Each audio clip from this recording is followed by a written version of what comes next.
Welcome to the 2025 Branik Motorsports Brawl here at the Badlands Off-Road Park here in Attica, Indiana for round number 2 in the Central Series for the Ultra 4 USA Series. This park is absolutely amazing. Behind me is the Branik Bowl. It's the quarry. Lots of fun rock obstacles. We have the sand dunes, the trees. We may have a little more mud than we anticipated. We'll see how it shakes out. I am Miles Hasselus. We are about 5 minutes away from waving that green flag. It should be a great race. The rain looks like it could come in about 8 or 9 o'clock tonight, so we'll see how it shakes out. There's Brian Trotter, our 4 USA race director, getting everybody lined up. This is going to be one heck of a show. I can't wait to get this thing started. There is one deviation in the course. The river is, it rained a lot upriver. It came down. It flooded the field. Last night, the go fast in the back section was a race course. Now it's 2.5 feet of water. So we cut out about 2/10 to 3/10 of the course back on the back section. So it's right at 11 miles tonight. This is the G-Force Racing 4900 Pro Modified class getting ready to take off. We have 9 competitors getting ready to take the green flag and getting that pole position for every race he entered. It is the 1018 of Paul Wolf out of Alton, Illinois with Wolf Racing and his Can-Am Maverick R with Badlands Off-Road Park, All-Tech, VP, Nitto, and Raceline. It's going to be a great show. There's Benji, just where I was talking about that deviation is actually behind him. He's parked over by a little pond that has developed, and it's gotten deeper and deeper. So for safety reasons, he put the camera there looking at the go fast section, but right behind there is a pretty good little water hole. If somebody takes a tumble, he's ready to jump in and take action. We have Team Indiana. We have Jonathan Dawes out, I believe, in the sand dunes. We hope to bring him in as well. And then we have Justin Sherwin that's hopefully back at one of the rock obstacles. There was 2 sections out there that were 4,400 only. We decided to take those out with the rain coming in, so it'll be the same course we have raced the entire time. The 4,400 section did get taken out. They can kind of bypass the 2 hard rock sections. I hated to make that call, but Brian brought it up, and with the weather coming in, we did not want to have a bottleneck out there to keep this race running smooth. So it's going to be interesting to see how it all shakes out. And again, this is the 2025 Branik Motorsports Brawl here at the Badlands Off-Road Park, just outside of Attica, Indiana. I'll be jumping back and forth with the YouTube chat. Looks like Bigfoot Media is tuned in from Australia. It's already tomorrow morning out there. Dan Hill is here on site rooting on Gavin Smith. Make sure you get on our website and get on ultra4racing.livemotorsports.com. That'll be the live timing there at the Branik Motorsports start finish. And then also go over to Racing Tracks. I got to refresh it. So go to Racing Tracks, click Badlands, go to menu, scroll down, 4900 modified, click it, show all, and that is all the cars are there.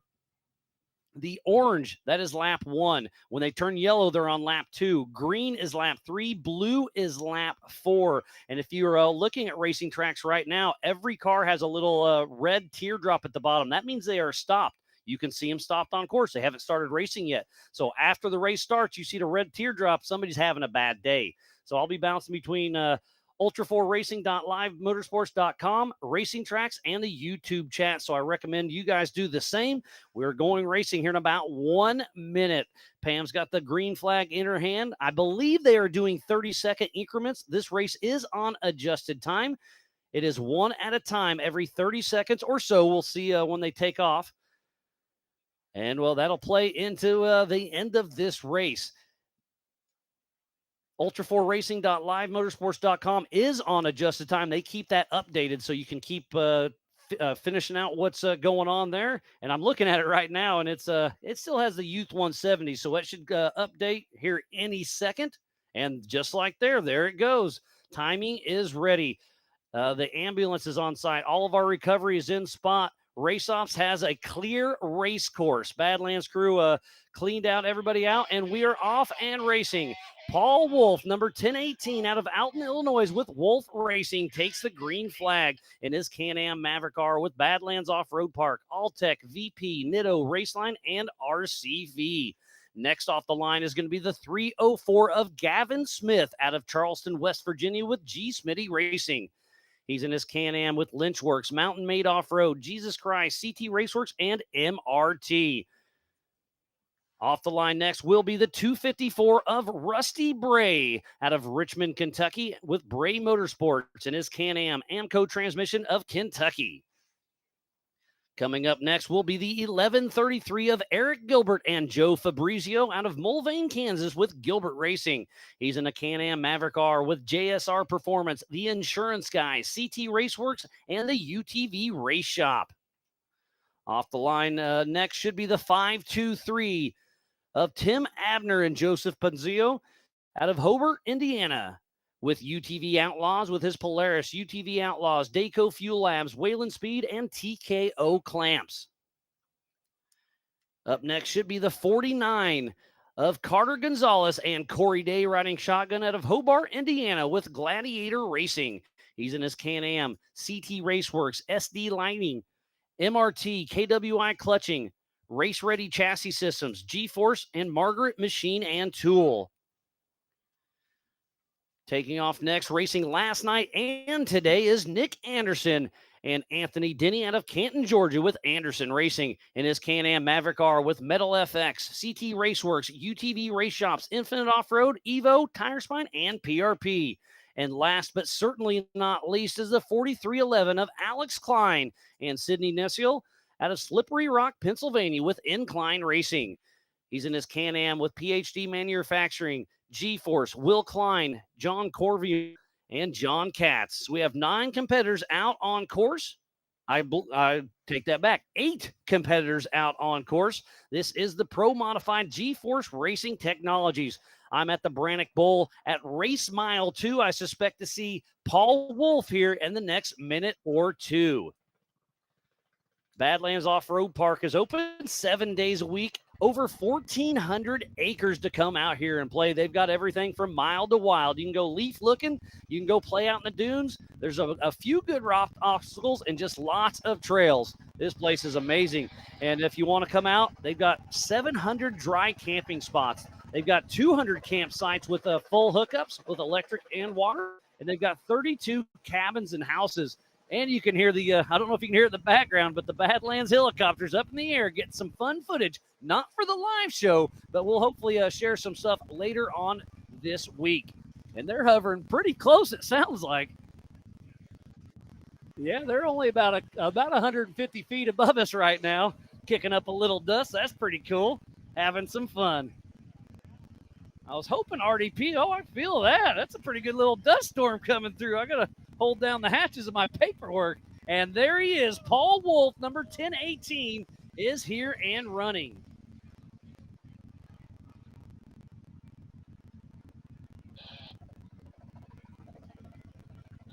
And it looks like, I'm trying to do some quick math here. Looks like it's a 15-second start. I do apologize. We talked about 13. So he'll be coming right behind me here in just a moment. So we'll switch the camera around to the Branik Bowl. All right, that must be Justin Sherwin, I believe. That's Tim Abner. Yes, it is, with UTV Outlaws. So that must be, let's see, he started in 5th position. So we got some cars coming. There's Nick Anderson, and already caught by Alex Klein, it looks like. So here comes Paul Wolf right behind me. So Paul Wolf just smokes through here. This is his 2nd race of the weekend already. He'll be racing the 4400s later on this evening as well. So how far back is Gavin Smith? More than 15 seconds, I'll tell you that. So Paul Wolf's already starting to get a little bit of a lead. This guy has won a little bit of everything when it comes to Ultra 4 USA. He won the open class last night and is leading the G-Force Racing Technology Pro Modified UTV class. Like I said, I going to fix what I said earlier. It is a 15-second increments. This race is on adjusted time, and it's already been darn near a minute at race mile 2. So who's going to be coming through next? Looks like we might be fighting little tech issues at the Branik Bowl, trying to get that camera up. Oh, and we got the drone that's flying right under the helicopter. That is Paul Wolf at the backside of the quarry. So great to see the drone in action, checking him out. That was 3:04 of Gavin Smith. So he took off in that second position. So that's the lineup they had, but Paul Wolf's already got about a minute and a half lead on adjusted time, and that's my best guess. So this is a perfect section to watch Paul Wolf head up. This is a fun little wall section. You go out there and play. Oh, and just like that, the drone drops the feed. Tough luck there. So here comes Nick Anderson, the number 3402. And right behind him is Tim Abner. So Nick Anderson moved from 7th to 3rd. So he may be actually leading this race on adjusted time. There goes Rusty Bray as well. Great to see him. You guys have recognized Rusty Bray's name from a long time ago. I remember when I first got into off-road back in 08, here at this park for XRRA, it was Rusty Bray and Shannon Campbell were the stars of the sport. Derek West was in the mix back then. So to see Rusty Bray take a break and step back into the UTVs is pretty cool. So physically, it's Paul Wolf, then Gavin Smith, then Nick Anderson, then Tim Abner, and then Rusty Bray. So we're still waiting for Eric Gilbert, Carter Gonzalez, and Alex Klein.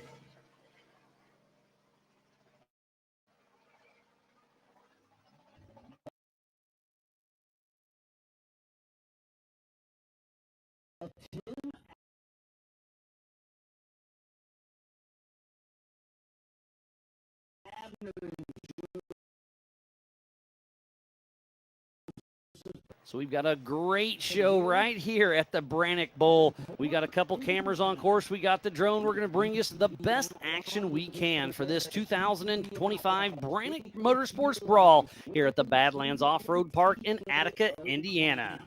We need to give a huge shout out to Monster Energy, Warren Racing, Branik Motorsports, All Things UTV, NorCal Rock Racing, Rock Crawler Suspension, Freight Factory, Spider Tracks, Factor 55, PCI Race Radios, G4 Suspension Technologies, Metal Cloak, Maxxis Tires, and King Shock. So please support who supports the sport. Without all those amazing marketing partners, we would not be racing here today.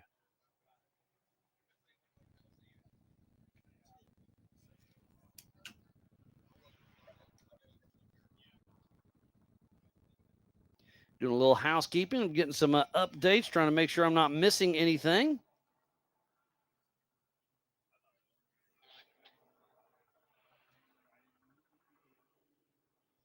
Nope, they're just showing me a snake that they found out on course, so nothing exciting there. But David Clay with Racing Tracks will be giving me some updates. So I'm going to switch back over to Racing Tracks.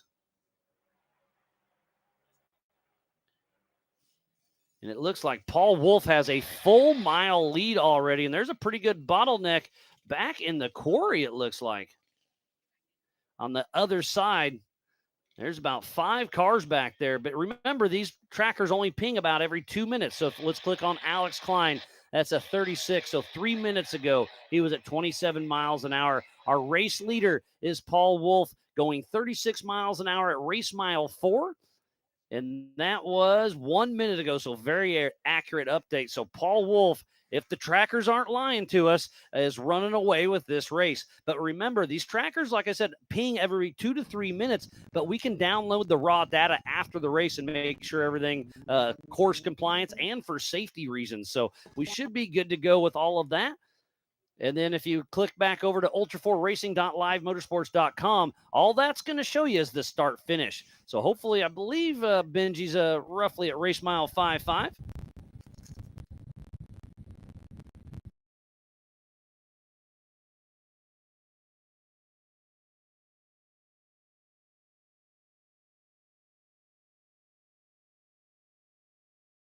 And that must be Jonathan Dawes, and I couldn't quite make that out. That could have been Nick Anderson. But he's in the big dune section, and they can get some really high speeds, but there's some pretty good G out. So pre-running is extremely important in this area.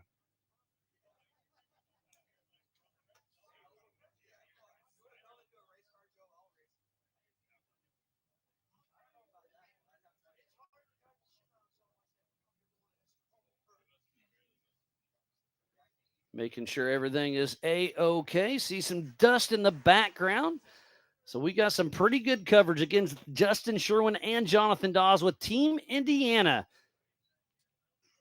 Is helping us bring some feed. And Benji just sent me a text. Well, and then it went away. He said camera's at race mile 5.5, and he's on the other side by that water hole at 6.8. Thanks, Benji, for keeping me honest on that.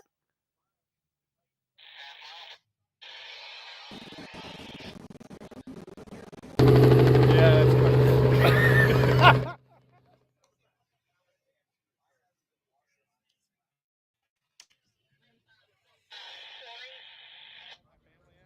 And it seems, as Benji says, Paul Wolf is coming towards the field, so hopefully we can click back over to the field section. We'll see Paul Wolf, and he is moving fast. Oh, and we just got a tip alert for 11:33 of Eric Gilbert, so that's why we haven't seen him yet. So Eric Gilbert and Joe Fabrizio are tipped over, and we got a battle out in the dunes. We got a pass in the dunes. Look at the hang time he's getting. That looks like Gavin Smith, if I am not mistaken, made a pass maybe on Rusty Bray.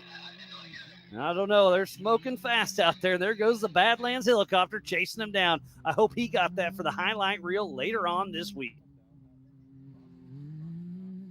The dust is starting to get pretty thick out there. We're worried about rain, but now it's too dusty to see who's who.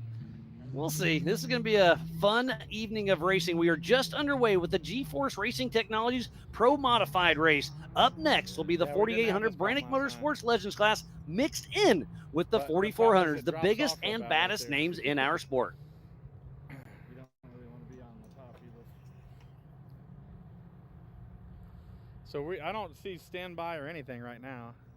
We need to give a huge shout out to Kyle Nosp and Larry Turnquist and the entire Badlands staff. They have gone above and beyond with their hospitality here. If we need something moved, 10 minutes later, it's gone. We've asked for a light tower down here. I haven't seen one yet, but I wouldn't be surprised if they sneak one down here on us to light up this rock face for later on this evening.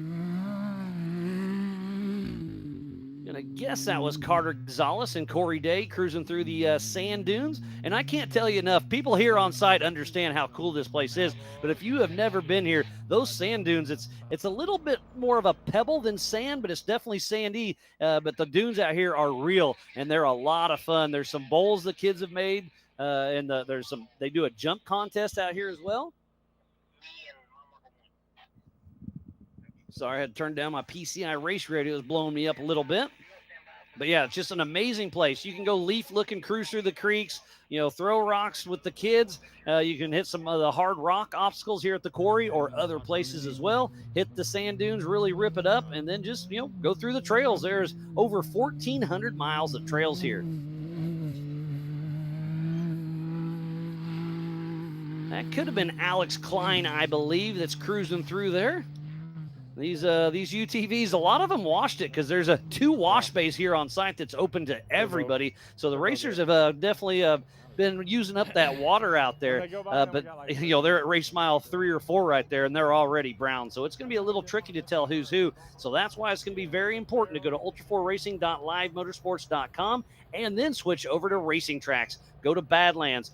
Go to that menu. Hit the 3 little hashtags next to that. Scroll down to the 4900 modified class, show all, and that's where they are at. And I do have a stop for Tim Abner at race mile 3 on Racing Track. So not sure what's going on there, but he is showing 0 miles an hour, and that is 42. So 2 minutes ago, that's fairly accurate. So Paul Wolf is at race mile 7.5 or so, cruising at 40 miles an hour. And it looks like old Gavin Smith has started to reel him in a little bit, pending how soon that tracker pinged, kind of jumping back and forth on me.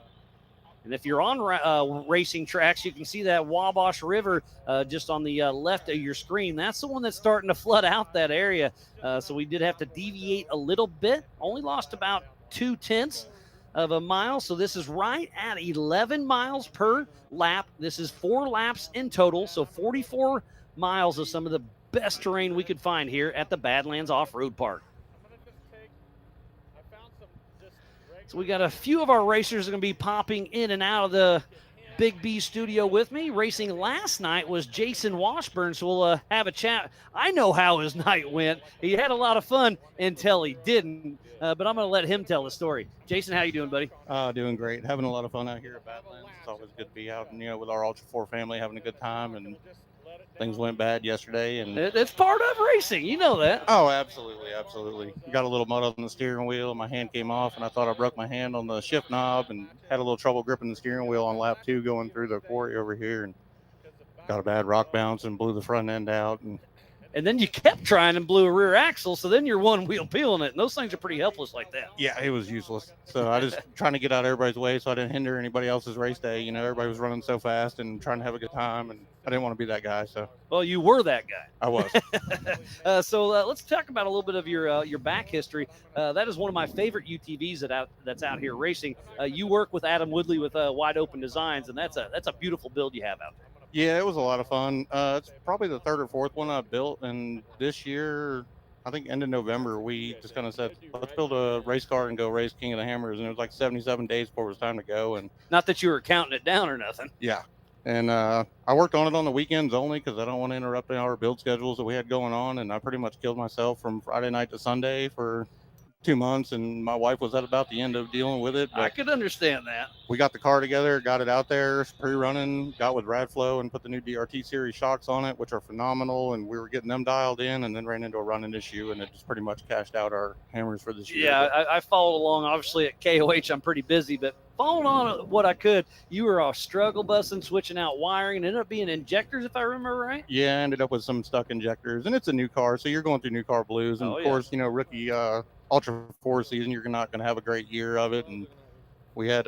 some clutching issues at Oklahoma, and 5 belts later finished 5th. 5 belts, that's tough. Yeah, and I didn't listen to my clutch guy. It was 100% my fault. And got out to Kentucky and was doing some short course racing, and then the turbo actually blew a seal and was pumping oil through the motor. So we got back and changed turbos out and just trying to get it figured out, It's part of racing. Been helping Pitt for a decade and building cars for 15 years, and racing is just racing. You got to get out there and enjoy that seat time, but you also got to take the butt whippings on the backside, and that's what we're doing this year. 100%. I get that. That's an absolute fact. So here's our quad box. So I'm Miles Hasquist, joined in the Big B studio with Jason Washburn. Top right is the start finish. Top left is race mile 5.5, and then bottom left is right behind us. We kind of have 2 cameras on the bottom that are looking very similar. Obviously, the bottom left looks a lot better than the bottom right, if you ask me. Absolutely.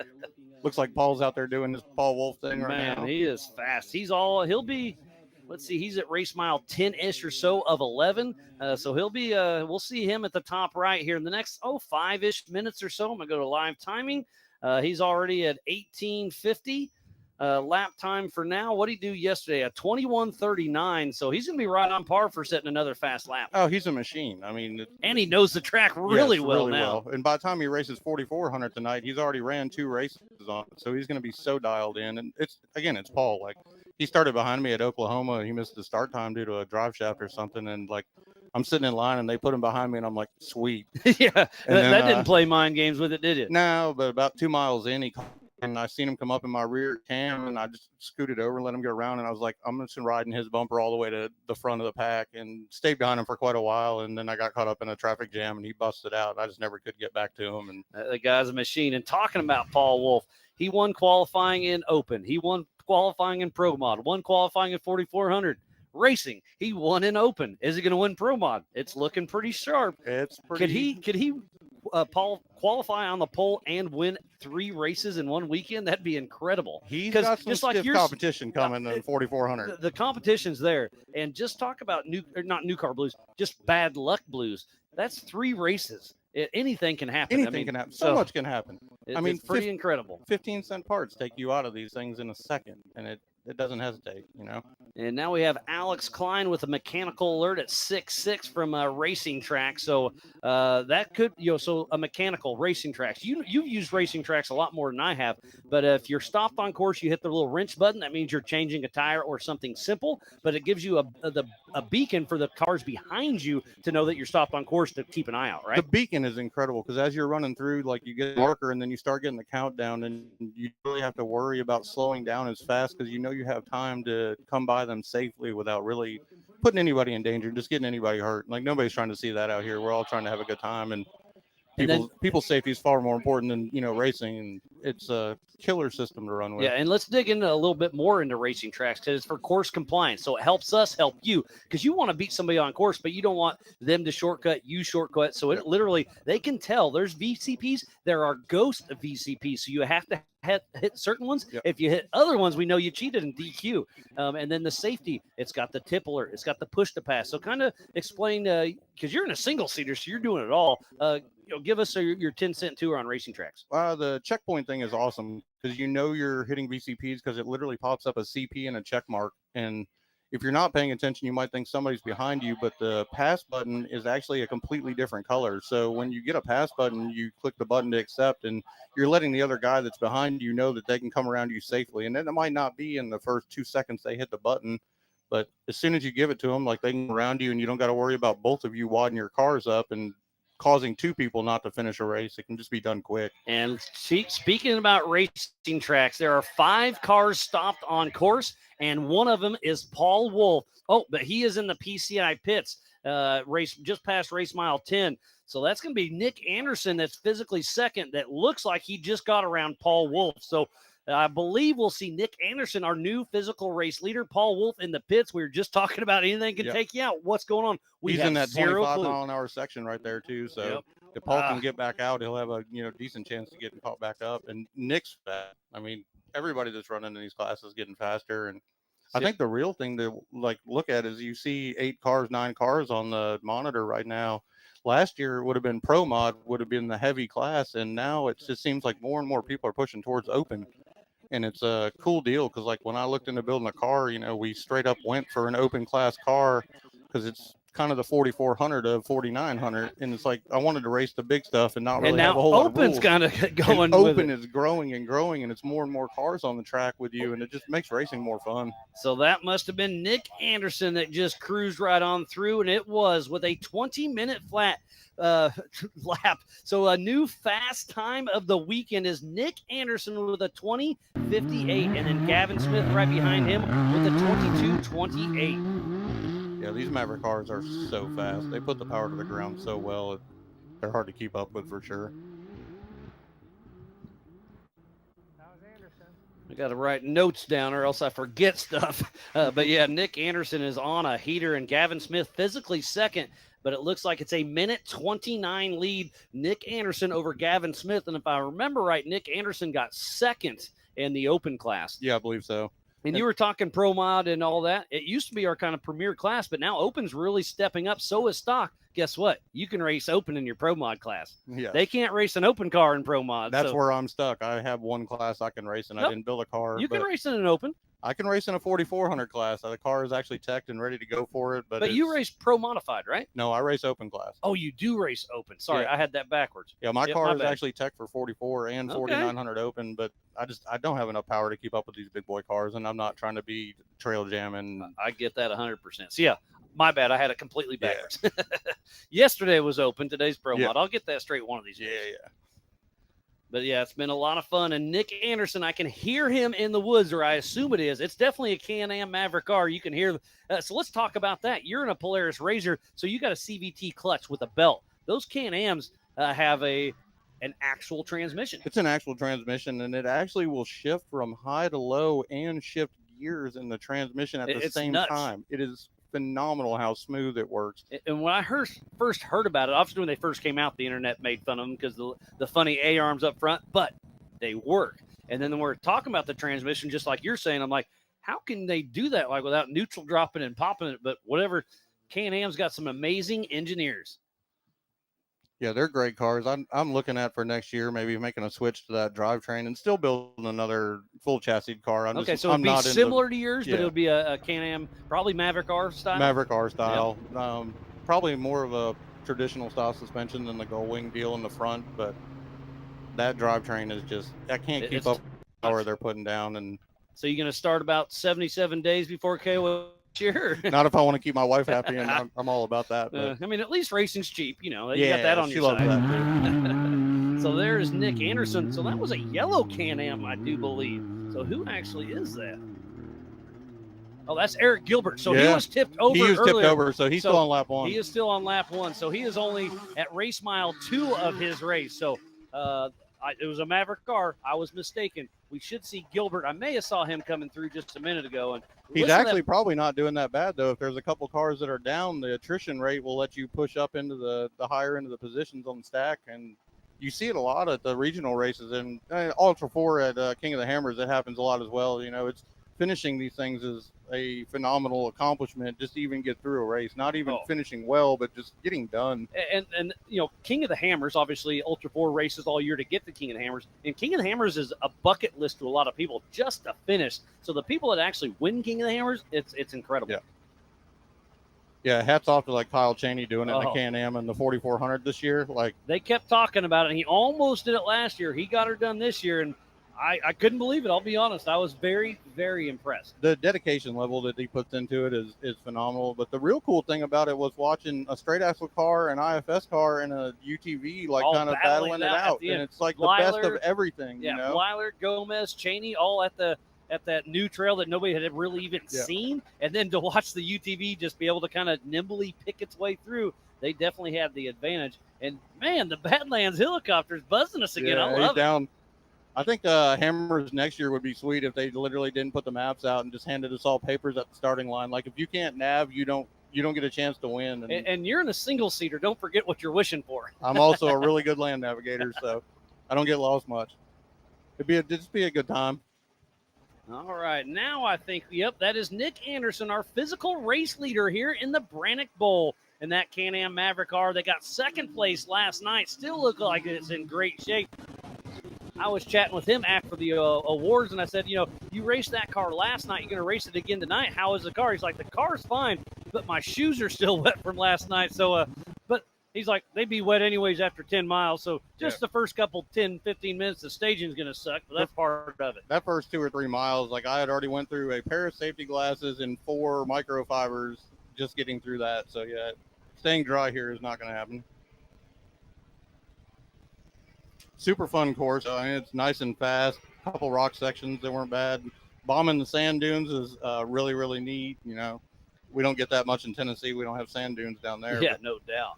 It kind of gave you that desert feel of being out at Hammers, which we all love. And it looks like Rusty Bray has finished lap number 1 of 4, so he is in that 3rd position. I'm going to click back over. Paul Wolf still in the PCI pits at 54. So 4 minutes ago, he was still in the pits.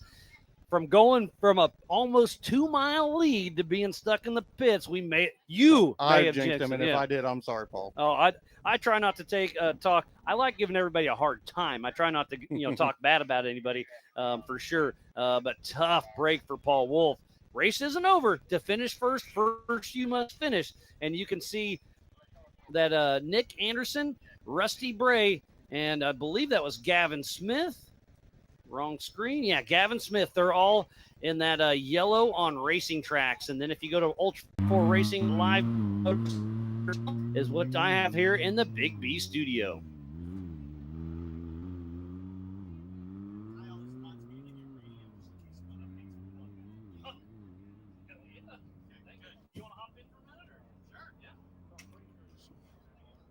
Well, Jason, tough break last night. It was still a lot of fun, but we're going to, rotate a few guests through here. So thanks for hopping on with me. It was a lot of fun, and enjoy the rest of your evening. Oh, we got 5. Actually, I think we're up to 6 cars we're pitting for the so you're for the getting next ready race. To get so busy. Yeah, I'm actually getting ready to go anyway. Thank you for your time. Good seeing you for sure.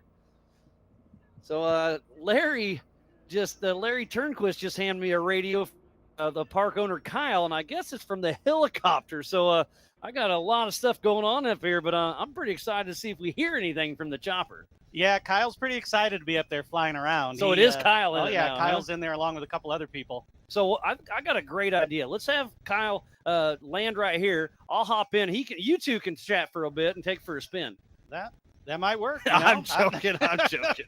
But yeah, it's really cool to see a chopper out here flying around. We see it every year at Hammers. It never gets old. Choppers are amazing.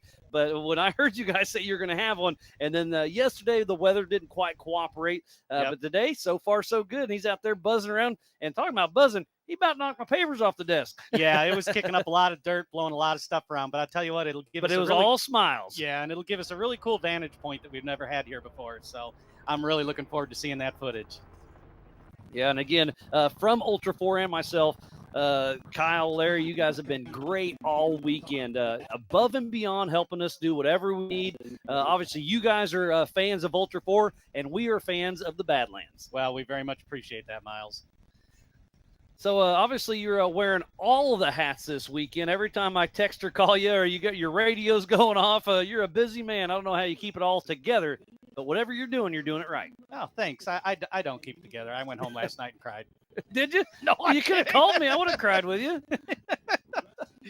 No, we're doing right. This is a fun event for us. The concerts and the other things, they can be a little stressful, but this is because the concerts our are happy great. I place. love live music, but racing's that's what I love, and sometimes concerts can get a little chaotic because everybody's in full party mode.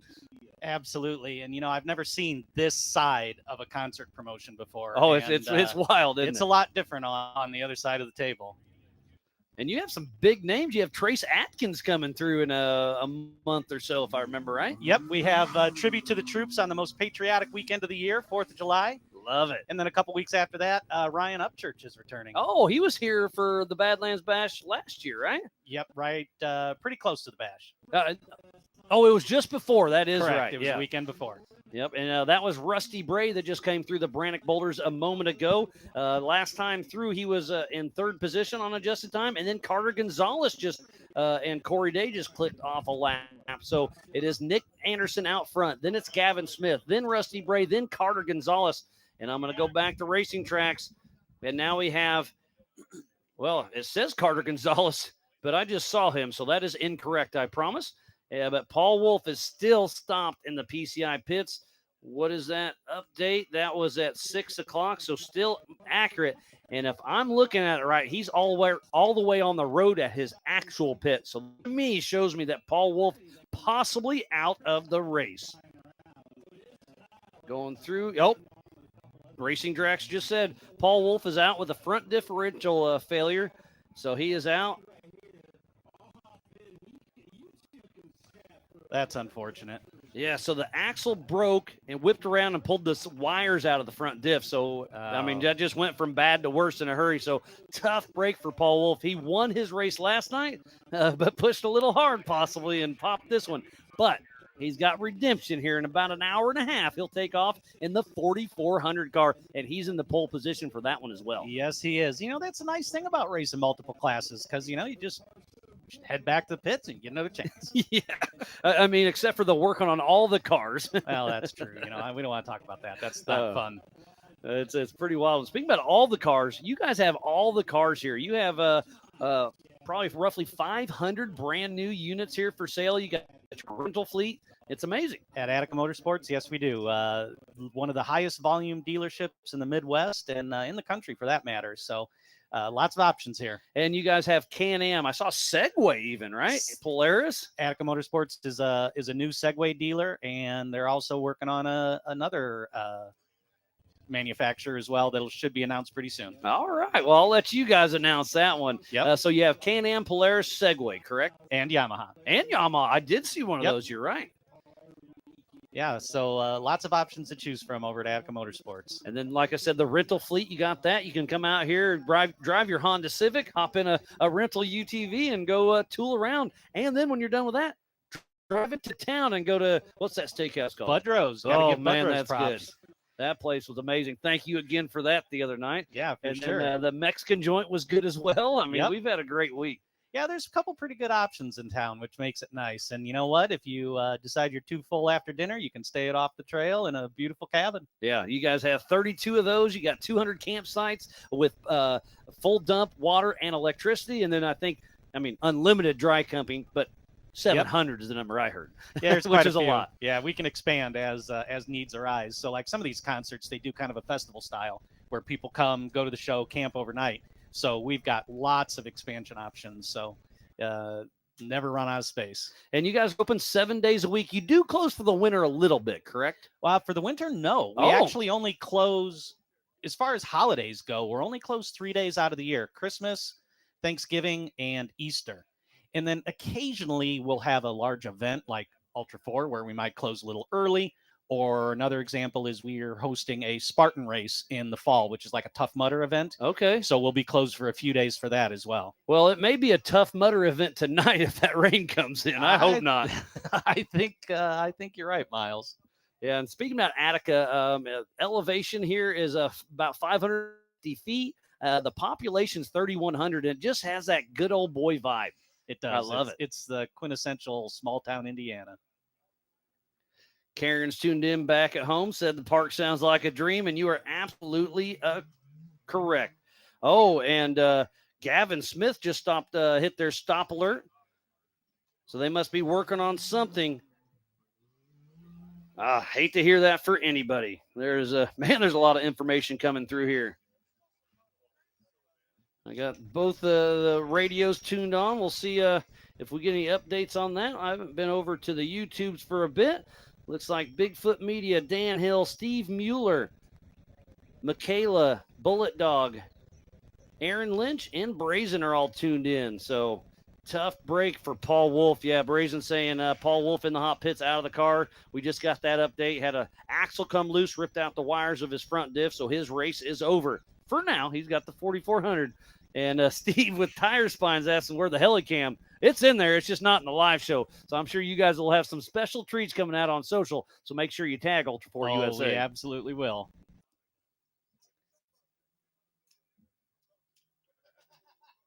So with Paul out, who's in the lead now, Miles? Nick Anderson. So last time around, it was Nick Anderson, Gavin Smith, who says they're stopped. Rusty Bray, Carter Gonzalez, and just clicking over the loop is Tim Abner. And now we should have some action right here in the Branik Bowl right now. Carter. That is the number 49 of Carter Gonzalez and Corey Day. So Carter Gonzalez is fairly new to Ultra 4, and I usually try to keep up with everybody. And I was texting with his dad a little bit, and he said, I'll keep you updated on his co-driver. I'm like, let me know. And he said, I got Corey Day, and he is a premier co-driver for Ultra 4. He got third place in the 4,600 Spider Track stock class last night, and now he's hopping in with Carter, and they are sitting in fourth position on adjusted time. Good deal. Yeah, Carter's from Hobart, Indiana, a little bit north of here, which is right next to where I'm from. I thought you were from Attica, Indiana at Badlands, or that's just where you live all the time. That's where I live now. Originally Northwest Indiana. But yeah, Carter started off and raced some of our local series, which is called Trek. It doesn't have the rocks that an Ultra 4 race does. So you do go around most of the rocks? Yeah. Okay. Yeah. And you helped lay out our track for us, and I know you for Trek you keep her a little simpler, which I understand. I used to race the endurance side, and I loved it. I love rocks, but at race pace it tears stuff up. I hate working on it. Sure but you and Larry kind of laid out an idea of a course, and then you linked up with Brian Trotter, our Ultra 4 race USA race director, and he did his little tweaks to it. And you guys did a great job. I'm loving it, and everybody here loves it as well. Good to hear. Yeah, we tried to encompass a little bit of everything the Badlands has to offer. And there's Carter Gonzalez getting captured by James with the Believe Cam, checking them out. Oh, and just like that, man, we're having some tech issues with the drone this weekend. He was saying something about frequency. I don't know. That's way above my pay grade. Yeah, I heard him say something about that, but me too. So it's just 5 out on the lead lap right now. So Paul Wolf out of the race. Eric Gilbert tipped early but kept on moving. Alex Klein, let me see if I see him. He must be back moving again. Oh, nope, he stopped. And that is an accurate update. So we have another car coming through. I'm going to believe that's Tim Abner if I had to guess. Yep, it is. And it is. And that car actually looks pretty clean compared to the rest of the field. Yeah, clean, physically not enough mud, and he's put a lot of time and money into that car, Miles. He's from Hobart, Indiana as well, so he and I talk frequently. He's been through a couple different motors, a couple different setups, and I think he's finally starting to get it dialed in. Perfect. And now we flip back to Jonathan Terhune, part of Team Indiana, who is out on course. He brought his own generator, his own Starlink, his own camera, and he's helping us out. So Team Indiana has been absolutely amazing, and it was fun catching up with you for a short bit. I know you swung by, but Team Indiana did a full hog roast and invited everybody that's around out, and it was just a lot of fun catching up. We had a little bit of a break since the park is open during the day. It's not our normal schedule, and I'll be honest, I kind of like having the slow-paced day, work a little bit later, but I'm going to stay up anyways. Yeah, you probably had time to go home and take a nap. Not all of us did. I didn't get that time because you see this stuff, it doesn't set itself up. No, it doesn't? I kind of thought it might. I wish. Yeah, no, I got to color coordinate to remember which plug goes into what. But there you go. That's a good idea. It works. It works. Awesome. Yeah, Chad Hunt hosted the pig roast, and it was a good time yesterday seeing everybody. And he was very adamant. He may have hosted it, but the entire team pitched in. They all had sides. They fired up that hog roast at midnight on, well, I guess what day would that been? Thursday night at midnight, and cooked her all day, and it was ready. Yep, it was awesome. And that pig was alive 4 days ago. Really? Yeah. Interesting. It's pretty good. Well, it's been a great start to the G-Force Racing Technologies 4900 Pro Modified class. When you give a huge shout out to Monster Energy, Warren Racing, Branik Motorsports, All Things UTV, NorCal Rock Racing, Rock Crawler Suspension, Freight Factory, Spider Tracks, Factor 55, PCI Race Radios, G-Force Suspension Technologies, Metal Cloak, Maxxis, and King Shocks. So I was talking about the power wash station you have on site. You have two sides to it. What's on the inside of that building? Is it just normal power washers, or how's that work? Yeah, just normal power Okay, washers. you just fire them up and keep putting fuel in them, huh? Yep. Wow. Pretty standard setup. I believe we've got them turned on to where you don't have to pay for them this weekend. I believe they're just open. So yeah, that's pretty. I think they're just open. Normally you have to put quarters in like a car wash. Oh, but, okay, interesting. We wanted to make sure. I'm getting some heads shaking that they're not on. All right, I'm going to look into that, Miles, and I will make sure that we get them turned on. Hey, nobody threw the boss instructed us to do. Nobody threw any quarters at you because they're all in your machine. Exactly. At least it wasn't as bad as a locked gate, too. Well, that was yesterday. That's old news. Today's a whole new day. But hey, speaking about yesterday, nobody's lost any keys out on course yet. I didn't hear about that one. So Brant Irwin was in the stock Jeep last night. 1313. Yep, 1313. He was cruising out there, and they looked down. The key's missing, and it fell out, wiggled out, whatever. Well, he comes bouncing down right behind us. It died, and it's got the security. Couldn't get it started up. So it happened right here when Kyle and I were on the show. So I ran over and cut it up with him, and he's not going to live that one down for a long time. Tell me about it. I didn't hear that. That's pretty funny. It's always something, that's for sure. Yep. Point of failure. At least he learned now. Won't happen again. Oh, yeah. All right. Well, I am out of time. I got to go run and So Travis Cook, one of our lead volunteers out there, said he did find the key, I guess this morning, and they're out wheeling it. It was wedged under the seat. I'm sure he wished he could have found it last night. Yeah, no kidding. He needs to tie it to the dashboard or something. I get that. Well, Larry, I know you're a busy man. I'll let you jet out of here, but always appreciate your time. And again, thanks for everything, the Badlands Park. You and Kyle are top notch. Ooh, and that could have been Nick Anderson. No, that must have been Eric Gilbert. Has a very similar car. But again, you guys have done amazing things for us. We appreciate it, and get to work. Sounds good. Thanks, Miles. All Appreciate right. it. Always a pleasure, my man.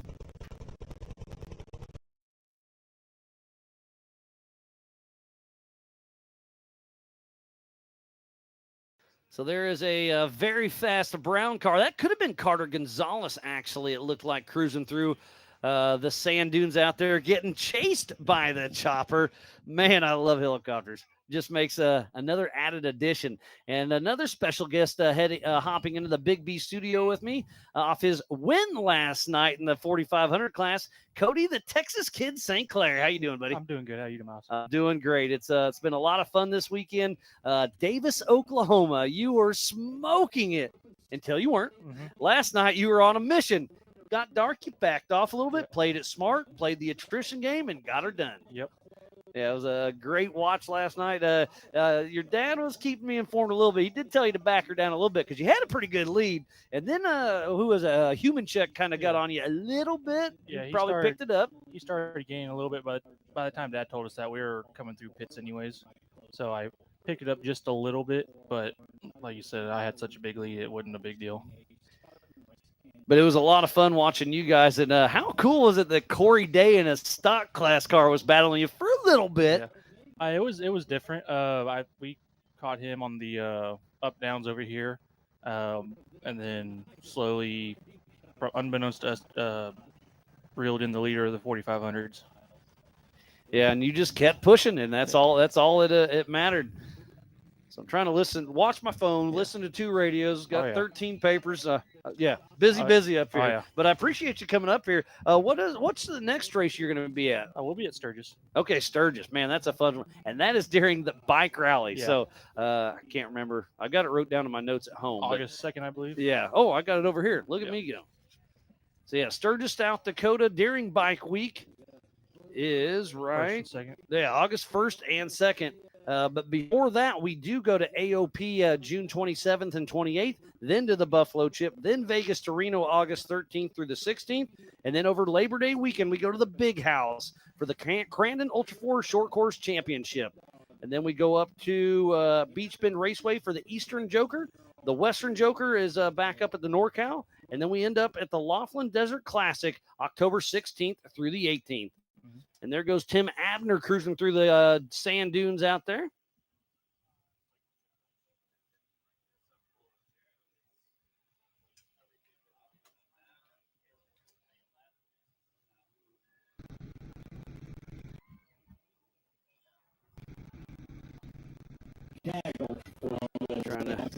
Man, everybody's hitting me up right now. Oh, they're showing me turtles and snakes.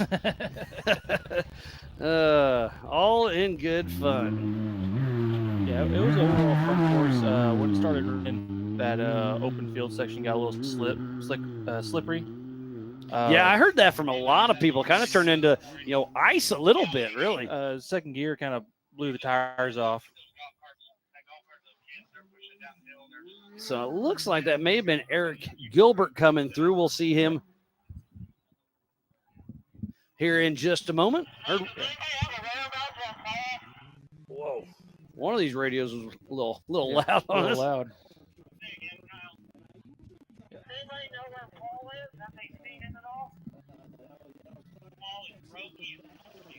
So Kyle is on the radio from the helicopter asking about Paul Wolf. He hadn't heard that his race is over. So we'll have to change him later on this evening in the 4,400 class. Yep. And I tried checking the weather earlier. I didn't have service, but now I'm on the Starlink. Well, I showed 9. Yeah, 9 is 40%, 10 is 60%. So we're definitely going to get rain. Tomorrow actually looks like a great day. Yeah. So if you're here on site, you can run the Ultra 4 race after it's completely destroyed tomorrow. Come out here and have some fun. Oh, it was getting tore up during our race. So I can only imagine what's going to be like for the 40. Oh, yeah. It's going to be interesting, that's for sure. And I hear somebody. Was that right? Is that Gilbert? Can-Am. Yeah, 11:33. That's Eric Gilbert. And Joe Fabrice tipped over at race mile 0.5 earlier. Obviously got self-righted, but that left rear fender, I don't think it's going to make it the rest of the race. Oh, Nick Anderson just clicked off. He is at the halfway mark of his race. This is a 4-lap race. They took off in 15-second increments. I believe that's race leader coming down right now. And it is. You are right. So our physical race leader is at race mile 2 on his 3rd lap of 4. It is 11 miles per lap, so 44 in total. Again, they take off one at a time, 15-second increments. This race is on adjusted time. if you go over to ultra4racing.livemotorsports.com, that race is on adjusted time. It's already fixed for us. We don't have to, do math because we're not very good at that. Yeah, You're a race car driver. I talk too much, and I know that's how a to drive good a car, not how to do math. I get that. And then obviously go over to Racing Tracks and check that out. So I should have been updated. So it's a little behind on mine. It'll update here in a minute. And I'll switch over to the YouTube chats. Oh, Christy Anderson's rooting on Nick Anderson, making her a proud mama. Yes, Andrew's wanting the chopper. That takes a lot of technology, and that, you know what technology equals? A lot of money. So I wish we had it, but not this weekend. Yeah. Oh, it looks like Aaron Lynch is going to race AOP. He's raced with us off and on for a little bit, took some time off. So great to see him hopping back in. Oh, and then Moose, one of our Australian volunteers, is tuned in. Good. I'm glad you're checking in with us, mate. Yep. Oh, Alan O'Neill saying congrats, Cody. So everybody's tuning in. We got a pretty good group here on site and back at home. So if you go on Racing Tracks, go to their website, click Badlands. Up at the menu at the top left, those three little dashes, click that. Scroll down to 4900 Modified. Click it, show all, and that's where they are. So you see the green, that is Nick Anderson. If they're in yellow, they're on lap 2. Orange is lap 1. Green is lap 3. So next time around will be the white flag for old Nick Anderson. He's already at race mile 2.5 or so. Alex Klein still stopped out on course. Remember, if you see the red teardrop on the bottom, that means a bad news. You see Paul Wolf in the PCI pits. That's where he's been the entire time. Tough luck there. Oh, and Gavin Smith was off to a great start, but he's at race mile 1, stopped, and that's an accurate update. So he's having some bad luck. I hate to hear that for him. So we started with 8 cars, and we've already got 3 that haven't moved for a bit. So the attrition is already starting to set in.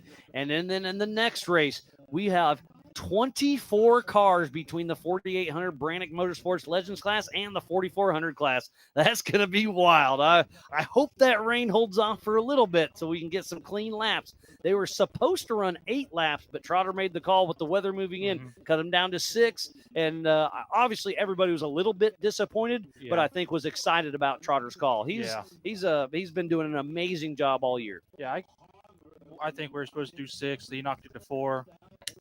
I would have loved to done 6, but I think 4 is the right call. It got real dark real quick on the 4th lap. It stays dark because we're in the Eastern time zone, barely on the Eastern time zone. Like I said, I think they said it's 15 miles to the west of us. Yeah. So we get a lot of daylight here. But man, when it got dark, it was dark. During the day, even in the trees, it was dark. Yeah, and then you get throw a little mud on your visors, mud on your headlights. Oh yeah.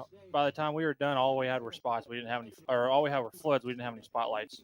Yeah, John Lachey last night in the stock class was still moving at 10:37 last night, but I looked, he was at like race mile 3 of 11. Yeah. He was doing 1 mile an hour, so I felt bad, but we couldn't see, so we shut her down. And then I logged off about 10:40 or so and looked around.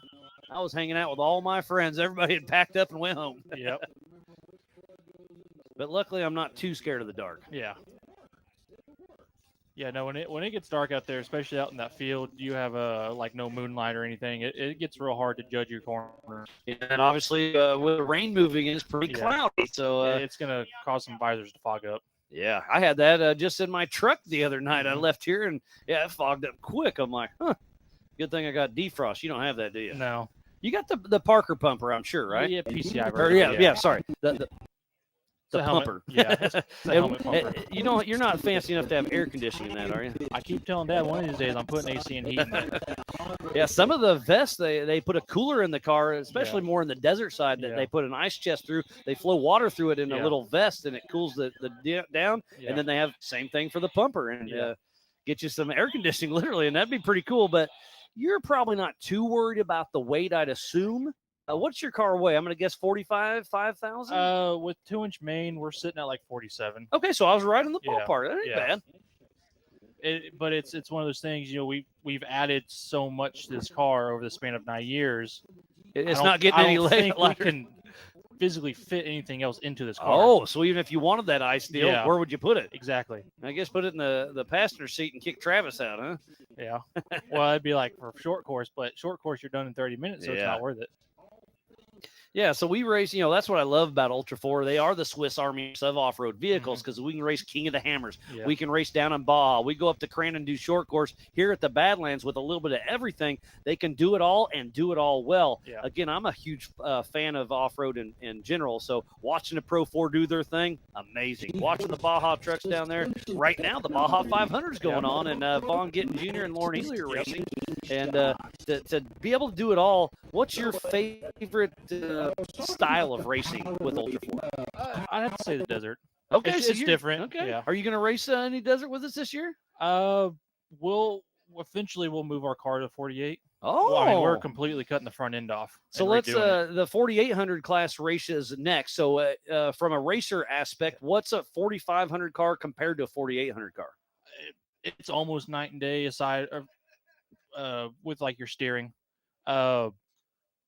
45 you have to have a form of mechanical steering. So we have just a non-powered box. And I love this the gray area a Yeah. lot of people have Oh, used. yeah. Well, it's a Saginaw non-powered box with basically an orbital with a through shaft that doesn't work unless there's input from a box that runs to a full hydraulic ram. So if you lose the orbital or the sweep valve, as Tom calls it, then you have no hydraulic assist, Okay. which means then we have no brakes because we run Hydro Boost. Well, that ain't good. Yeah. Whereas 48, it's basically retired 44, but single shock 37s. Yeah, so you can have two shocks. You Yeah. have to have mechanical steering. Yeah. Then 48, you have to have one shock. You can have whatever steering you want. Yeah. And then you have to run 35-inch tires. They can run. 37s. Oh, Both you guys classes are do. both 37. Yeah. 35 stock As class. long as they're Yep. DOT.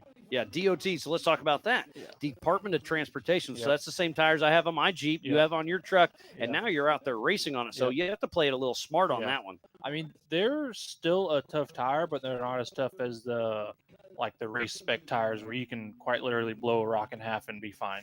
And just got an update from Benji. Alex Klein is sitting at race mile 6.6 with a blown belt.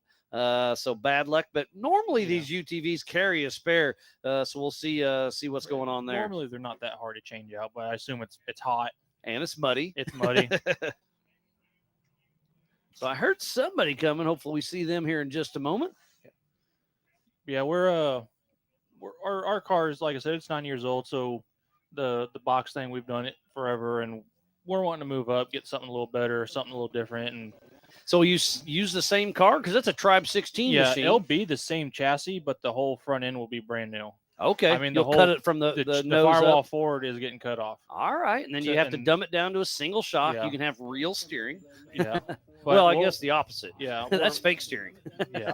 But we'll probably do trailing arm rears and some IBPs, 3.0 IBPs, just to get the sensation of two shocks while having one shock a corner. Yeah, it's pretty good. So let's talk about last night's race. Obviously, in the 4,500 class, yourself, Cody St. Clair, won it. Yep. Second place was Bob Humanchuk. Third place was Austin Pyatt. And then in the 4,600 Spider Track stock class, it was John Hall, John Lachey, and Corey Day. And the Youth 1K, it was Jet Chambers, Peyton Dunford, and Hunter Biddle. And then in the stock UTV race, it was Jeremy Blackburn, Reed Murnahan, and Nate Richardson. And the open was Paul Wolf, Nick Anderson, and Cody Willenborg. And here comes, that was Rusty Bray. I can see the number on the back. The side of these cars are getting tough. Oh yeah, it's hard to read cars when you get in second lap.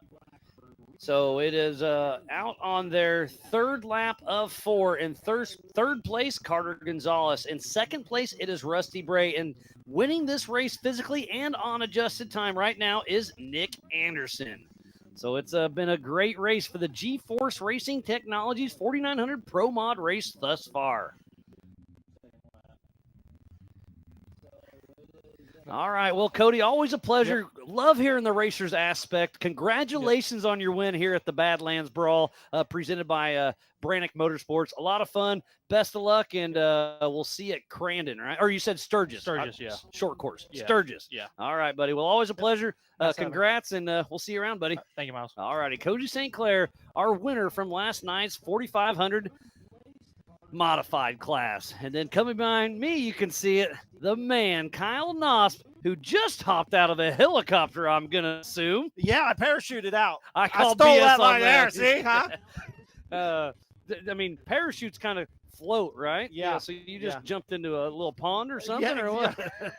Tuck and roll, baby. Yeah. Tuck and roll. So were you in the helicopter at the start of this race? Yes. So you're the one that was blowing my papers everywhere? Unfortunately. Hey, I told I him to loved get it. nice and Oh, close. yeah. You were there, too. Man, I tell you what, that was awesome. It was the first time I've ever got to do that. First time ever in a helicopter? Not in a helicopter. Okay, but during a race. During a race. That was super cool. We got to chase all the action up there. It was super cool. I tell you what, I want to throw out to you guys for doing the production, and especially like KOH and stuff like that with all the screens and trying to keep all that stuff. Oh, it's busy. Next race, I think we got to figure out how to get aerial footage live back to here. So we were talking about that because people in the chat were asking. It's awesome, but technology, it's above me. I don't understand how it works, but I guess it's expensive. Is that what it is? Just like everything else. I mean, the chopper's the cheap part. That's a joke. Right? But that was a super cool experience seeing that stuff up there. I tell you what, like when you watch cars from the ground, it's always awesome and get to see that. But watching the race from up high like that, you really get to see what these drivers are putting those cars through for like extended periods of time. Oh, And they're on it. It's nuts watching them go across the dunes. So speaking of the dunes, Jonathan Dawes is parked up there. You probably saw him, and we were on your screen when he bypassed, and you were just hovering right above him. I'm like, I can't wait to see that highlight reel. We're practicing, so we're gonna go back up for the 4,400 class. Oh, so, I can't wait. That's going to be a blast. Oh, So you're staying here? well, I'm gonna do both. I'm gonna parachute out again. Cannonball. Cannonball. Yeah, hey, there's a pond back there. There is. Yeah, there's a couple of them here. Well, there is. I'll get my life vest on and see if I can make a landing. That's funny to talk about. I ain't doing that. That's where we draw the line, right? But no, it was a cool experience. Hey, drivers, if you get a chance, That is Carter Gonzalez and Corey Day still moving along. Drivers, if you have a chance, get out and wipe those numbers off so we can keep track of who. Tell me about it. It's getting harder and harder. I do pretty good most of the time, but this race is going to be a little tricky. And it is not getting any cleaner. Hopefully the rain holds out today. We're like kind of watching. We got to do our anti-rain dance. Oh, no doubt. I just checked it again. 9 o'clock is iffy, but we should have probably half of the race done for the 44 and 48s. Hopefully by then we'll see. But hey, if it's raining, I'm sitting under canopy. I'm here for it. That is true. Hey, and we were watching the where we had to reroute the course. Okay. That is not getting any better. Oh, is it getting worse? It is getting worse. Is it possible the reroute's in danger, or do you think we're good there? No, I think we're plenty good there. But it was definitely a good call to have to reroute that. So that was a good decision because again, that is not getting any better. We did. Did you talk about Trotter making a couple course adjustments? Yeah. So we were gonna do 2 spots where it's 4,400 only, but with the possible rain coming in, we didn't want any bottlenecks because nobody likes a bottleneck. We want these cars to showcase what they can do, but with rain and everything else, recovery becomes a safety issue. Exactly. So it was just better to just let it roll. 100%. That was a great decision. And watching the mud just track through, and it's getting longer and longer and longer. Man. Oh, from the air, I'll bet you it's yeah. very interesting. Like this wood section back here, being able to see that whole thing, it is mud from start to finish. Oh man. Well, so you don't need a water truck. We definitely They're their own water truck. But that's what's crazy. We go from it's like tar and feathering because it's literally like because I saw dust in the dunes. Yeah. So the car parts love that. Exactly. Yeah. We talked about those squeaks yesterday. Oh yeah, they're getting worse. Yeah, the sand always is a good thing for anything moving. Yep. Yeah. And paint, it does wonders for all the undercarriage paint. Yep. Oh yeah, you definitely shine some stuff out there. You can polish your skid plate out in the dunes if you want. Yeah, Might hurt your back, but Yeah, but it was. Oh man, we got to watch. I don't know if did Jonathan get any of the cars jumping off the dune. oh, there was a pass and he was jumping. Yes. I think you were in that Yes, shot. Yep. that was crazy. Like you talk about, like what racing's all about. I mean, they were neck and neck all the way from the start line all the way through. I mean, I think it was at least mile marker 8 until they started getting a little bit separated out. Yeah, So it was neck really. and So it was a battle It out was a front. battle. Huh? I love seeing that. So let's click over to racing tracks. Oh, there we go. Wrong button. So where is Nick Anderson?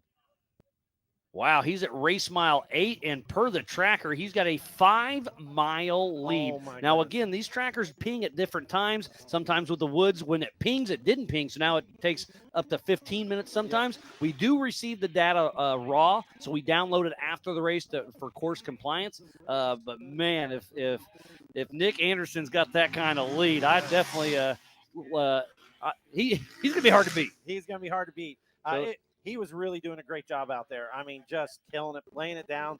I will say, again, I don't know if you talked again about the 25-mile-an-hour zones. It was, I mean, those guys were hauling butt. And then hit the brakes. So what he's talking about is that the PCI pits, if you enter the pits, it's 10 miles an hour. But the pits and the racetrack were so close that Trotter made the call that there's a speed zone by the pits. On course is 25 for safety reasons. Again, that guy, he just does all the right moves. Yeah, I tell you, it's almost like he's done this before. Yeah, when I make a call, it's usually wrong, but that's why you're here. Yeah, exactly.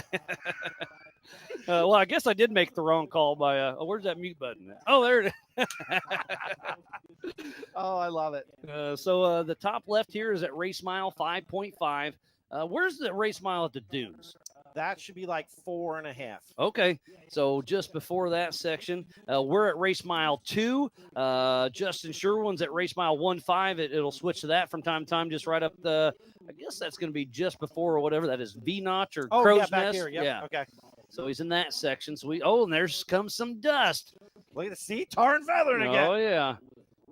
That is wild as they come up across that ridge right there. Sometimes, the drivers, they would get crossed up right there. And there's a lot of different lines across there, and some of them will mess you up. Oh, yeah, there's a couple of spots, and I believe that was Rusty Berry. Again, guess. You guys got the same screen I got, but I believe that was Rusty Bray. And again, we talked about him last night quite a bit, and it's just so cool to see him come back. Because I'm not going to say we were buddies back in the day, but we hung out a little bit, bumped into each other. And back then, I was an average Joe, and I was just a fanboy. And now we are actually buddies. And to see him come through, and the white flag is out for Nick Anderson. He is 11 miles away from that checkered flag. So Nick Anderson, and he's got the fastest time of the weekend. He just knocked off about 1 minute and 40 seconds off of Paul Wolf. So his fastest time is a 20:58. Oh, my, that is over moving. Paul Wolf. Oh, my goodness. So I wish Paul Wolf wouldn't have had issues, because I think Nick and Paul would have been battling until the end. But it's part of it. But to finish first you must finish. That's right. So Nick Anderson has 11 miles to go. We'll see if he can keep that car together. What time is it? We have been racing for just over 1 hour. And the other thing with Paul, he's out there. This is his second race. So that car went through the first UTV race, now the second race, all pre-running. He's learning that course, and he's going to get in the 4,400. 4,400, and he's on the pole in 4,400. And what did we say? What did I just say? 24? Yeah, 24 cars the next race. So obviously this is a great race. I love all racing. But the next race, 4,800 Branik Motorsports Legends class, and the Unlimited class, the 4,400, the biggest and baddest names of our sport, will be taken off hopefully here in about an hour. But again, this course, there's parked cars everywhere. We got to get a clean course. So out of 8 people, there are half of them stopped. Oh my goodness, attrition is brutal in this type of racing. And that's the thing. Like, you have to, like you were saying, you have to know how hard to push the car. And so that where it comes back to communication. So hopefully Nick's got his PCI race radio on, and the pits are saying, hey, you've got to a huge lead, back it off. But I remember I was a mediocre racer back in the day, but I would get a pretty good lead and I'd try to back off and I would miss my marks and bobble. So I just got to the point where I'm just wide open all the time, see what happens. And if I break, I'm having fun. Having at it. And it bit me a few times. Well, I mean, that does happen. But that tree jumped, it moved. I know it. I know it. But like as you were saying, like part of that having the crew and the radios back and forth, that's like, it's driver is just part of it. It takes whole team to make stuff happen. It takes the car, the prep, the pits, and then obviously racing's the easy part, technically. Yeah, right. So talking about racing, you guys have the Trek series here, and you do have a rental fleet. So two don't make four on that one. I was gonna say I was wanting to come out here and rent a machine and just go trail riding during a Trek race. Well, there is that option, right? During the race. Yeah. No. But I would love this is my style. I love watching the rocks, but racing rocks, just hard on equipment. It is. So I would love to come out here and race a Trek race one of these days. I don't have a machine yet, but I would love to. And so if you have any rental race cars, let me know. Well, yeah, you never know. You might know somebody, right? But, that was what Trek was all about. Like, this stuff is awesome, but, sometimes it can be intimidating to hit rocks like this your first time out. So Trek is all about kind of getting that entry level. It's tough racing, but we just don't have the rocks. Yeah, and that's fine because you got plenty of everything else, the sand dunes, the trees, the mud. I mean, this place, we said it yesterday, hybrid. You got a little bit of everything. We are very blessed, that is for sure. Well, my phone's blowing up, so I'm going to kind of get caught up a little bit. Looks like we had a accelerometer. Wow, I can't even say that word. From 523. That is Tim Abner. So something happened. He must have hit something hard at race mile 24, and now he stopped. So it could have been a slow roll, is what David's telling me. So tough break for Abner. He was running strong. That is Larry was in the booth just a minute ago, and they're pretty good buddies. Yes. They're from the same hometown. They're awesome guys. They come here and practice all the time. I swear, I don't know that guy does anything but work and play. Yeah, exactly. I mean, that's one of my favorite things is work hard, but play harder. That's how it goes. I just lost my train of thought. So during a Trek race, there we go. What is like, do you pre-run during the day, race in the evening, similar to this? Yep. Okay. So we do everything after the park closes. We're all about that, kind of trying to make sure that people can come ride during the day and then be able to come check the stuff out at night. And is there a speed limit on a normal weekend? Prudence. Be wise. Okay, so in the dunes, when you have you can see a long ways. Yep. You're okay with people out ripping it up, but yeah. in the tight trees, there could be somebody the other way. And I know a few people aren't a fan of the flags, but for safety, I love it because you can see that flag a long ways before you can see a vehicle. 100%, and it's waving, so it catches your attention. Yep. And I did a post before telling our drivers for pre-running you must have it, and I said just a safety flag, and Larry got on there and corrected me. Please make it an orange safety flag. Correct. Well, you guys will let us do a little bit, but recommending orange, you got it. Yep. And last year, culprit here, I came without one, so I bought one. I brought it this year. There you go. Because I'm cheap, so I brought the same one I bought last year. That's all right. Hey, that's what they're all about. That's what it's for. And then speaking about that, you're a power sports store. You have 500 new units. You have flags. You got your little rubber duckies. I'm not sure what you do with those, and then you got your clothing apparel. And what don't you have here? Well, we try to do our best to have absolutely everything that somebody's going to need when you come out riding. That's the cool part. One of the cool parts about the Badlands is we really if you've taken the effort to go on a trip, you know how easy it is. Like if something happens, you just break an axle, a belt, something simple, it can ruin a whole trip. So we really try to have all that little stuff to get you back out on the trail, get your weekend saved.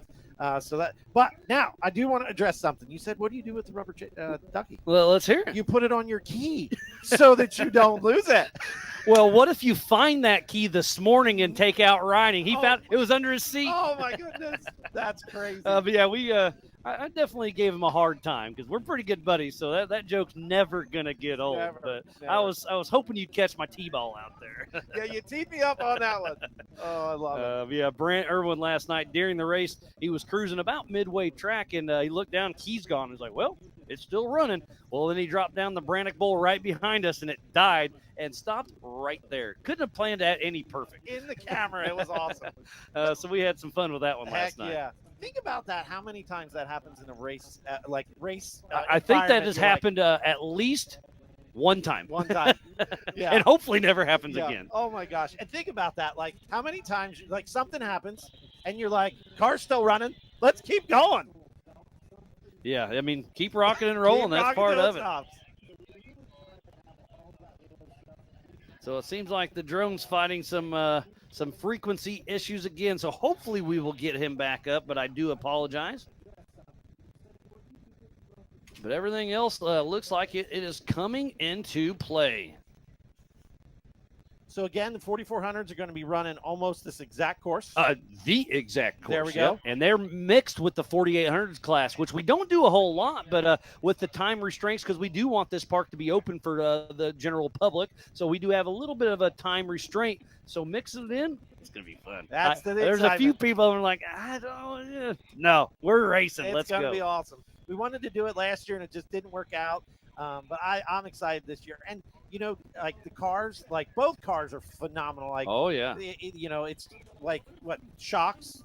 So a 4800 car, they make a lot of new specific car builds for it, but the reason it came to light is 4400 has evolved so much over the years.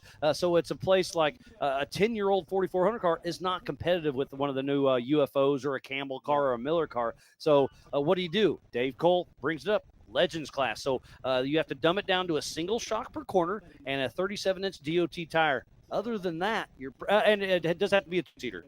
But other than that, it's basically the same car. Yeah. And speaking of, Caden Berger, Stan Haynes bought a car about a year ago probably, and it was a 4400 car. Yep. He dropped her down, put single shocks, smaller tires, and they'll be racing this evening. Hopefully. I heard they had a transfer case go out. That was 3 or 4 hours ago, so they were scrambling to find one. I hope they did. And there goes the drone once again. Well, it's glitching a little bit, but he's doing his best. That's James with Believe Cam doing some great stuff for us this weekend. Can never thank those guys enough. And as you were saying, you know, 3 to 4 hours in the racing world, that can be an eternity. You can get a lot of stuff fixed. It would take me 3 or 4 weeks to do that, but these guys can do it in 3 or 4 hours, no doubt. I know. I personally would be like, they actually try not to let me have tools. I would recommend that. The only tool they give me is a wrench, and they tape a microphone to it. I don't know. Tell you, it's crazy. But yeah, it's been a great weekend, and racing is not over yet. Looks like Nick Anderson is at Race Mile. Where'd it go? Oh, it doesn't say Race Mile right now. Okay, so he's out there. Let me go over here. No, okay. I was hoping I didn't miss the finish. Yeah, right. So the trackers are delayed on us just a little bit. But Nick Anderson is on his 4th and final lap. And on ultra4racing.livemotorsports.com, he is the only one on the lead lap right now. And he came through, it doesn't say here until the next guy. But I'm going to say he's going to have a 10, maybe 15-minute lap. Could he win before somebody? So let's talk about that. This is a Grand Prix finish. So now that Anderson came through, white flag's out. So no matter what lap you're on, this is your last lap.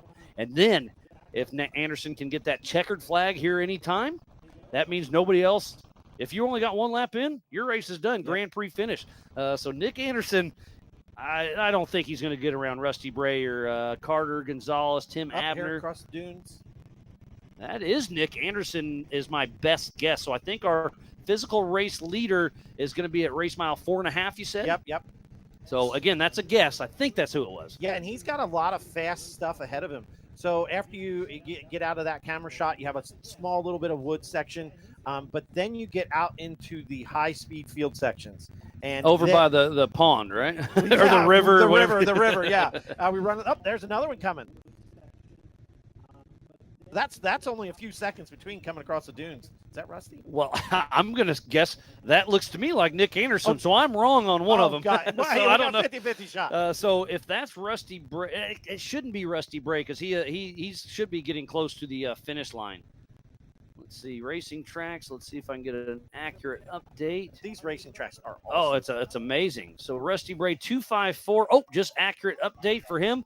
Look at this. He is at the PCI pits on the correct side, I believe, and he's doing 12 miles an hour, There you respecting go. the Yep. speed limit. And again, talking about that speed limit, we know how fast they're going. So if you say I was doing 25 miles an hour, this thing says 35. We know it, and you're going to get a penalty. Yep. So Rusty Blay playing his cards right. So he's about a mile from the white flag. And then Nick Anderson, again, how old is this? 36. So, yeah, his update's 12 minutes old, so he's having a little bit of whatever frequency issues. Yeah. Dang trees. So we'll keep an eye on that. We'll switch over to the YouTubes. We got a pretty good crowd watching us. Looks like Curtis, Nathan, Legend, Moose, Jennifer, Aaron Lynch, Annette, and Legion are all tuned in. Look at all those names. That is crazy. Oh, yeah, Aaron, I know your buddy Gavin is out, or I've heard he was stopped, but you're saying he's broken out. I hate to hear that for him. And as you were talking about those transponders in the driver's meeting, that was super cool to see. They were talking about how they have where if there's a stopped car. Okay, well, you didn't listen enough because a transponder's at the Or start-finish. sorry. That's the racetrack's tracker. That's why you're in that seat. And I'm over So here. you're one of our typical racers. You Yeah. don't listen either. Other than I just don't have the helmet on yet.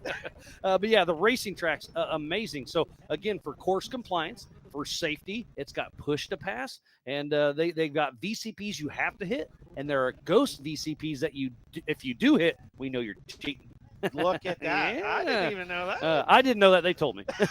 But yeah, they've got the wrench where you can hit a wrench button, and that says, "Hey, I'm changing a tire, changing a belt. I'm stopped on course," and it shows a beacon 1,000 feet behind you, and then it counts down 900 feet, 800 feet. So keep an eye out. You don't want to hit somebody in dust. So it's for safety, it's for course compliance, and it is a $200 fee that the racer pays for.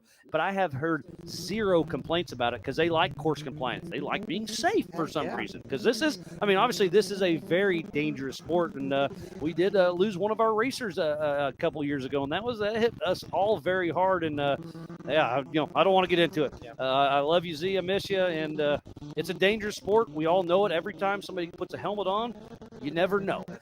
So again, I think the racing tracks is a huge bonus for that. Absolutely. And that's part of it. You do everything you can to make it as safe as possible. Harnesses, collars, just every bit of it to just give you every advantage you can. Yeah, USAC is our sanctioning body, and they are pretty strict on the safety rules, and for good reason. The neck brace, the Hans, the helmet, your racing suit, your gloves, the window nets. I mean, everything has to be up to date. Some helmets are $1,500. Yeah. They're only good for 10 years, which sounds like a lot until you've had it for 10 years. Exactly, right. And then window nets are a few years.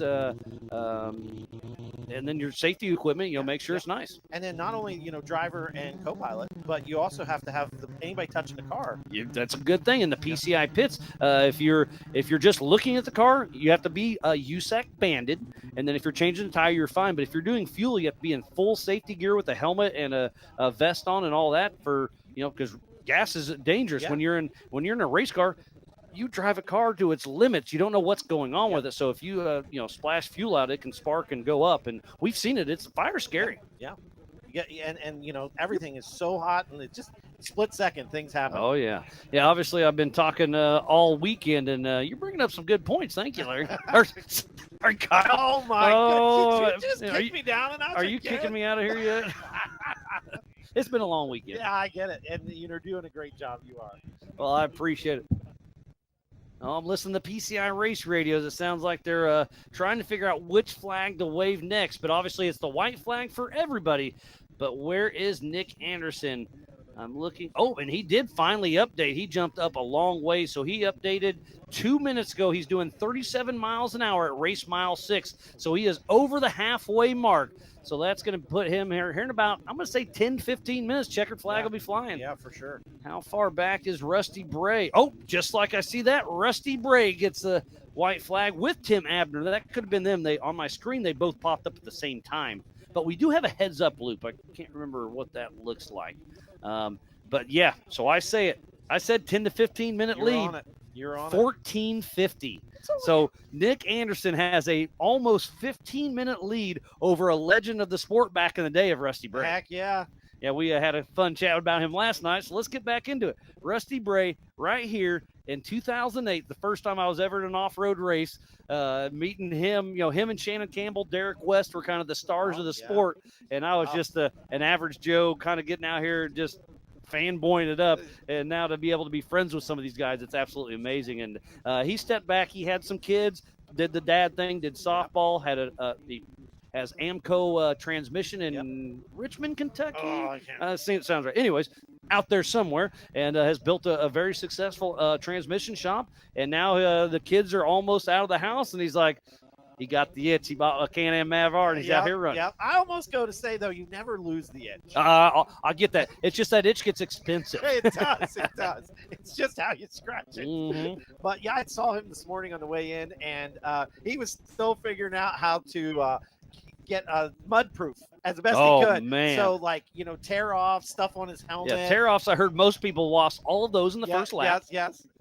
He was trying to figure out how to duct tape all his dash and all the radios and have backup for rags. Hey, 100-mile-an-hour tape, not duct tape. Yeah, this is true. 100-mile-an-hour tape. Maybe even 200-mile-an-hour tape. No, for some of these guys. No, that's in the helicopter. We'll save that for the helicopter. Yeah, hopefully there's no duct tape on that. Yeah. Oh my gosh, we were buzzing trees, and I was like, did the prop just hit the prop? Yeah, let's call it a prop. Yeah. I was like, did that just hit the tree? Holy crap. It was awesome. Yeah, I've gotten lucky enough to ride in a helicopter a couple times at KOH just for fun. And man, those things are incredible. And like you're saying, you're chasing them through the dunes, and in a helicopter, you're just literally floating. It's so smooth. And then did he have a little fun with you and do the little whoop-de-woos? Oh, yeah. That's pretty wild. We were low. And it's hard. He was really getting it because you got to adjust your speed with the racer and the camera and all that. So it's challenging. Yeah, I just saw somebody back there. I'm going to guess that was Rusty Bray. Let's see, racing tracks. Yeah, okay. Yep, the little update here in a minute. So Rusty Bray should be our next competitor through here at the Branik Bowl. And then Nick Anderson has moved all the way up to race mile 9. So we're about 5-10 minutes out from the checkered flag flying. Awesome. It's been a very smooth race. The weather is absolutely perfect. I'm going to pull up weather again and hope it's pushing back. Well, it still says 9 o'clock, but it's only 40%. So to me, that's 60% not, right? See, and it's getting better. That's the important part. And then it looks like tomorrow is going to be a great day. So if you're here watching this race, enjoy your evening. Tomorrow morning, what is it, 8 o'clock you open the park? 9 o'clock. 9 o'clock. We got to get our beauty. Well, you need more than I do. I'll be up at 8. I'll be in it probably 11 o'clock. There we go. But then you can go out here and race the Ultra 4 race course. How cool is that? Yeah, we are going to leave the arrows up and everything. So if you're coming out on tomorrow, just see what these guys are doing. And that's the other thing. As the cars just keep going over and over and over, and as the tires keep getting bigger, it's getting worse and worse and worse. So I recommend going around some of the sections, but you can see the race course, 11 miles here at Badlands, and look at the crowd here. How cool is that? That's so down cool here in the Branik Quarry action, and that is actually across the way. That's probably 200 yards over there. Yep. And what you're seeing behind us is the first part of the rocks. And that is there as they're leaving the quarry and all the rock section. And there's actually a cool ledge back there. The guys were jumping up. Oh, the wall? Yep. Yeah. Yeah, that is awesome.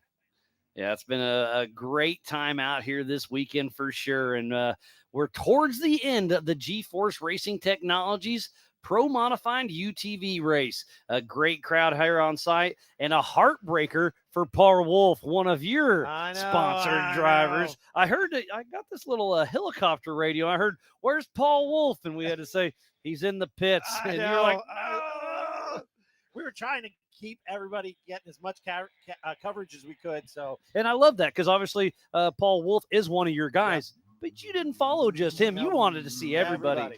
So there goes Rusty Bray. I was correct. So, and he's got a left rear broke axle. So this could get interesting for Rusty Bray. I don't see a co-driver in there either, was he? I don't think so. I think he's flying. Yeah. So great thing to talk about. I bet you this is Tim Abner. Yes. You can always tell by the sound of him. So Tim Abner is right behind Rusty Bray. Rusty Bray is wounded. And in Ultra 4 USA, there is no outside assistance other than safety members of our crew or your crew.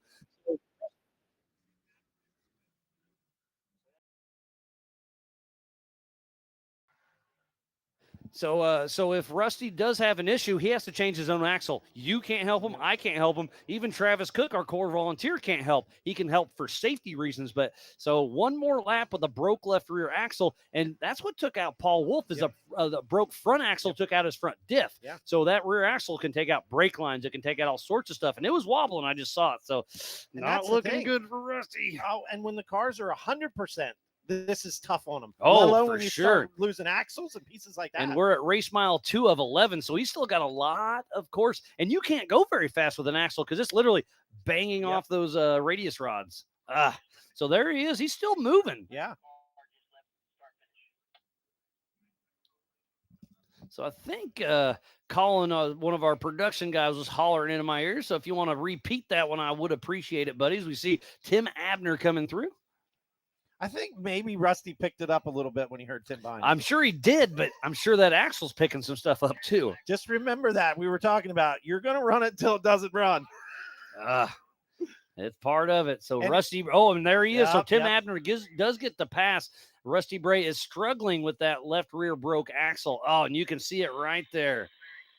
It is hard on the car when you lose that, like an axle like that. And I'm not saying this is a hard section, but it's not an easy section, especially. Wonder how far away. Oh, I think he is. I can't tell if he's out of the race course or not. Oh, well, that's one of our camera guys running. Okay, good. I was like, hopefully he's not in the crowd. And if he can get the car through this section, he could probably live the rest of the way.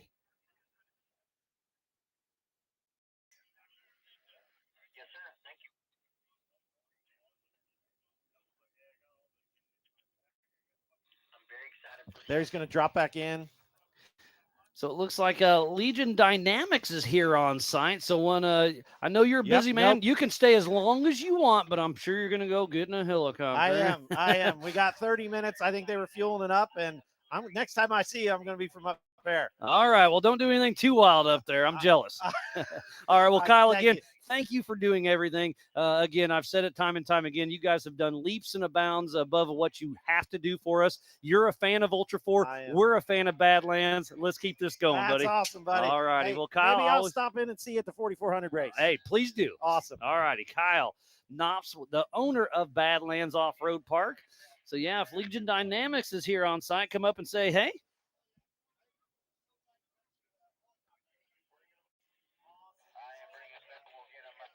Oh, and I must have missed it, but it looks like Nick Anderson, number 3402 out of Canton, Georgia, with Anderson Racing, just unofficially won this race in his Can-Am Maverick R with Metal FX, CT Raceworks, UTV Race Shops, Infinite Off-Road, Evo and Tire Spine, and PRP. So again, congratulations for your unofficial win, Nick Anderson. And he's got a big enough lead. Unless he has an issue with racing tracks, he just unofficially won this race. And there's RDP walking behind me. He probably works harder than anybody out here. The guy does a little bit of everything from our social media to our website to everything in between. We all wear a lot of hats. Back in the day, I used to just come in and talk, and now, we all pitch in. We all do everything. We've got an amazing team here. So now that the checkered flag is out, it is out for the rest of the field. Uh-oh, and Justin Sherwin just said Corey Day ran by him.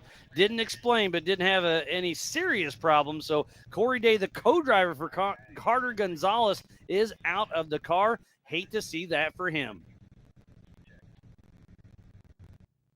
This coverage of Ultra 4 USA for the Badlands Branik Brawl is presented by Branik Motorsports and is brought to you by our official sponsors, Monster Energy, Warren Racing, PCI Race Radios, Metal Cloak, and by NorCal Rock Racing.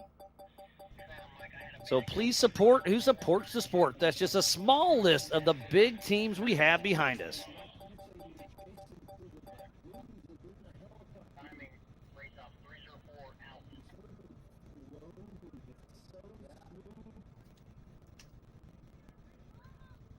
So I did get an official update from Race Ops. I know Aaron Lynch said that Gavin Smith was out, but now it came across race ops. So lots of information through the PCI race radio, but tough break for Gavin Smith.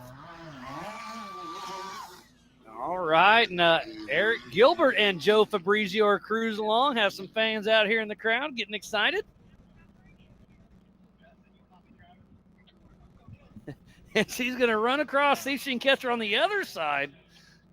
She's got more spunk than I do. Keep on going.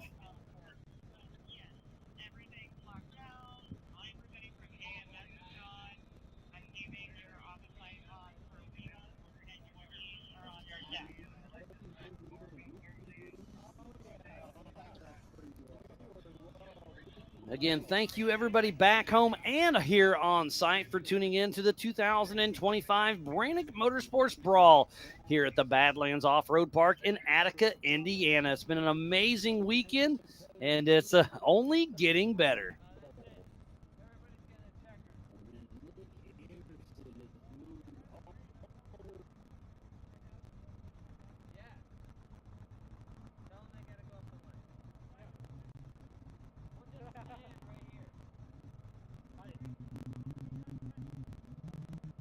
So RDP just saw him walk behind me. I tried to trade him spots because he's going up with Kyle in the chopper for the start of the 4400 race. I'm pretty jealous of that. So top right is James with the Believe Cam drone. Bottom right is Justin Sherwin, part of Team Indiana. Bottom left is right here with me at the Big B studio at the Branik Bowl. And then Pam is up on our top left at the Branik Motorsports start finish, who she has already waved the checkered flag for. So we do have a co-driver out of or some kind of driver. I see a driver with a helmet. Oh, that's Carter Gonzalez. I just saw him come through, I think.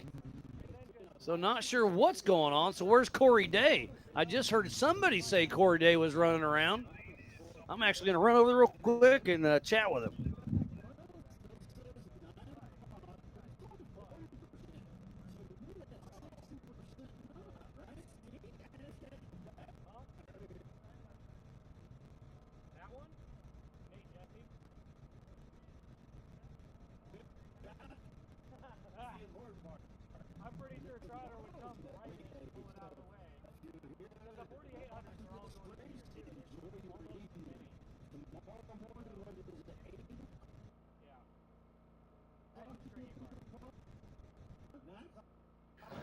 So I went and ran and caught old Carter Gonzalez, and you were looking for Corey Day because he's racing the next race, and you're broke. Yeah, I had or stuck, or I'm stuck at the bottom of a mud hill. I had his helmet in my car. I'm like, oh shit, he's got a race. So I love that. You looked like you were a little frantic. I was like, what's wrong? He's like, Corey's got a race in this next race. I'm like, so I love the forward thinking of that he helped you and you want to help him. Yeah, hey, he tried to get me across the finish line. I got to get him across the finish line. 100%. And so I've been texting back and forth with your dad a little bit, and you've been racing with us a little bit. You raced here a fair amount, right? Yeah, so pretty much where I started racing was here racing the local Trek series, and so it got me into it. It's an amazing series. I mean, the guys who put it on, I mean, Kyle and Larry, same amazing guys helping put this race on. Oh, it's been a great fit for sure. And when your dad said, I've got Corey Day, I'm like, whoa, he's one of our better co-drivers in the sport. So how'd you land him? Just because the connections through Trek, I would assume? Yeah, so my original co-driver had some things come up and couldn't come down. So we got a hold of Corey and was like, hey, do you know anyone? I'm not racing, I'll do it. Do you know anybody? Yes, he knows himself. Exactly, yeah. And it worked out great. I mean, you saw he was an amazing co-driver, got out, winching, just trying to get me one more lap on the board. So you guys, no, that was Gilbert that rolled earlier, right? Yeah, we didn't roll Okay, earlier. you didn't roll. That's right. Eric Gilbert with Joe Fabrizio rolled, and then you're so did you break something, or you just normally wouldn't get stuck on a mud hill? No, I ended up breaking my front diff like end of lap 1. And then as we were coming up on the rocks over here, broke another rear axle, locked the front, so I had my 2 right tires spinning, and that was it. So I winched up as many rocks as I could, got to the dirt hill, and it just wouldn't do it. Oh man, I hate to hear that. Yeah, it is what it is. That's racing, right?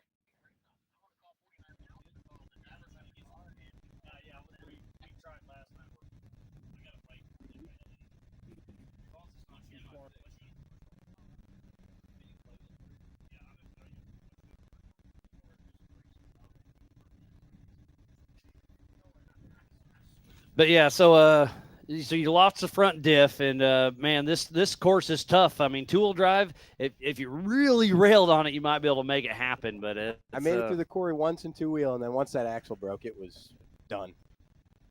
My watch is telling me to be more active. Yeah, you should do what I'm doing. Yeah, I was gonna say you want to wear my watch for a little bit. I said I can get it done for you. I'll run back to the car. So how far away are you from here? Are you Uh, to the quarry on that side, or are you between the quarry section? between? Okay. So, maybe half mile. Yeah. So if I remember that right, that's where we did the qualifier last year. That's a fun little section. Oh yeah. Oh yeah. And again, there's nothing super hard at Badlands. There's some tough spots, but I love the diversity. I mean, the sand dunes are cool. The rock obstacles are awesome. The tight trees and the mud is really it's what makes it tough out here. Yeah, you can do it's everything. I mean, high speed through the sand, climbing rocks, and then obviously mud. Oh man, and the weather, it's looking like about a couple hours it could start dumping on us. We'll see. We're hoping it pushes until we finish, but this is Ultra 4 USA. We're gonna keep on keeping on. Heck yeah. I love when we race at Crandon every year. It just starts sprinkling in the Pro 2s and Pro 4s. They just shut everything down, and we're like, really? Come on. That's part of the fun. I mean, but they don't want us tearing up their track. I understand. That course is really cool. Have you been up to that one yet? I haven't yet. I hope to this year, maybe next year, but it's definitely a bucket list. Heck yeah. No, it'd be awesome. Heck yeah. So what's the next race on your plan? Right now, I'm not really sure. Just kind of looking after this race. We were going to look at the schedule and see what we can fit in, working full time and all. Yeah, it's hard to get out everywhere. It's a bummer when work gets in the way of racing. I know. It really should be the opposite way. Yeah, something like that. But man, it's been a lot of fun. So do you need some help with your recovery? Did you hit the recovery button? Yeah, hit the recovery button. Okay, so they probably got you documented in there. Yeah. There's a guy with a Jeep over here as I was walking up, getting my car number and approximate location. Perfect. So yeah, hopefully we'll see how far out. Let's see. I'm looking for blue dots. So it looks like it should be Tim Abner. He's at race mile 7. And Rusty Bray is still moving that. He's got a left rear broke axle, and it was sitting there whopping along right here. And he's at 42 miles an hour. So either it left the chat or it's hammering everything. But he's right behind Abner. So they're both right around that race mile 7. So those are our two next competitors we should see. Last time around, it was Rusty Bray, Tim Abner. But then on the drone we saw just over here that Abner was able to get around Bray. Oh, wow, yeah. So it's been a really good race out there.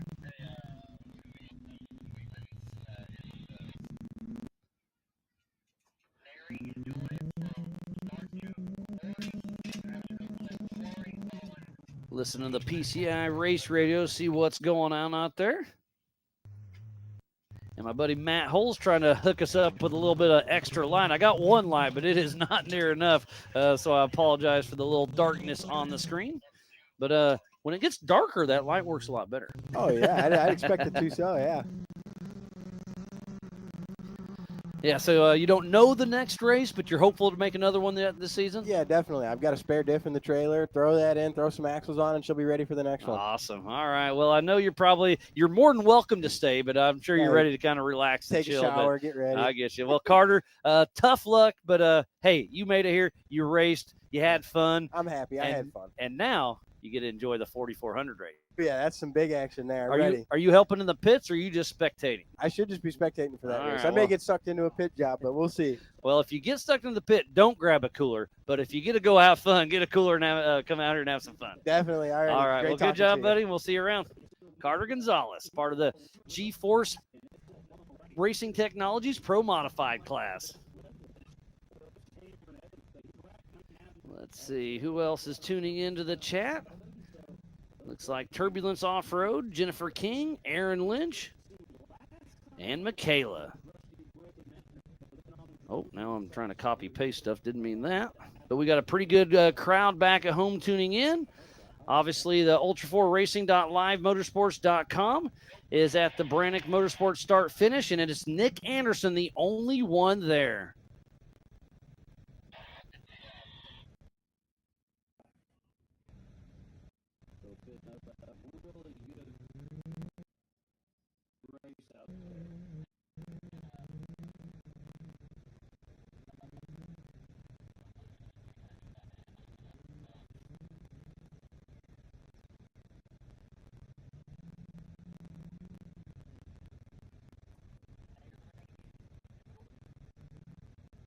So again, the top right is the other side of the court, and you can see a pretty good crowd out here having some fun.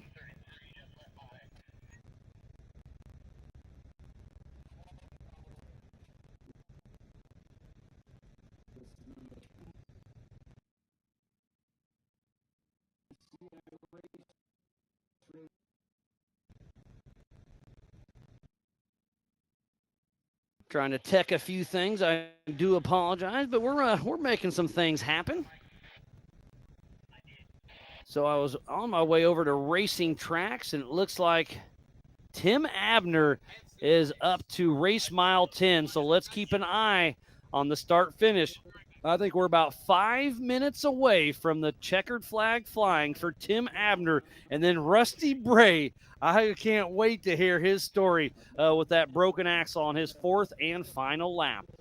So we're getting close to finishing up the podium for the G-Force Racing Technologies Pro Modified UTV race. Up next is the 4800 Branik Motorsports Legends class and the 4400 Unlimited class. 2 races going on at the same time. They are scored separately. This race they took off every 15 seconds, one at a time. This race is on adjusted time, so I assume that'll be pretty similar.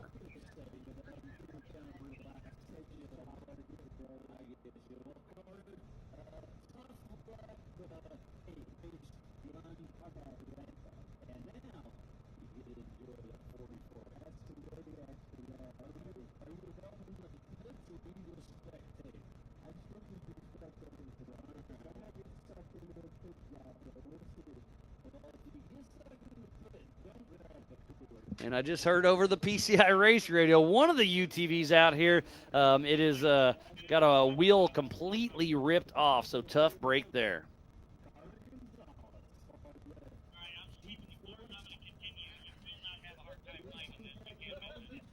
All right, and I'm just kind of looking. 304 of Gavin Smith stopped. The 49 of Carter Gonzalez just hopped in the booth with me, stopped. Looks like the 4311 of Alex Klein, 13 miles an hour, race mile 5. The 1133 of Eric Gilbert is at 30 miles an hour, race mile 8. But the one to watch right now is Tim Abner and Rusty Bray are right around the PCI pits. So Tim Abner at 09. Oh, so that's a 6 minute. There he is. Tim Abner just unofficially gets second position. Number 523 out of Hobart, Indiana with UTV Outlaws.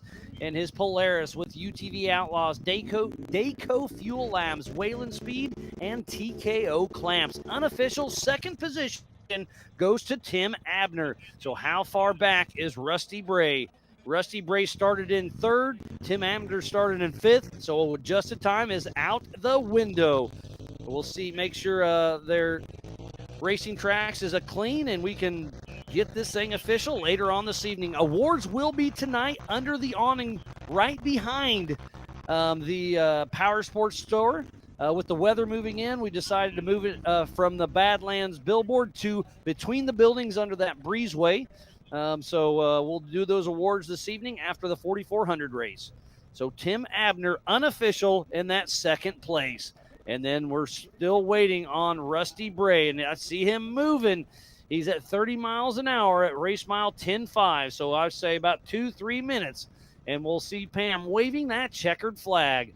Brian Trotter has been running all over course. We got Phil and Justin and Travis Cook here in the Corey section helping us out. Mike Davis running race ops. Pam's running the flag. I'm here in the Big B studio. Mike Davis is doing race ops. I just said that one. Who else? We got Roxy and Robert helped with registration and everything in between. Abe's been out there. We have Benji out on course as well. We've got a small but an amazing team. John Goodby has been helping us coach things along all weekend long. And bottom right, that was either, well, it must have been Larry because I think old Kyle's up in a helicopter. So they're clearing course. That's at Mary Smile 1-5.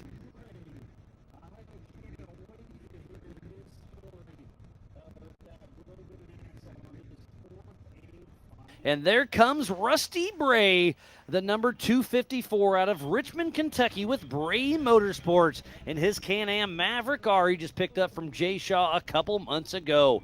He's got Amco Transmissions of Kentucky. So third place, congratulations, goes to Rusty Bray. But top of the box looks like it should be Nick Anderson, Tim Abner, and then Rusty Bray. So the podium is filled unofficially for the G-Force Racing Technologies Pro Modified class. So we got a couple more cars out on course. Looking, it looks like it's going to be just Eric Gilbert. He's at race mile 8. So it's very hopeful for a 7:30, maybe 7:45 start for this next race. They're clearing course. There's a couple cars stopped on course. Are they far enough on course? The course workers will let us know here very shortly. There goes Larry on our bottom right. Him and Kyle have been absolutely amazing. And just like I'm saying, Larry and Kyle run this park. Well, Kyle's up in a helicopter having fun, but Larry's out there clearing course. Everybody out here will jumps in, get in where you fit in, and let's make this happen.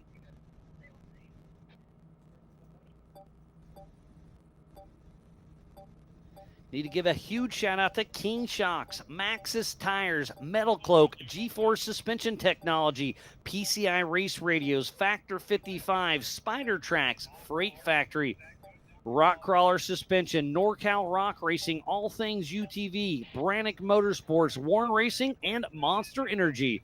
So please support who supports the sport. Without all these amazing marketing partners, we would not be racing here today for the 2025 Branik Motorsports Brawl here at the Badlands Off-Road Park in Attica, Indiana. The crowd's having some fun out here, and I'm telling you, I love this part as well. So if you're having fun, I'm having fun.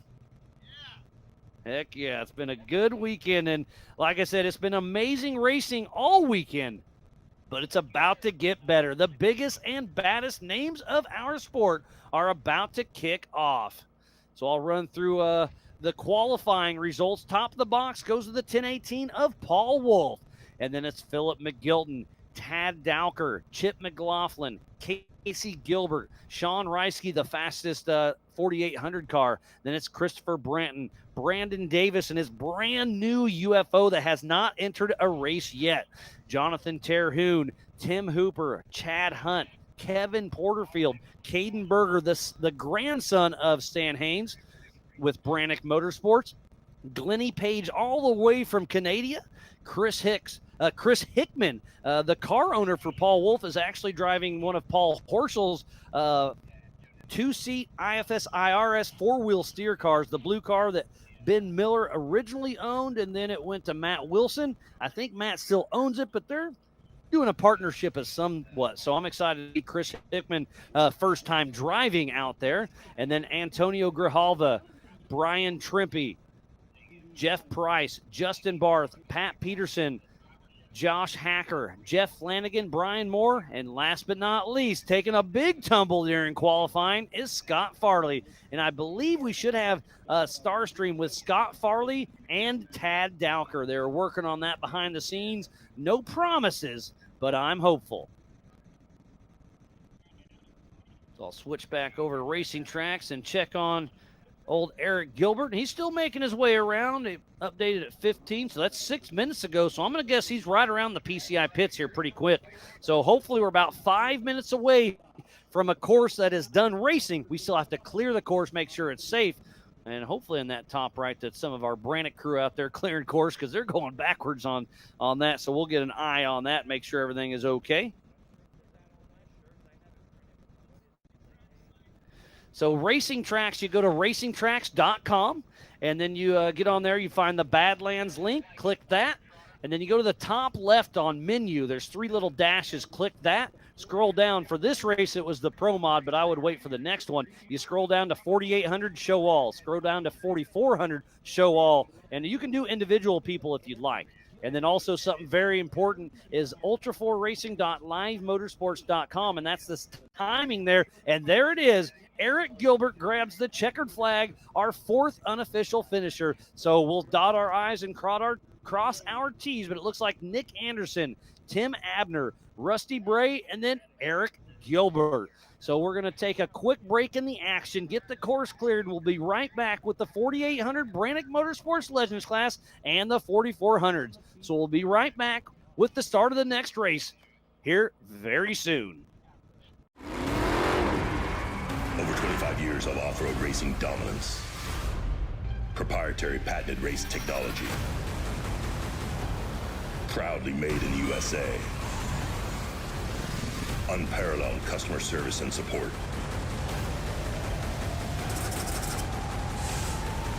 The choice of champions. King Shocks. The leader in off-road shock technology. We don't take these lightly. They're not practiced or anything like that. We're here to try to win. And you know, we're getting bigger car counts. It's a new track. It's a cool venue, and it's a different change of scenery. That's what Ultra 4 is. But then when the green flag drops, it's all out battle. Mad Max and Thunderdome.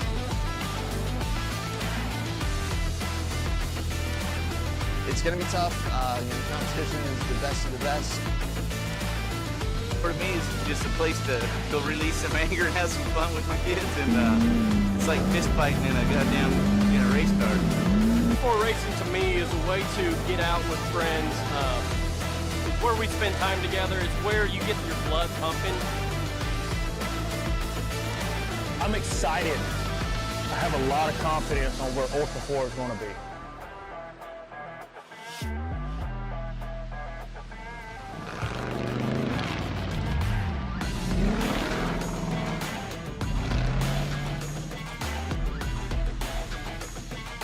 Ultra 4 is awesome. It's so much fun because you're just wheel to wheel with the guy next to you, and especially in short course. And what an opportunity to be able to race side by side with like pro level drivers that have won tail 8 previously, OG drivers that have been in this for 10 plus years.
PCI Race Radios, the leader in off-road communications since 1972.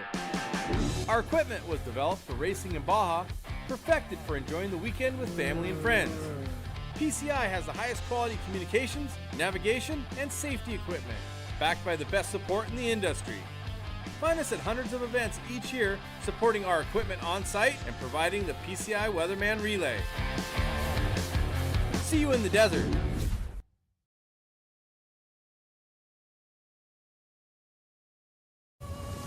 Tested and proven in some of the world's most rugged environments, the all-new Warn Xeon XD and XP line of vehicle recovery winches have arrived, redesigned from the ground up. Warn Xeon XD and XP represent the ultimate in performance and durability on the market today.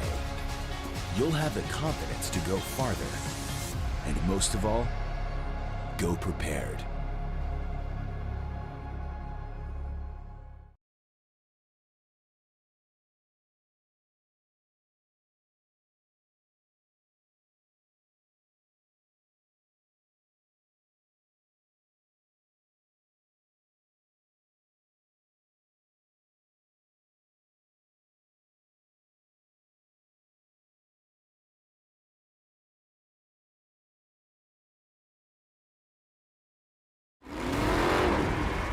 Over 25 years of off-road racing dominance. Proprietary patented race technology. Proudly made in the USA. Unparalleled customer service and support.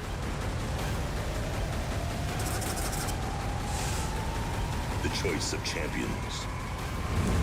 King Shocks, the leader in off-road shock technology.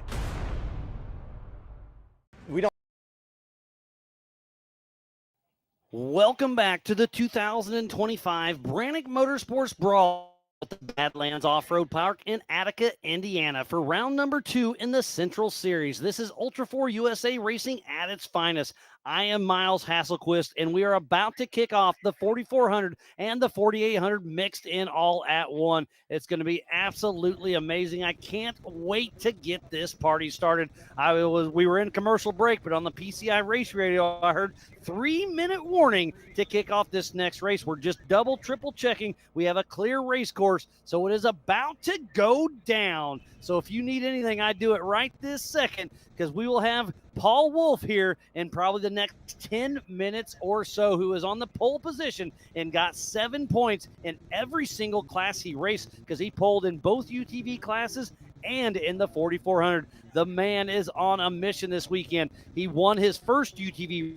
This race, he was leading with a great lead until racing happens. Front axle broke and took out the front diff. Tough break for that, but redemption is in his hands right now. So the 1018 of Paul Wolf out of Alton, Illinois is about to take off. It's going to be a great showing with Wolf Racing in his UFO single seat IFS with an LSX 434, Nitto tires, Raceline wheels, VP Radflow, and the Badlands Off-Road Park. And then it's the number 47 of Philip McGilton out of Tuscaloosa, Alabama, with 47 Motorsports in his Campbell chassis single seat IFS car. Schofield Performance LSX 454. Southern Tire Mart at Pilot, Yokohama, KMC Wheels, and Simpson and Willwood Brakes. And then it is the number 906 of Tad Dowker out of Elk Rapids, Michigan, with North Shore Raceworks and his Trent Fab solid axle chassis called Bambi. Dave Cole owned this car for a while. It's been around a while, but he's done some great updates. He's got an FTA 501 billet block with over 1,000 horsepower. Fox shocks, Raceline wheels, Mickey Thompson tires, Baja Designs, and Warn Racing. And he has Starstream. Let's hope it works for this one. And then off the line next will be the number 4 of Chip McLaughlin and Brad Christensen out of Corinth, Texas, with Rufus Racing. He's in a Tribe 16 IFS chassis called Irene. He's got a Grom LS7 with 900 horsepower, Maxxis tires, Vision wheels, EcoStaff, Baja Designs, Dynamic Motorsports, Mama Ange, and the man above Z. And then we also have coming off the line behind him is the number 618 of Casey Gilbert with his son Eden Gilbert riding shotgun out of Fenton, Michigan with Gilbert Brothers Racing. He's in a Miller Pro chassis with a Mass Motorsports LS7, Tranny Tom Turbo 400, Nitto tires, Big B, Willwood, Rugged Radios, Ironman Off-Road, FK Dynamic Converters, Balducci Enterprises, and MC Motorsports.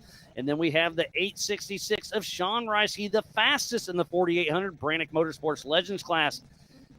He is out of Mishawaka, Indiana, with Rick Murray riding shotgun with 866 Motorsports. He's built his own chassis in-house, debuted about a year ago. He's got an LS3, JKS, Branik, Dirty Life wheels, Mickey Thompson tires, and Mishawaka Auto Parts. And then it's the 4046 of Christopher Branton, but Ryan Webb is actually driving that, and he's got Chris Wyatt riding shotgun, I believe. You can have one fill-in per driver, and Christopher Branton is using his buddy Ryan Webb out of Bossier City, Louisiana, with Upside Down and Kryptonite Racing. He's in a fairly new IFS Jimmy's 4x4 chassis with an LSA 446, Maximum Turbo 400, Kryptonite Customs, Liquimolly, Raceline wheels, USD Sticky, and JE Reel drive shafts. And off the line behind him will be the 256 of Brandon Davis and that brand new Joe Thompson built UFO out of Huntsville, Alabama, with Davis Racing. He's got an LSX engine, 750 horsepower, Raceline wheels, and Mickey Thompson tires. He's also going to be rock bouncing that one as well. Can't wait to see how this car performs out here at the Badlands. Behind him will be the 890 Jonathan Terhune with Brant Irwin riding shotgun out of Muncie, Indiana with Team Indiana. And Fathead Racing in a Jesse Hames fabrication car. Mass Motors LS408 with 600 horsepower. He's got Branik Motorsports, Nate Jesse, Corey Day, Brant Irwin, and Ronald McDonald. And then up next in the 4,400 class is Tim Hooper, the number 1505 out of Bentonville, Arkansas, with Daniel Parker riding shotgun with Fuelworks Racing. He's in a Trent Fab top shelf solid axle machine with a Thompson Motorsports LS 427 with 750 horsepower. He's got Fuelworks, Sureway NWA, Old Town Auto Body, Baja Designs, Warren, and Four Wheel Concepts, and Method Race Wheels. And then part of Team Indiana, the number 456 of Chad Hunt and Rick Murray out of Plymouth, Indiana with Hunt's Motorsports. He is in a Miller Pro chassis, Mass Motorsports LS427, Branik Motorsports, Mickey Thompson tires, Dirty Life Race Wheels, Indiana Muscle Cars, and Fox Shocks. And it's the number 4426 of Kevin Porterfield and Brian McVeigh out of St. Clairsville, Ohio, with Porterfield Motorsports and that wide open designs 2C IFS chassis built by Adam Woodley. He's been racing this thing for a long time. One of my favorite cars. Well, he's got a Jeff Ginter race engines with 800 horsepower, maximum turbo 400, Mickey Thompson tires, PRP, Baja Designs, RCV, Liberty Mountain Fab, and Diddy's Big Block. He also has rad flows on those. And then hopefully Caden Berger, part of Branik Motorsports, found a transfer case. They were on the struggle bus a few hours ago. I have not heard an update. But 4408 of Caden Berger and James Cantrell. So that's why they're working on this car so late. Out of Fort Wayne, Indiana, with Branik Motorsports and that Jimmy's 48P chassis that just got converted from 44 to 48. He's got an LSX with 900 horsepower, Branik Motorsports, Mickey Thompson tires, Raceline wheels, and the Badlands Off-Road Park.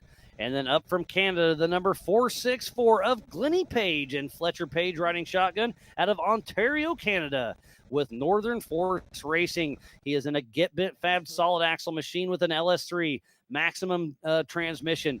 Northern Force, Rival Hydrovac, Summit Trucks, Hammerhead Parts, Nitto Tires, Raceline Wheels, and King. And right behind him, the number 89 of Chris Hickman with Cooper Bentley riding shotgun with Hickman Motorsports out of Columbia, Tennessee. And he's in that, I'm going to call it a rental car. I don't know what kind of agreement they have, but it is a Paul Horschel 2C IFS IRS with four-wheel steer, probably the fanciest car that's going to be taking off. So excited to see how it does. They're doing a little testing with that. And then the 449 tree of Antonio Grijalva out of Mesa, Arizona, with Raymond riding shotgun. He is with Let's Roll Off-Road Racing and the OG Let's Roll Off-Road Racing chassis. He's got a Herbert Motorsports LS3 with 700 horsepower. He's got Let's Roll Off-Road, Nacho Lights, Mojab Off-Road, Yukon, ADS, and Canyon Coolers. So it looks like we're getting ready to go live racing, and the green flag is up, and Paul Wolf, 1018, is off the line. So I'll keep going back through the field. In 17th position will be the 896 of Brian Trimp and Tad Dowker out of Sault Ste. Marie, Michigan. So Tad Dowker is not co-driving. I've got my notes wrong because he's in a race car. He is racing for Shallow Pockets Racing and Trimp Racing Services. And there goes Philip McGilton. So Brian Trimp has Jeep Armory chassis, supercharged GBM 408, 850 horsepower, Tranny Tom Turbo 400, Mickey Thompson, Max Garage, Dirty Life Race Wheels, and Ball Joint Eliminators. And the green flag flies for Tad Dowker. Again, hopefully we get that star stream here in just a moment. But taking off in that 18th position will be the 4857 of Jeff Price and Cody out of East Bethany, New York, with No Car Racing. He's in a Miller chassis with a Gavonda LS408 stroker, Turbo 400, Maxxis, Philip Kasser Photography, Endurance Electrical Service, Torque Masters, and Shawnee K Industries. And Chip McLaughlin just took off. Up next will be Casey Gilbert. But then at the back, is number 19 of 417 of Justin Barth and Paul Geisenhagen.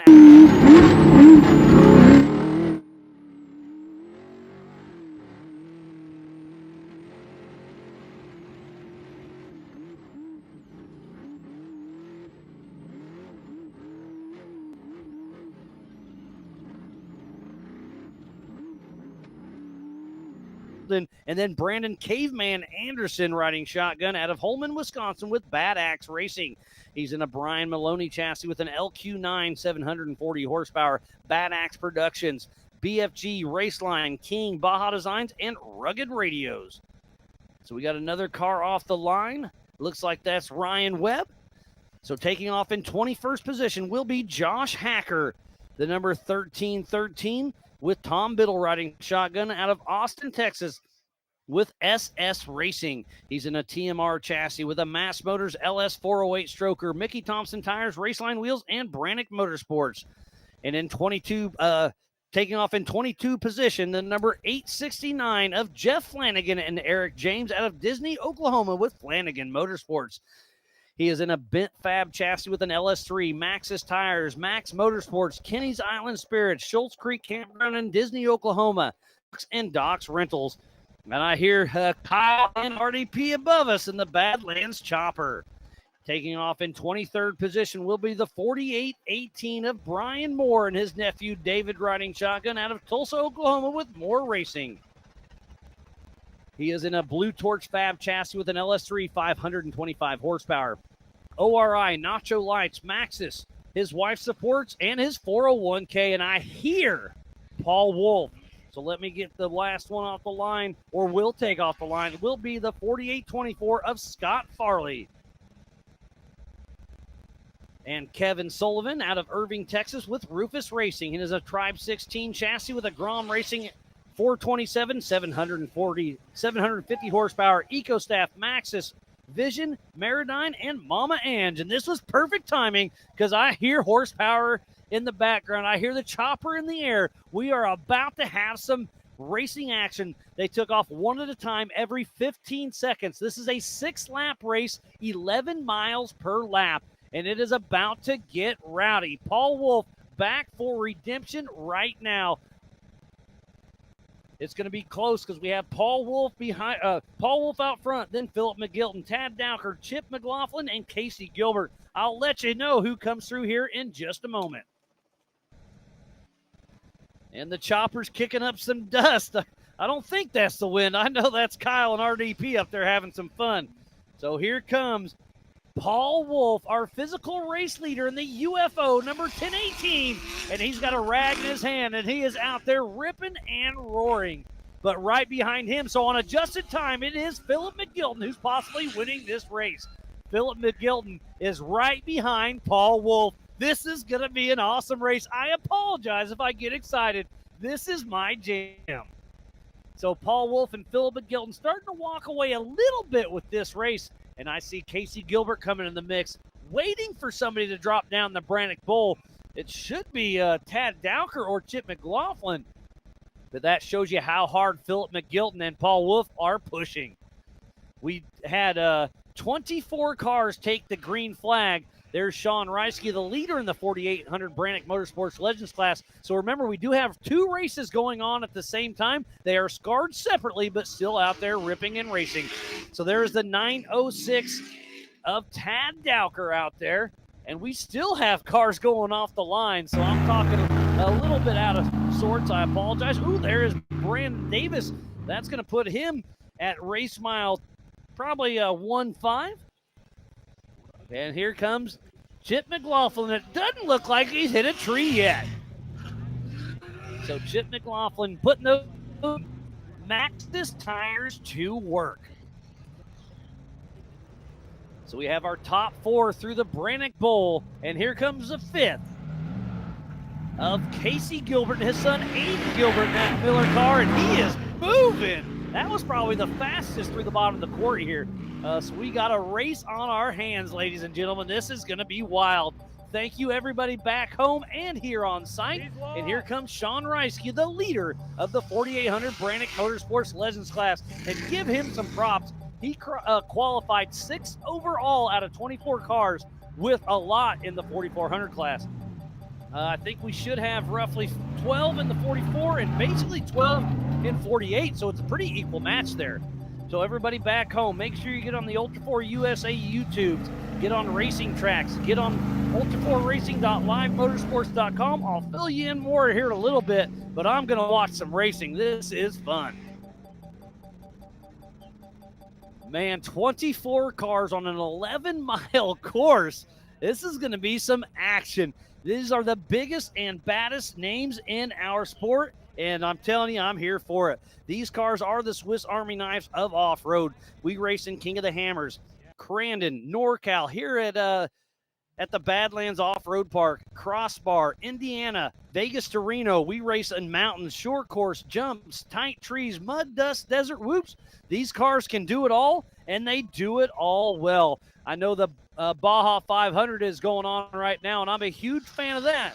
But I hope you guys are tuned in to Ultra 4 USA as Chris Branton, driven by Ryan Webb, comes through, and right behind him and his brand new UFO. You talk about breaking in a car, this is how you do it. Brandon Davis is a rock bouncer, started dabbling in Ultra 4 USA last year in a Can-Am, stepped up in a UFO. He'll be rock bouncing and Ultra 4 USA racing in that same car, so keep an eye on that.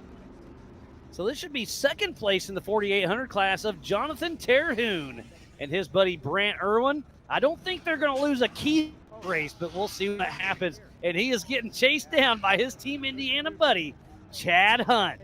Both of them support Branik Motorsports, who is the presenting sponsor of the Badlands Brawl. So there's action all over the race course. We have Justin Sherwin, Benji, and Jonathan Dawes out on course. Pam's at the start finish, and it looks like we have all 24 competitors off the line. So there's Brian Trimp with Trimp Racing Services on your bottom right, and here comes Kevin Porterfield in that beautiful wide open designs car. Oh, I see Chris Hickman coming in the mix. And another amazing cars. There's a lot of amazing cars in this race. So do a little bit of research, check them all out. This is the biggest and baddest names of our sport. Brandon Davis in a brand new UFO. Paul Wolf leading this race in I think that car was built back in 2018.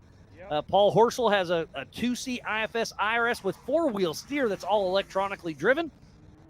And there goes the Fuel Works 1505 of Tim Hooper.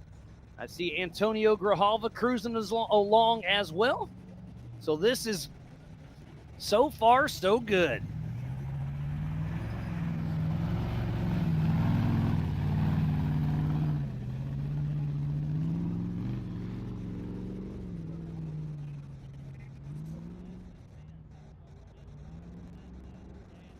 Check the camera real quick. Wanted to make sure we're up and running, and we are.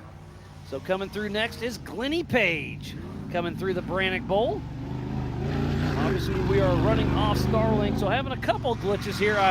And there's your race leader, number 1018 of Paul Wolf on your top right with Kyle and RDP and the Badlands Chopper chasing him down. But look at this, Philip McGilton is right behind him.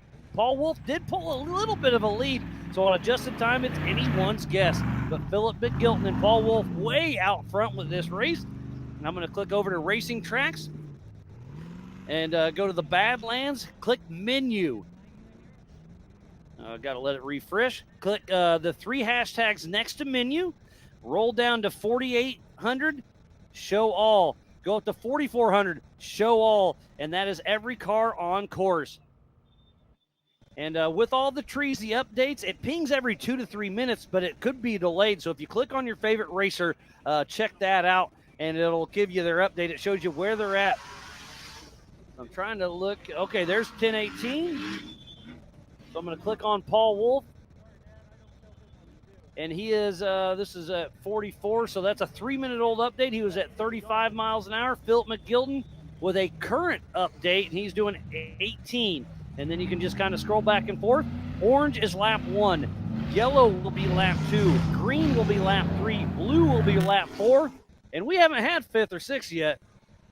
So we'll see how that shakes out. And you just saw Chris Hickman come in, probably the widest car Oh, it's towed out, so he may have kissed a tree, and he has a little bit of steering issues. That's a big car to be going through there. I believe that's Tad Dowker in the top right. Looked like it was Brian Trimp bottom right. Lots of racing action going on out here. And if you see any, so I see Glenny Page 464. He's got a red at the bottom of his teardrop. That means at 0 miles an hour. So I hate to see that for him. Hopefully it's a quick and easy fix. And he is almost to us. So not sure what's going on. I do think lap traffic will be an issue later on this race. Again, they took off one at a time every 15 seconds. This race is on adjusted time. So that means when you left the course, that's when your race started. So technically, no one's actually racing themselves or racing each other. They're racing their own time. Obviously, the cars are on track at the same time, so they're obviously battling it out. But you are racing your own time out on course. This is a 6-lap race at 11 miles per, so that's 66 miles here in Badlands. There goes Patrick Peterson, driven by his buddy Ken. And then the 13-13 of Josh Hacker, who won in Davis, Oklahoma earlier this year. We'll see. He took a fairly rear start. Yeah, he started all the way back in 21st. So we only have a few more cars that should be coming through here. Looks like that's Sean Reisky at the top right of your screen. And I see Brian Moore a little bit off course. He got lost. I saw somebody do that yesterday. So as long as he re-enters the course where he left it, this is where your co-driver is very important. I think he came over that hill. He's like, oh, I don't recognize this, and I see a camera gal right in my way, so I better get turned around. And so Brian Moore a little off course. We'll get him turned around. Hopefully everything's A-okay. And here comes Scott Farley, who took a big tumble during qualifying yesterday. They got the car back in action, so he will have adjusted time on his side as long as he doesn't catch one of those dreaded bottlenecks. Again, if you are just tuning in, I am Miles Hasselquist, and this is the 2025 Branik Motorsports Brawl here at the Badlands Off-Road Park in Attica, Indiana. This is our last race of the weekend, and it's gonna be a good one. 24 cars took the start, and it's gonna be a wild one, I guarantee it. We need to give a huge shout out to Monster Energy, Warren Racing, Branik Motorsports, All Things UTV, NorCal Rock Racing, Rock Crawler Suspension, Freight Factory, Spider Tracks, Factor 55, PCI Race Radios, G-Force Suspension Technology, Metal Cloak, Maxxis Tires, and King Shocks. And there goes Jeff Flanagan down the Branik Bowl as we speak. So action on every camera at every time except for the start finish, because we're waiting on Paul Wolf. Let me zoom out and see where I think he's at. Well, his tracker is not updating on me. He's ghosting me. But Philip McGilton 1 minute ago was at race mile 7, so I know him and Paul are battling, so I hope it pings on us and we can see where he is at. So make sure you go to racingtracks.com, go to Badlands, next to menu, those 3 hashtags, click that, scroll down to 4,800 show all, scroll up to 4,400 show all, and that is how you check all your racers. You can click each individual racer. It tells them where you're at, how fast you're going. If you see a red spot on the bottom of that teardrop, that means they are stopped on cord.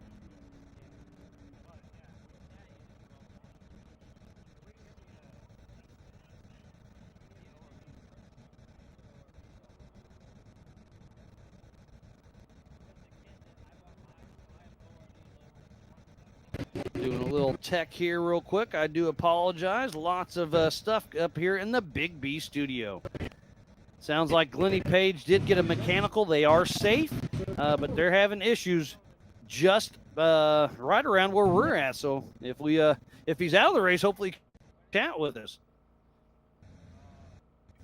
And it sounds like Corey Day is with Jonathan Terhune. I said Brant Irwin. I was mistaken. Thanks, Nate, for keeping me honest.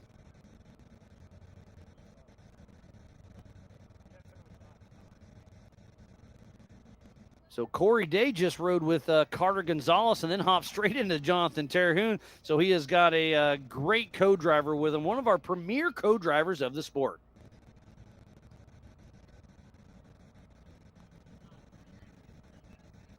And the chopper came down, so our Believe Cam drove had to land for just a moment. We'll hopefully get him back in the air here very soon. Trying to get caught up, make sure I'm not missing anything too important.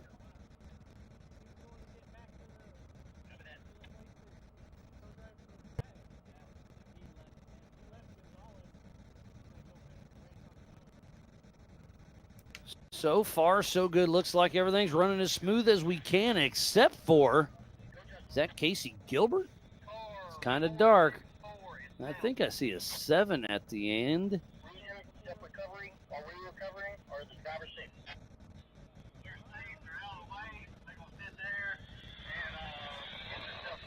Man, I wish that drone could get a little bit closer. I can't quite focus on who that is. 1157, I don't recognize that number well because I don't have that one, so I can't quite tell who it is. But at the other end of the quarry, somebody is on the struggle bus. 4857 is out of the race. So that is Jeff Price, and that could be, okay, so that was Justin on the PCI race radio, so that was probably 7. He did have a 7 on the end, so 4857 sounds like he is out of the race. Hate to hear that, but look at the crowd here in the Branik Quarry. What a great shot from James with the Believe Cam drone. And then Jonathan Dawes, part of Team Indiana on our bottom left, has a great shot there in the dunes, and somebody is ripping and roaring. Once I get a little closer, hopefully I can get a visual. I'm going to guess that was Anthony Grijaldo in 44449 tree, the OG Let's Roll off-road car. So let's switch over here to the Ultra 4 USA chase.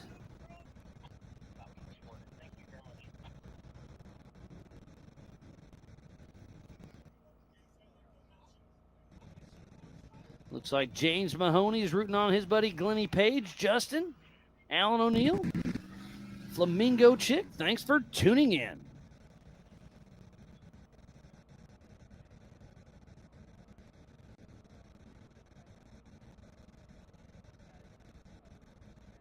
So it's been a great day out here racing. I thoroughly appreciate each and every one of you for the 2025 Branik Motorsports Brawl here at the Badlands Off-Road Park in Attica, Indiana. I am Miles Hasquis, and joining me in the Big B studio is one of my good buddies, Matt Holt. How you doing? What is up, everybody? It's been an awesome day. Again, I've got to, literally, it was late tonight before I even got to say hi to you at the driver's meeting over there. I got to hang out with some pits and goof around and have a good time. The racing has been just absolutely incredible. I know you guys were trying to get everything squeaked in before that rain starts. Well, hey, don't be saying that rain word, buddy. You may get kicked out of here. I know. A bunch of those guys, looks like Paul Wolf just ripped through that start-finish line. Yeah, so Paul Wolf just threw a 1926, the fastest lap of the weekend. Wow. Just finishing lap number 1 of 6.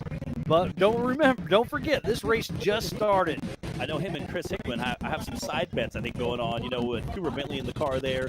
Kind of rock bouncing guys doing Ultra 4 stuff. Yeah, they're finally doing some real racing. Oh, here we go. No, Cooper Bentley right now leading our series. Yeah, sitting number 1 in that stop through our series coming in.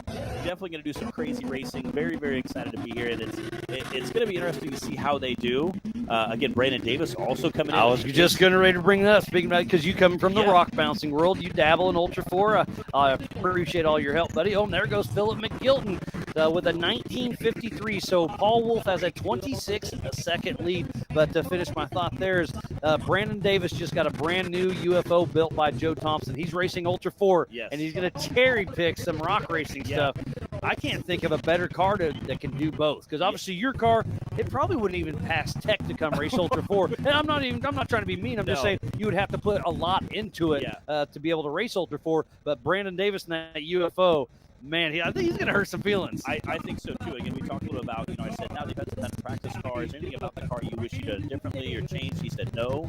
The car is perfect. I'm super excited. He said, I can really throw it at some of these hills. The suspension's super dialed. The motor's really strong. He's really excited. And I asked, I said, so are you going to bring that to rock bouncing? And he goes, we'll see. He said, it depends on the course. He told me he will. He's going to cherry pick the course. He said, it depends on the course. It gets up really rough, really rocky. Definitely you can still run that Menace. that TC built in Menace. Otherwise, no, he can't. He sold that one. Oh, really? Yeah, he just told me here that he put up that little teaser video and somebody hit him up. He's like, hey, is that car for sale? He's like, oh, not really. And apparently he offered him enough money that anything is for sale. Okay, wow. Wow. So I know more about rock bouncing than you do, it sounds like. I said we were talking about it, which he was going to drive. He said, we plan on racing the bouncer and stuff that's really rocky, but our next race is the same weekend as an Ultra 4 race. So I said, what are you going to do? He said, well, I might have somebody race for my points at the rock bouncing event and actually go to AOP because it's like an hour from his house. So. All right, let's talk about that because in Ultra 4 USA, you're allowed one fill-in driver per season unless there's a medical issue. What do you guys do on the rock bouncing side? Typically, you get a couple. We used to have a team event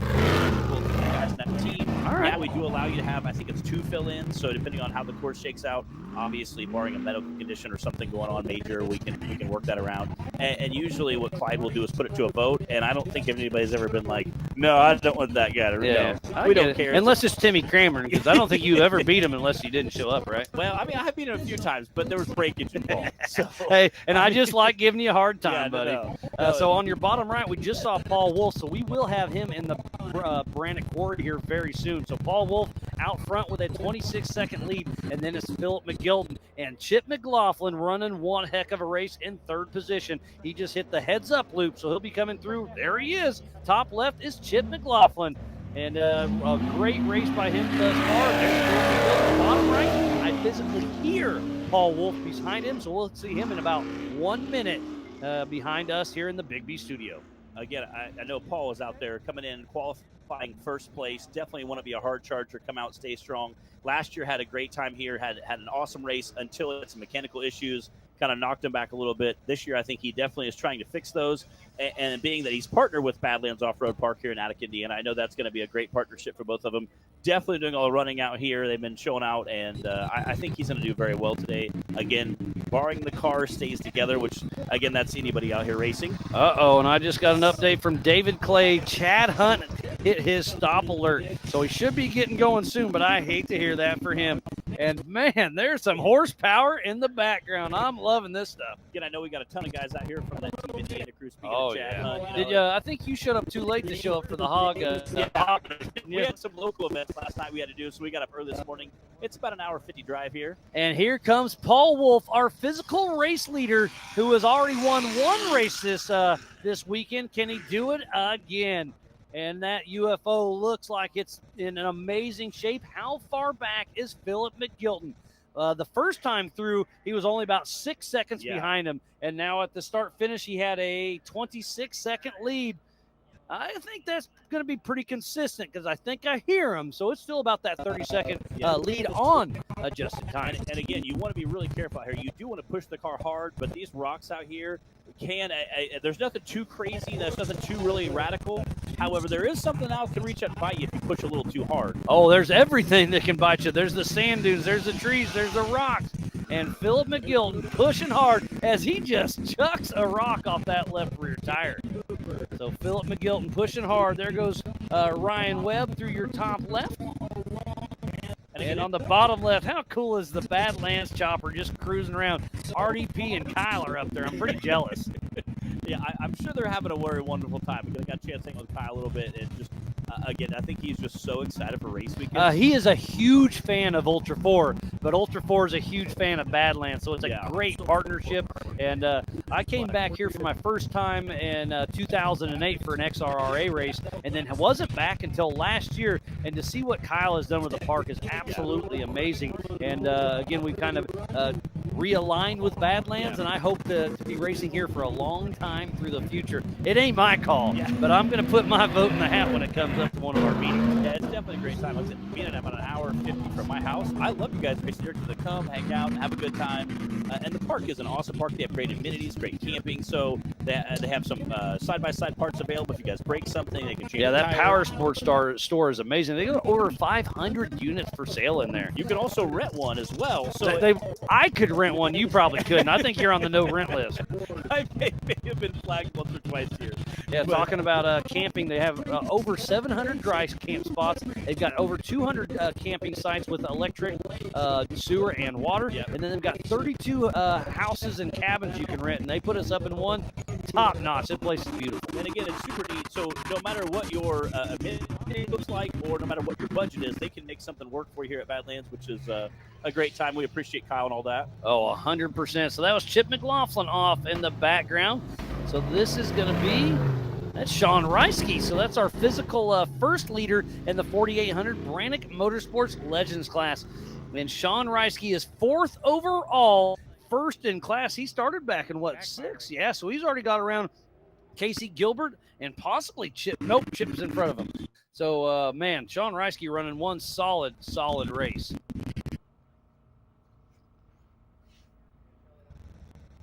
Yeah, again, the Rufus race. We've got some fans on the live feed cheering the Rufus racing team on. Great to see those guys out here having a good time. Again, did I hear you say something about Casey Gilbert having some issues? I don't remember. He took off in 5th position. So I was guessing a car. Okay. And it had red on it. So I looked, and then I realized it was a different number, and it was actually Jeff Price who was out of the race.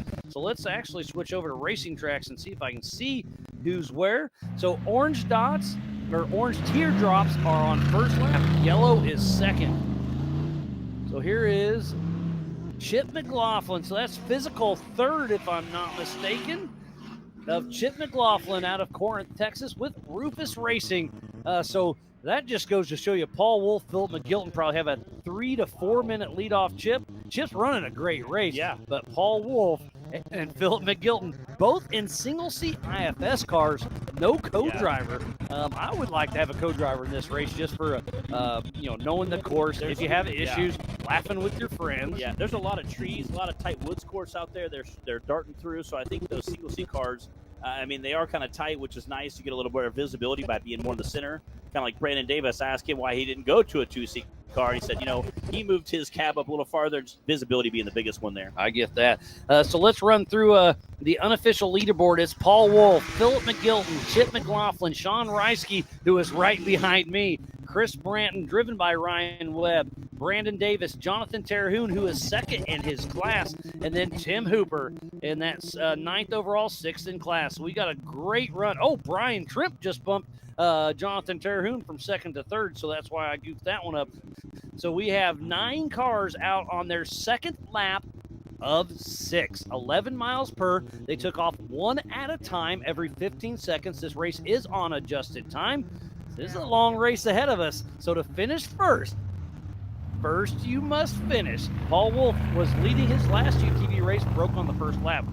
And there comes one of your boys. Yep. So we'll see him here in just a few minutes. There is Brandon Davis with Davis Racing, that brand new UFO. He's ripped it around his farm. That's it. So I'm excited to see him out here racing with Ultra 4 USA. And obviously, I give you a hard time about your rock bouncing. It's all in good fun, buddy. No, it is. And again, there's also 2 classes out there racing right now. We got the 4400 and the 4000 both out there mixing it up. So we have a couple different classes, different limitations on each vehicle. Yeah, we have about 12 in each class. And look at those USD stickies. Those things are amazing. Yeah, I assume a fair amount of you guys run them in rock bouncing, right? Actually, we don't have anybody currently running. Really? I'm surprised by that. We have most guys are running the TSL or Mickey Thompson tire. A lot of guys have switched over to the Mickey Thompson 43 sticky. Chris Blinn and Ryan Webb, both guys who have raced rock bouncers before, coming from the old rock bouncing community. They're coming out of Louisiana. Oh, yeah, Bossier City. I goof that up from time to time. They give me a hard time. Yeah, we always give them a hard time. Those Louisiana boys. And Aaron Sheldon, they came out of Texas. Those guys had the Agnes buggy, that big neon green buggy they raced for a while. So very cool. They're coming out of the rock bounce community, but very cool to see. Again, appreciate everybody tuning in on the live feed. And everybody doing an awesome job out there. Appreciate all the live spectators. Again, we got a packed out rock quarry down here. Definitely doing an awesome job. Yeah, it's really cool to see the amount of people out here watching this race. That probably was Brian. No, Brian Trimp's already came through. That may have been Caden Berger. I'm not. Oh, that he was hollering something. Sorry. So what a great race we have thus far.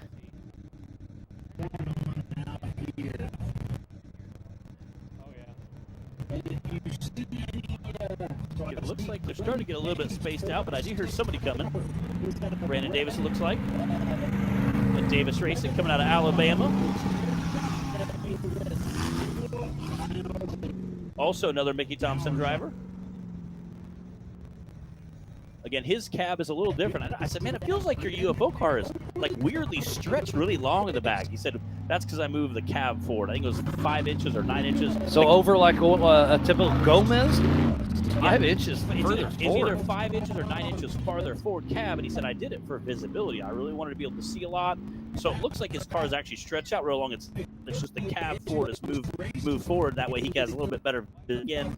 And coming from a rock bouncing, we don't have tons of panels like a lot of the Ultra 4 cars do. So, he said, I wanted to have good visibility. I went to that single seat so I can stay real far forward. It kind of looks almost like a Campbell car right now. And here comes Jonathan Terhune in the 890 Jesse Haynes fabrication. That is probably the oldest chassis that is racing at this race. Wow. It's been around for a very long time. And if you're a fan of the Badlands Off-Road Park, you recognize Jesse Haynes' name. He used to build chassis here on the property, I believe. He used to work for Troy and build a lot of cars out here back in the day. Troy back days. That's a while ago. Yep, and the days here. I remember watching a few rock crawling competitions here. All right, well, Matt Holt, always a pleasure, but we got a few racers that I promised I'd get them up here. So we've had a great time up here, always a lot of fun, and we'll see you around next time, buddy. All right, see you, buddy.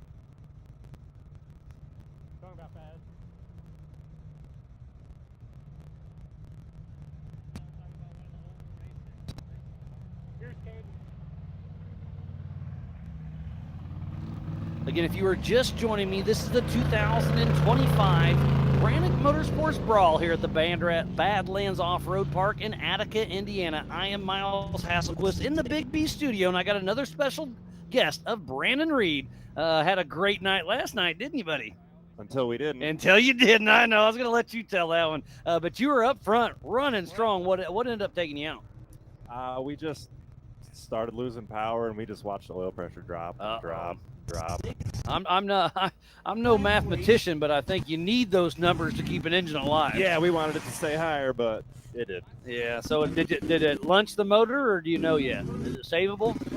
When we fired it back up after the race, I don't think you can see the back wall of the quarry. Oh boy, so it's not a happy camper, huh? And you had your brother riding shotgun, right? Yep. Yeah, that's cool. I love the father son. I love the brothers. I love the family. How close, tight knit Ultra 4 USA, because Ultra 4 is all about the family, and to have your brother out there making memories, that's awesome. Yeah, and I bought his old truck from him, and then kind of dissected it, took all the good parts off of it, and built my own with it. Nice. So is that who's the big brother? Him. All right. Yep. So he's riding with baby brother, huh? So you guys get along pretty good in the car, because I know me and my brother are best friends, but we also kind of bicker every now and then. No, he's usually yelling at me. Well, that's what co-drivers do, right? So you leave that to, in the race car, you can say some stuff you can't say at home, right? Or at least at the dinner table. Yeah. So yeah, it was like I said, great race until it wasn't. It was a lot of fun, and I think you were leading the race at first, right? We were, yeah. And then we kind of started losing power, and through that long field section, we just couldn't pull in third gear at all. And I think that's when Cody mostly caught us, and then we let him go by, assumed he wanted to get around us, and then we got back over here and we took some faster lines, and we're like, I guess we're not out of the race, so we got back around him, and then when we dropped back into the quarry down here, we heard it knocking. We had no oil pressure left, so figured hopefully we could save some parts and call it. And here comes Justin Barth. But it's spitting and sputtering on us. I don't know if a plug wire fell off or a coil pack got wet. But Justin Barth, I believe, got 6th place last night in the stock UTV class. And he's in the mid-pack for the 4800 Branik Motorsports Legends class. But again, his car's starting to sound like yours. That's not a good thing. Not at all. There's a lot of water. We actually big time. Bolted the bottom of a trash can to Brandon Davis's to try and keep us there for a good ride. On the UFO? Yeah. Holy cow. That's pretty wild. So go to Racing Tracks, go to Badlands, go up the menu, hit those little 3 dashes next to that, go down to 4,800, show all, go to 4,400, show all, and that's what you'll see on racingtracks.com. So I'm trying to see, and look at this, Paul Wolf and Phil McGilton at race mile 9 on lap number 2 are neck and neck. Wolf updated at 11, accurate at 40 miles an hour. Philip McGilton updated at 12, even more accurate at 30 miles an hour. So Wolf and McGilton are absolutely dominating this race, and they are neck and neck. I don't see, wow. So I think it's, well, where would be Chip McLaughlin? So his tracker probably isn't updating on me right now. Again, you can do the same thing I'm doing in the Big B studio, but Paul Wolf and Philip McGilton are walking away from this race, but anything can happen. Yeah. So what was your strategy going into your race last night? Well, we didn't really mean to qualify first. We kind of wanted... I've heard that from people, and I understand that. We wanted someone in front of us, so we knew if we saw someone eventually, we had a fast enough pace. In the rear view, in the rear view or up front? In front. We were hoping not to see anyone in the rear view, but... Oh, it's all part of it. But, yeah, it's been a great time. And, tough luck, but you know it. I mean, that's racing. It happens. But, man, it's been a great this is – I know. I say it every race. This is one of my favorite tracks. Absolutely. And I'm glad we had a good race for our class. So I was incorrect. That was Justin Barth that just came through. So that must have been Caden Berger. Their cars are both red, both Jimmy's cars. So I was incorrect. Caden Berger is the one that was having drivability issues. My bad, but at least I caught it. Tell them apart oh, it's getting rough for sure.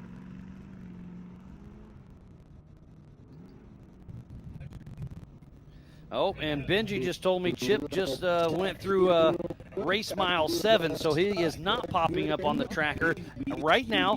So the tracker's ping every so often, and there's Brandon Davis on your right top. But the tracker's ping every 2 or 3 minutes, but when that ping goes off and you're in some trees, it doesn't even light up at all. We do download that data. We have it saved, so we can do course compliance, safety, and all that stuff. So obviously Chip is in a goofy area. But, man, yeah. Paul Wolf, Philip McGilton keep bouncing back and forth. McGilton at 14, accurate. Paul Wolf at 12. So I think Paul Wolf is still out front on the tracker. It shows him. But, again, you have to pay attention to when they ping. And if you do see a red bottom of one of those teardrops, that means they are stopped. Just like a heartbreaker of Chad Hunt is in the PCI pit, stopped on course. Were you able to make it up to the Team Indiana Hog Roast? Yeah, we did. How cool is that? That? Good food. Great food, even better people. Like I said, this is not our normal schedule because usually we start in the morning and race till the evening. Well, here we do a little bit in the morning, and then we have to let the people out here go trail ride and stuff. So we can't do much during the day except for trail ride, pre-run. So we had some time to kind of relax, have some fun, and Team Indiana stepped up, showed off, showed out, and that was a great time.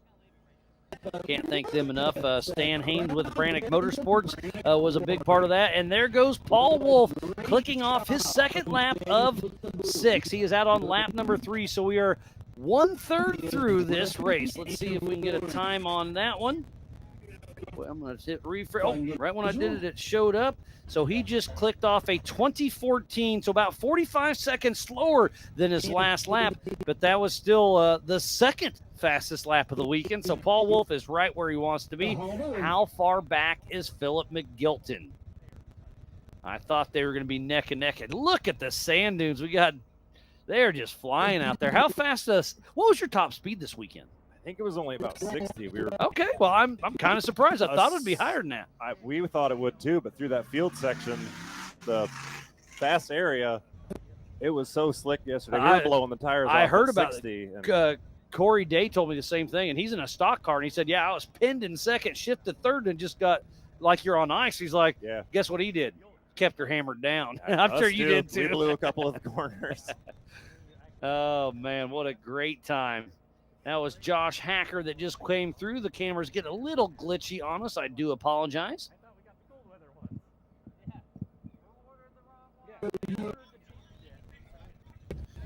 So Benji's let me know that Chad Hunt had 2 flats at race mile 5, changed one, and went to the hot pits to get another. So that's why he's there. Let's see if he has exited the hot pits.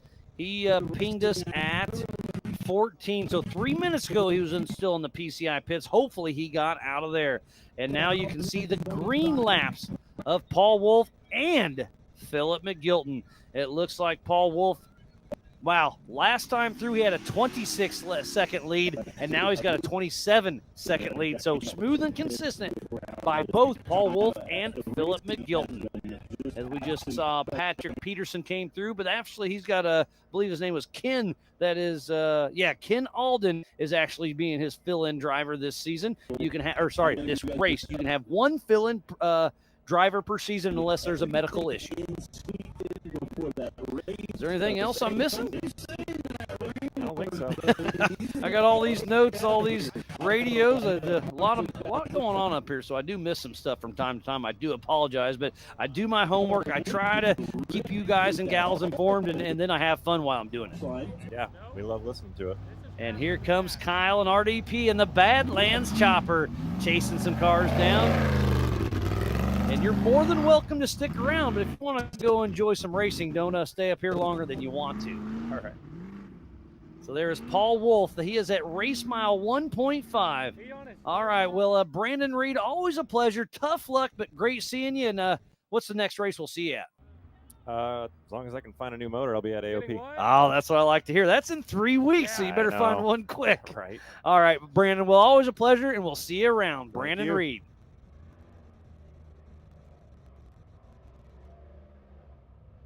So the dunes out there are starting to be a lot of fun out here. We got these 4 cameras are looking good. And who do we have here? There's Philip McGilton, roughly 30 seconds behind Paul Wolf. So physically, it'll be about 45 seconds because they took off 15 seconds apart. But on adjusted time, he's got it down to 27 seconds. Wolf is about to enter the Branik Bowl. Miss Karen's tuning in back at home. She helps us out. That's Benji's wife. She comes to about half the races. Always helpful, always has a smile. Wish you're here, but I know you're taking care of Millie.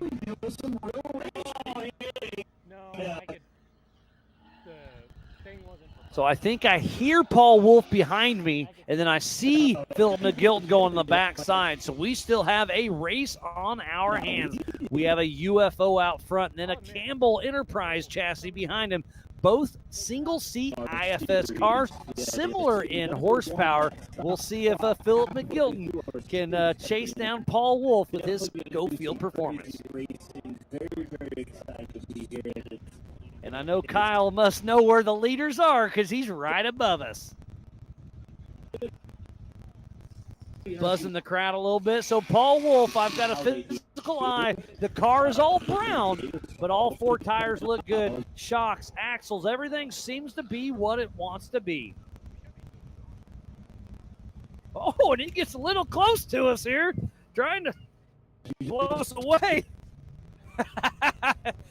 Sorry about that, guys. Kyle got a little close to us and almost took us for a ride. Is he still right up above us? All right. If you don't mind holding on for just a minute until he gets out of... I appreciate that. Kyle's having too much fun. And they're up there waving as Philip McGilton, physical second place, comes through. I wish that would have been caught on camera. That almost got a little Western on us. Brandon Davis just got a brand new UFO built by Joe Thompson. He's racing Ultra 4. Yeah. And these are cherry picks of rock racing. Yeah. I can't think of a better car that can do both. But obviously your car, it probably wouldn't even pass tech. Well, Kyle gave us a little scare there. It almost blew the Big B studio away, but that was a lot of fun. And now, fresh off his 4600 Spider Track stock class win, John Hall, how you doing, buddy? Doing good. A little sore today Oh, after, I'll after bet. a good beating. But So how many ibuprofens did you take this morning? the max, you know. Yeah, all of them. 4. But yeah, no, it's a great race. Great race. Yeah.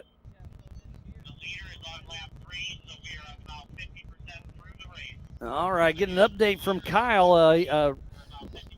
Paul Wolf is on lap number 3, so next time through that'll be the halfway mark. It's a great shot. But John, let's talk about your race a little bit last night. You and your wife Kelsey switched driver seats from time to time, so I do apologize. I did call you Kelsey a couple times. That's probably a compliment, to be honest. I'm not gonna lie, she does look better than you. I hope she did. You're absolutely right. She does.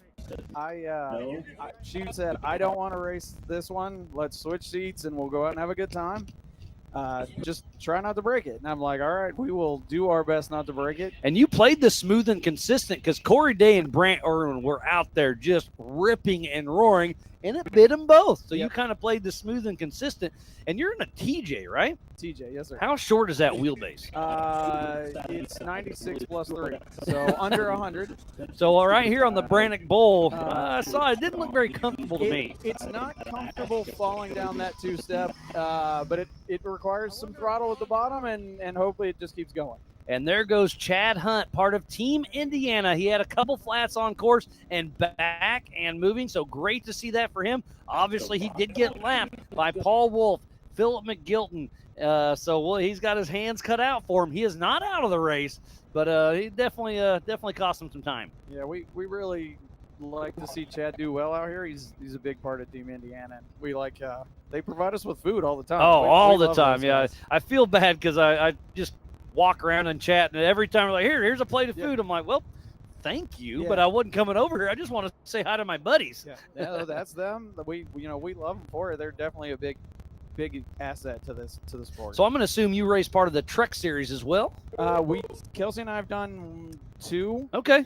2 Trek races. We like the Trek races. They're not quite as difficult. Yeah, they don't have the rocks, but they got everything else. They've got everything else, and it's a tune-up for us. We get to check the car, kind of work on some driving, see what we can do better for the big races that Ultra puts on. Absolutely, yeah, it's a great. I mean, it's a stepping stone. It really is because it's the same course minus the hard rock. So, like you said, it's a shakedown for the car. Get her built, get her ready, and see what happens out here. Yeah, and that's where we met Corey. Okay, Corey Day. He runs here a lot, and he gets around really fast, so I knew we weren't going to sprint race with him last night. Yeah, no, you played it smart, and it worked out for you. But if Corey would have kept his car together, there is no way you or John Lachey would have got him. Obviously, you're in underpowered machines, older units. Yeah. Well, I guess probably similar aged units, but Corey Day was just flat-footed. Yeah, he on the podium today said, I drove like an idiot, and it cost me a lot of time. Guess what? He was right. Yep. Yeah, but it was a good race for everybody. Unfortunately for him, the car just didn't stay together. And the James with the Believe Cam drone is back in the air, chasing our buddy Chad Hunt, and he goes under the tape. That's awesome. Love seeing that. And we got another one coming. That must have been Brandon Davis. Let's see if I can scroll down. And it was Brandon Davis heading out for lap number 3 of 6. So let's scroll through our top racers. It is Paul Wolf, Philip McGilton, all in 44. Top of the 4,800 is Sean Reisky. Then third in class is Christopher Brandt and Chip McLaughlin. Brandon Davis. Second in 4,800 is Brian Trimp. And then Jonathan Terhune, Scott Farley. And then in 4,406 in class 10th overall is Tim Hooper. And again, I am going to just my iPad. It's ultra4racing.livemotorsports.com for the same live timing I have here in the Big B studio. And then we'll click right over to racingtracks.com. Go to Badlands, hit the 3 little hashtags next to menu, drop that down, 4,800 show all, 4,400 show all, and then it shows you all your favorite racers. And you see some of the dots are different color. Orange, lap 1, yellow, lap 2, green, lap 3, and then blue will be lap 4, and then we haven't had a 5th or 6th lap, so I don't know what colors those are going to be. And we'll also click over to the chat. Looks like Hitch is in here. Jason Farley, Dumford Racing. Good call on Casey Gilbert. Where is he? So 816, I'm trying to zoom in. Well, let's go over here. If I get my button right. So you can actually go and look for individual racers. But I goofed up. There we go. So search, so I'm going to hit 618.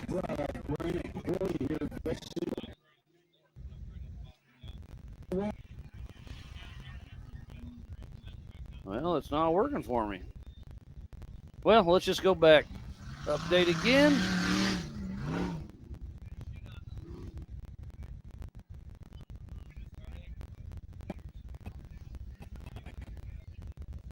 Sorry, I'm playing with my racing tracks here. Oh, and there's Casey Gilbert stopped. Oh, my goodness.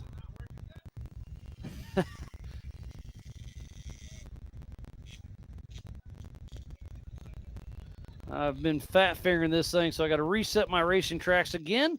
Go to the 3 hashtags by menu. 4800, show all. 4800, show all. Now I think I can get on Casey Gilbert.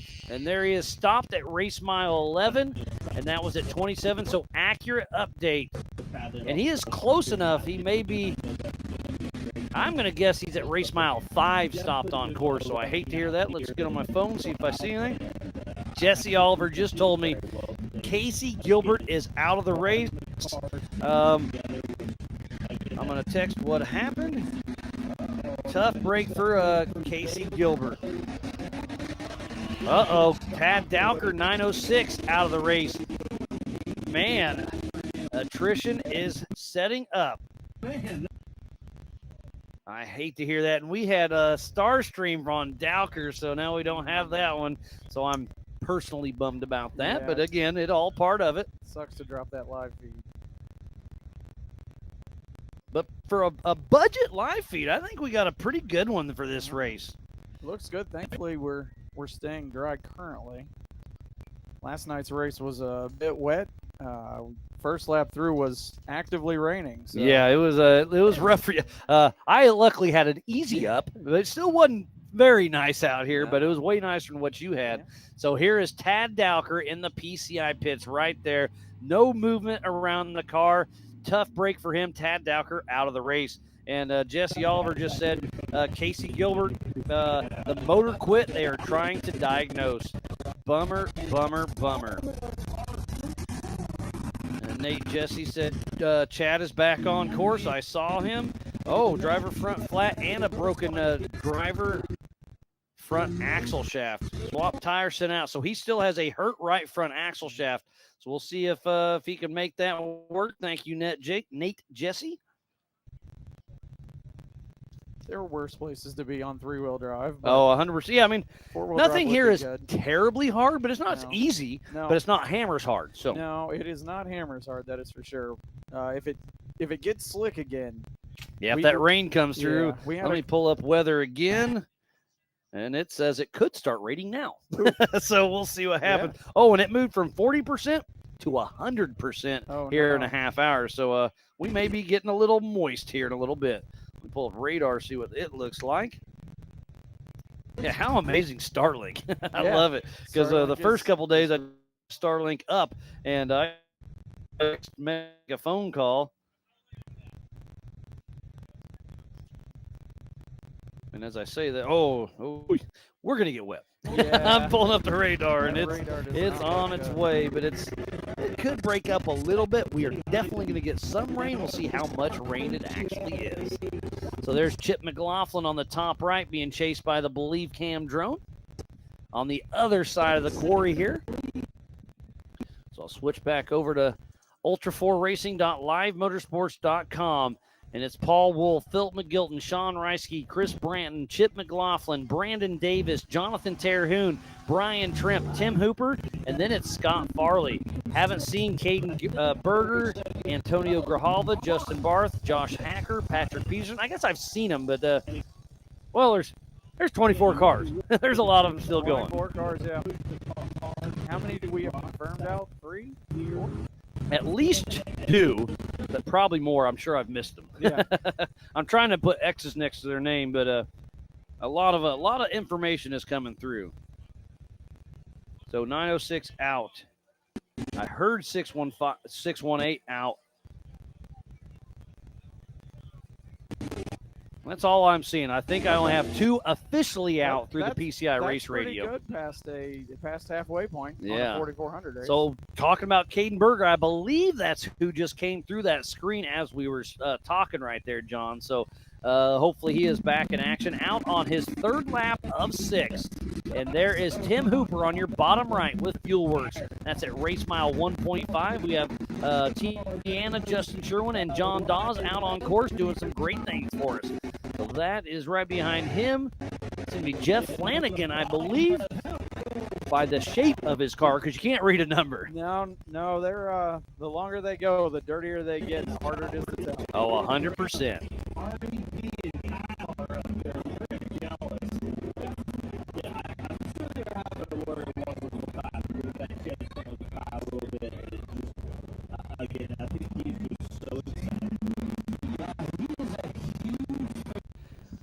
Thank you, everybody, for staying tuned in for the 2025 Branik Motorsports Brawl here at the Badlands Off-Road Park in Attica, Indiana. We are just shy of the halfway mark for the 4800 Branik Motorsports Legends class and the 4400 class. It's been a great day of racing. I have John Hall here in the Big B studio, and I think he wants to go watch some racing. So thanks for joining me in the booth. Congrats on your win last night, and I hope to see you around. Yeah, absolutely. Thank you for having me. All right, good I'm times. Go check out some 4400s jumping out of the court. I love it. All right, well, thank you, John Hall.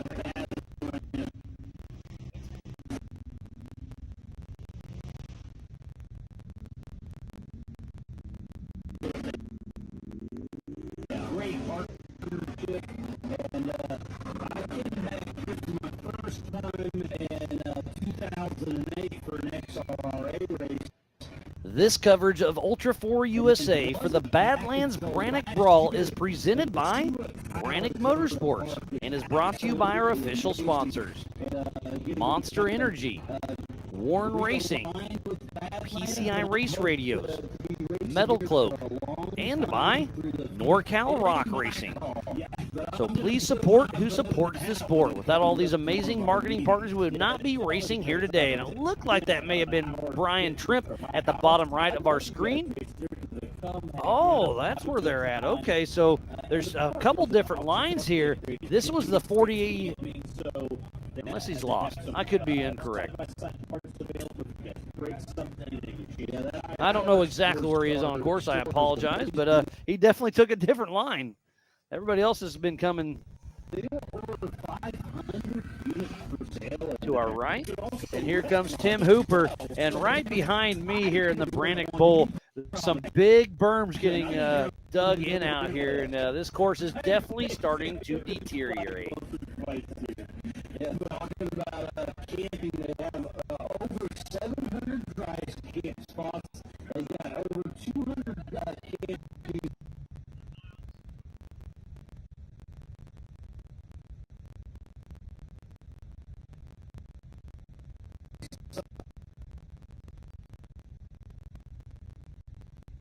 And we got another one coming through of Jeff Flanagan out of Disney, Oklahoma. We've raced in his hometown a couple times, and it is so much fun. But the logistics there at Disney is very, very tough because it's ran by the Grand River Dam Authority, the GRDA, and it's pretty tough. Just like King of the Hammers, we have to put a proposal, and it's a lot of logistics there. And right now we have a pretty small team here with Ultra 4 USA, but we're getting it done. So to put on a race at Disney would be very tough. Not saying it won't happen, but not in the near future. First class, he started back in what, 6? Yeah, so he's already got around Casey Gilbert and possibly Chip in front of him. So, solid. So we are just shy of the halfway mark here for the 4400 and the 4800 Branik Motorsports Legends class. And joining me in the Big B studio is Tim Abner. And I believe you got second place last race, right? It's unofficial. So. Unofficial. Sure yet, I don't make those calls. I just talk about it. For sure. I think we're second. So you can't believe anything I say. I'm sure you know that. Yeah. It was a rowdy ride. Yeah, it was a good. You had a great battle with Rusty Bray at the end, and then he broke an axle, and you probably got around him. But then That was over pushing here on the pretty other hard. part of the quarry, Yeah, right? yep. Yeah. We had a battle there. We had another battle over there. We lost a tire on the first lap.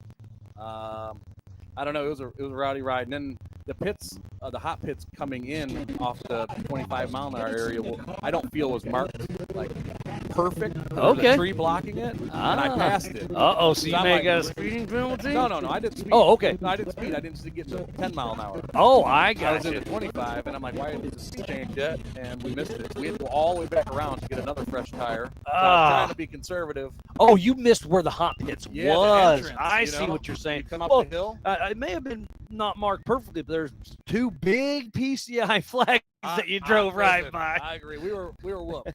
No worries. All good. You know, getting unbuckled and getting out of the car with your Hans and everything, trying to jack up the Oh, car. it's terrible. It was horrible. Yeah, I've co-drove a couple times. I used to race back before we got all very serious, so it was very loose, so I didn't have the Hans and all that stuff. But I co-drove, and that Hans, it's very difficult. So you actually have to practice that at home, getting it on and off, because sure. it's tough. It's a real challenge, and it takes a lot to get in the car and get out of the car. And then we made it up the big hill back there and got to the peat gravel, like top of the dunes. Jack kept sinking in the ground. Oh, no. We couldn't get the car up. So then it was just rough. One of those days, But and we got it. on the bottom left in the Branik Bowl was Cadenberger with Branik Motorsports that just cruised through, and I still hear him. He still has drivability. Again, it's a guess. Does he have a spark plug wire burn, or is a coil wet? I'm going to guess it's one of those two issues of some sort, but I hate to see that for him. But it was right around, I'm going to say 2 o'clock. I saw on Rock Sports Insiders, Casey Gilbert said that they are looking for a transfer case.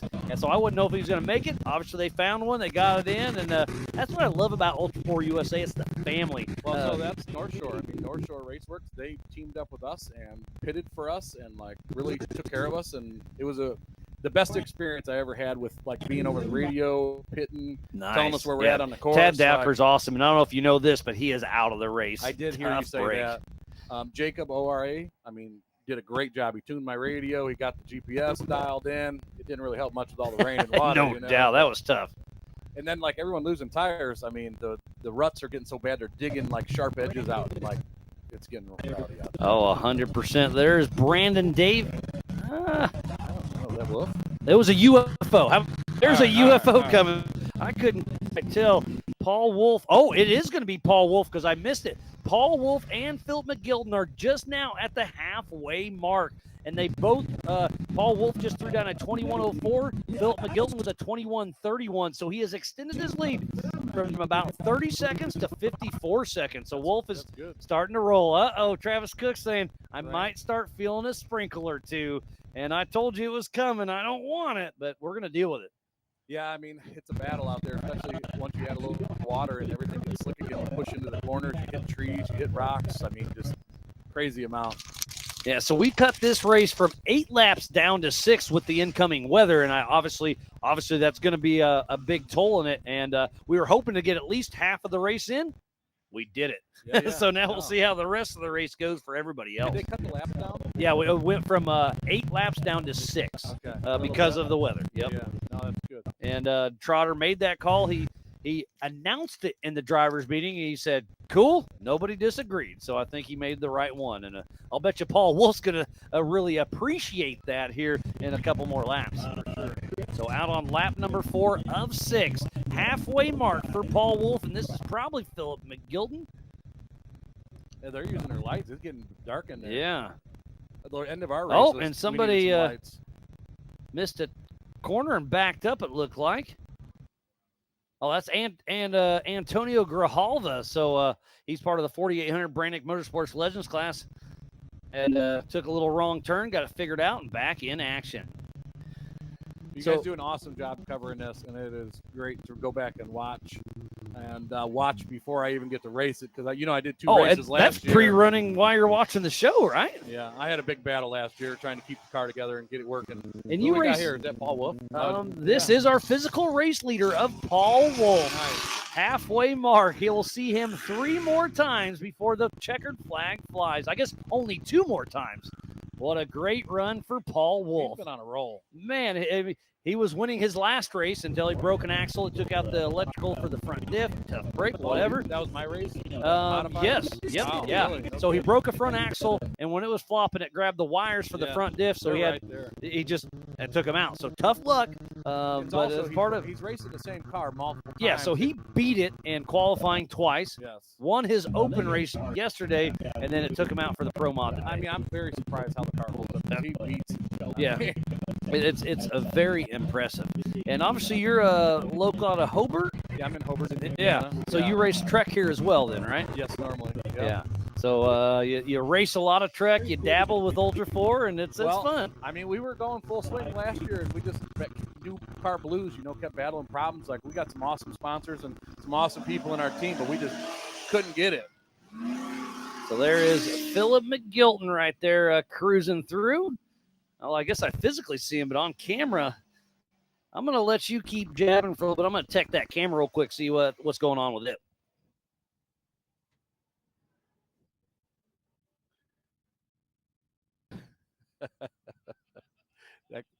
I don't see nothing.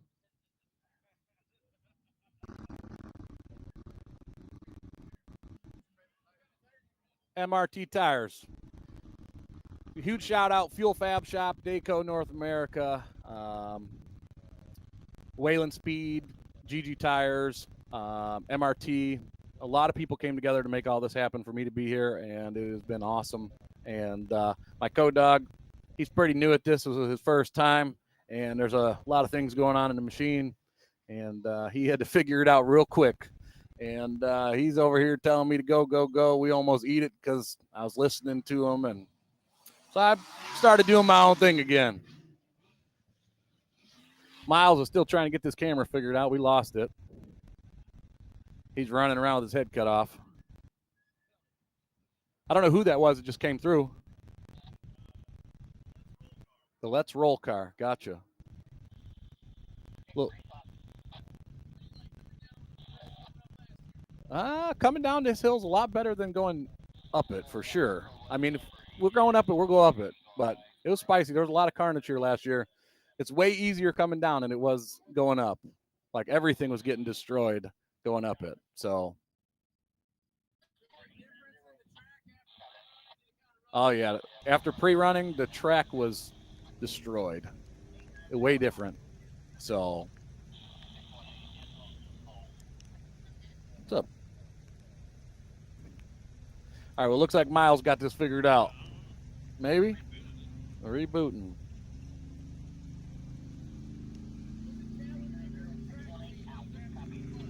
It was better after the flood in the back. The track change was awesome. Huh?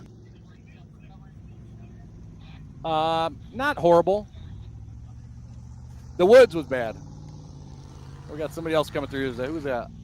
That looks Harley. Yeah, sorry about that. I hopped off, tried checking the camera. I rebooted and kicked it a couple times. It didn't fix it, so I don't know what's going on. So we'll see if it'll pop back up. So Colin, if you can hear me, I turn it on. I rebooted. Hopefully it pops back up. Let me know, but it was obviously frozen. So we'll see what happens. But Tim, thanks for filling in for a little bit. I apologize for leaving you out. Hey, man, for the tailgate of a trailer and a canopy in the middle of nowhere with a awesome job. I appreciate it. Yeah, we do our best for sure. I appreciate your time and all you guys do in the sport. It's awesome. 100%. Yeah, so congratulations on hopefully your podium. Again, I assume that's what it was. I haven't seen anything negative.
Check, check, check.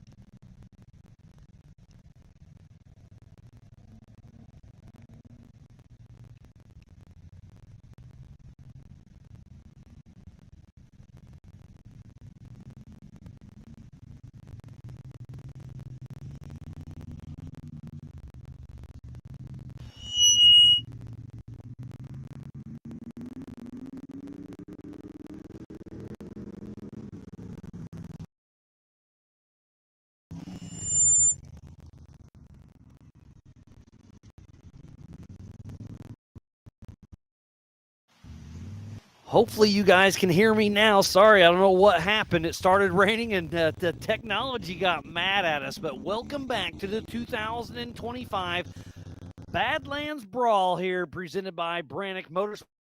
It's been a wonderful day, and it looks like we do have our camera back. I've got a couple cameras, but again, rain just set in. We're fighting some tech stuff. Obviously, the rain's messing with the Starlinks or something. But we're doing our best, and we are just over the halfway mark right now. So, yep, getting confirmation. It sounds like we are back live, and we have audio. We have lost most of our cameras due to rain out on course, so you may, just like that. So there must have been something weird in the cloud or something, because it seems like everything just popped back in at once. I think I even see my camera with the wind blade moving. Let me run over there real quick.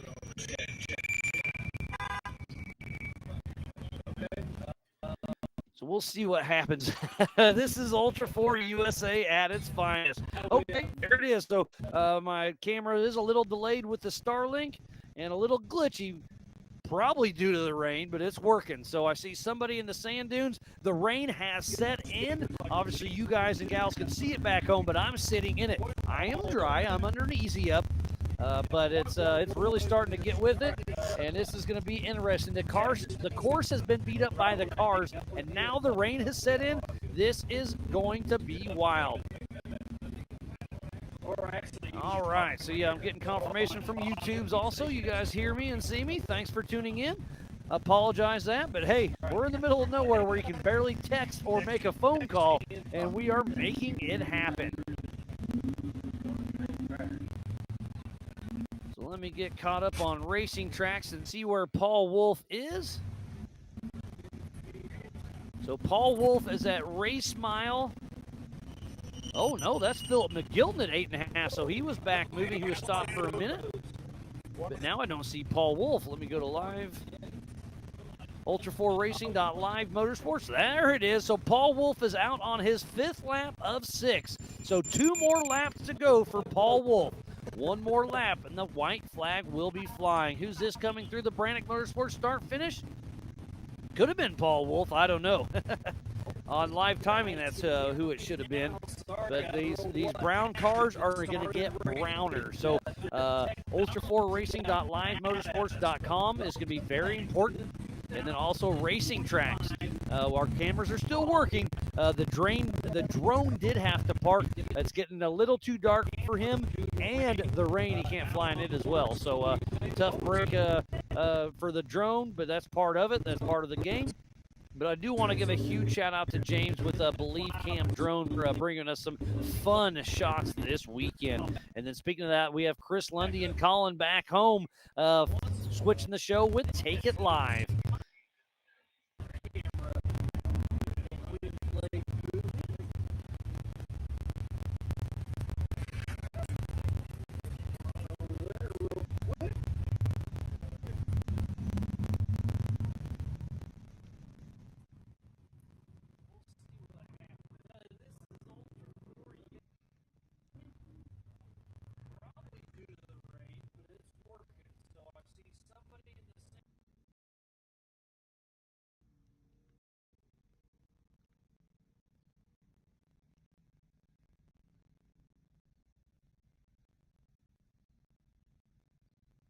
So we have 2 more laps to go for Paul Wolf.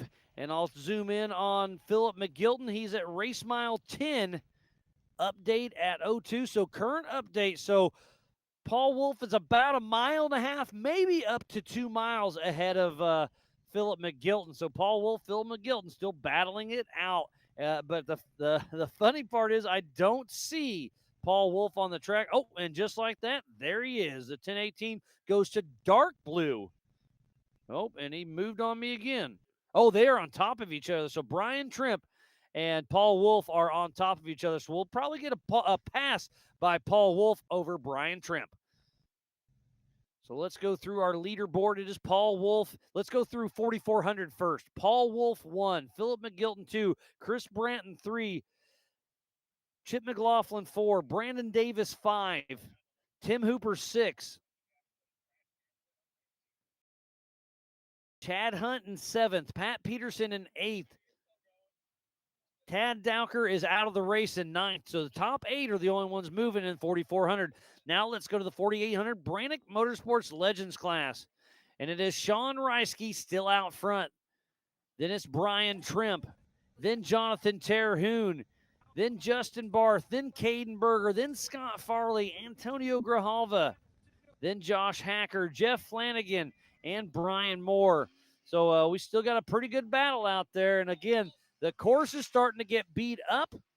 The rain has set in. It's not pouring, but it's a real rain out here. And I've got a visual on Paul Wolf as we speak. Again, I do apologize about the tech issues, but we are still bringing you an amazing live show here for the 2025 Branik Motorsports Brawl here at the Badlands Off-Road Park in Attica, Indiana.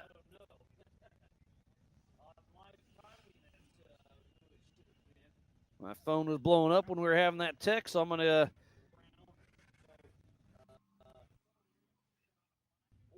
Oh, and Anthony Young is asking about Hickman. So he was a late register, so I don't know. Let me see if I see him.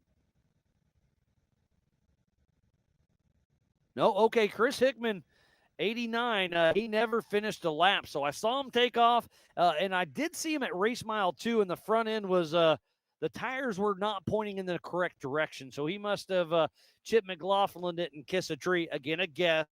But, yeah, he started the race, and I never saw him again. So tough break for him. So this is going to be our physical race leader of Paul Wolf on his 5th lap of 6. And it has set in. I'm sure it's definitely a handful in that car. So let's see how far back Philip McGilton is.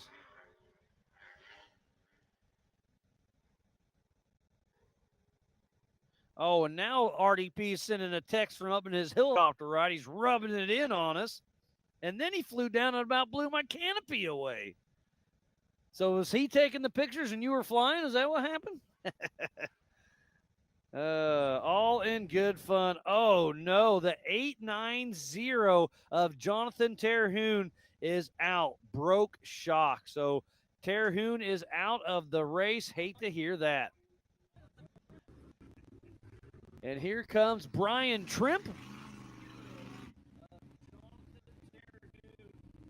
So Brian Trimp, let's see, where is he at? He's doing pretty well. He is in 2nd in class. So I'm still waiting to see Philip McGilton.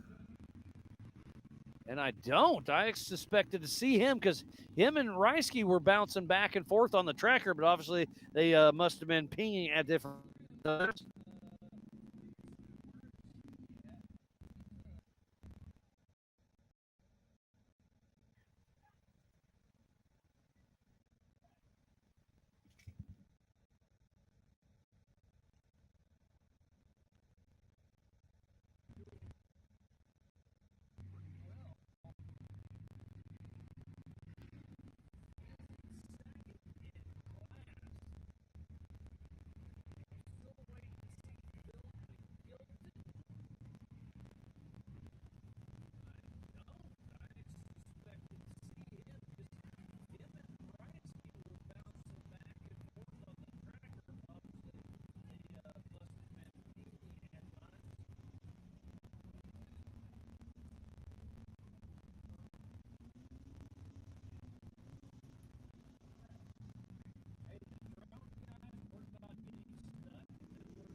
And I'm getting caught up on my phone here. Terhune was texting me broken chalk. He sent me a picture, and he said it was fantastically fun until it wasn't. And to quote me, to finish first, ... Bummer, Terhune. I hate to hear that, buddy, but, man, you were running strong until you weren't. So mechanical alert for the number 89. How old is this one? 89. I don't recognize that number. Oh, that's Hickman. So he was a late entry, so he's not on my list. But he's been, how old is this text? Yeah, it's current. So Hickman just now hit his mechanical, so I think it's not saying he's out, but tough luck for him. He's at race mile 3. So Tim Hooper with Fuel Works. And Benji's out at race mile 5-5, and he said the rain is here, and it's getting wet in his field out there.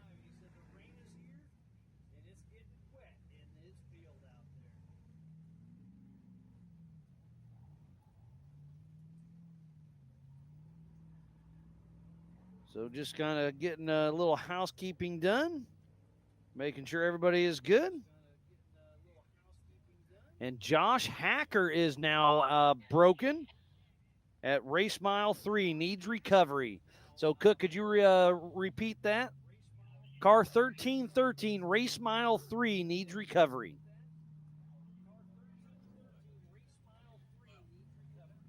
Car number 1313, Josh Hacker, race mile 3, requesting recovery.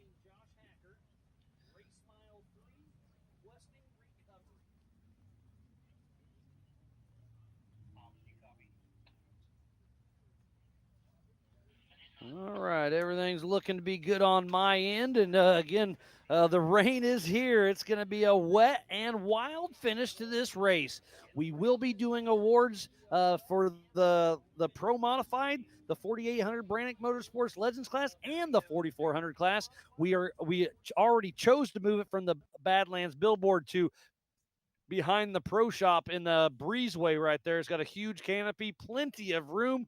But we knew the rain was coming. We cut the couple laps off the race and moved the awards inside. It will not be live. We got a lot of work to do to try to beat this rain. But RDP will do a little highlight and put out on social later on the next week or so. But that'll be tonight as soon as we can after this race is finished.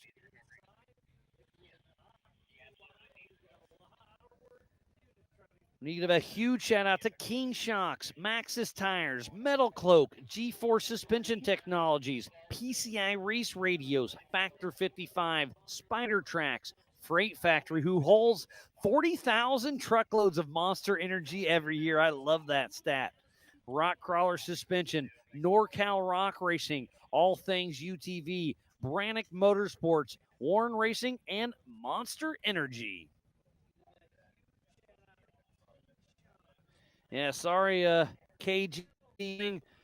The rain has set in. It's really messing with our Starlinks out here. So I know it's lagging. I know it's a little glitchy, but we're doing our best.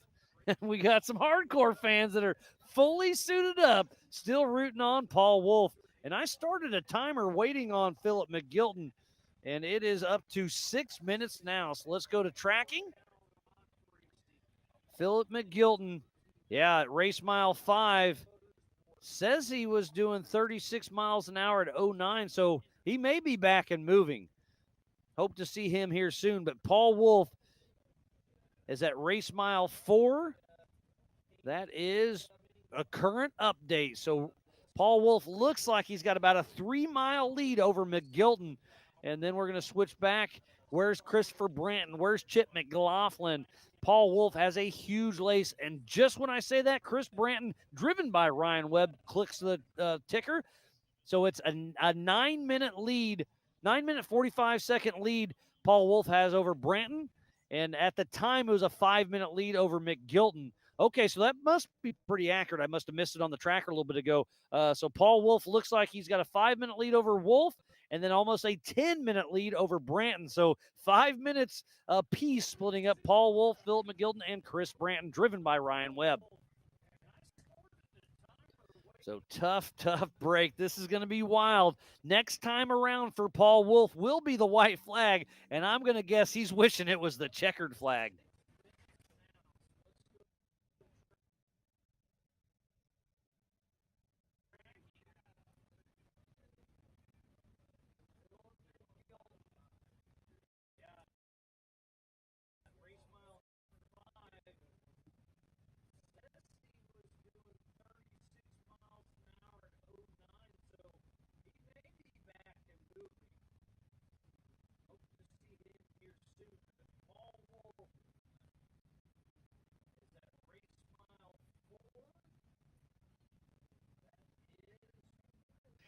So last time I was looking at Phil, he was at race mile 5, and it looks like he's almost to race mile 1 now at 13. So accurate update. So he is moving. So he should be here in the next 5 minutes or so, I'm hoping.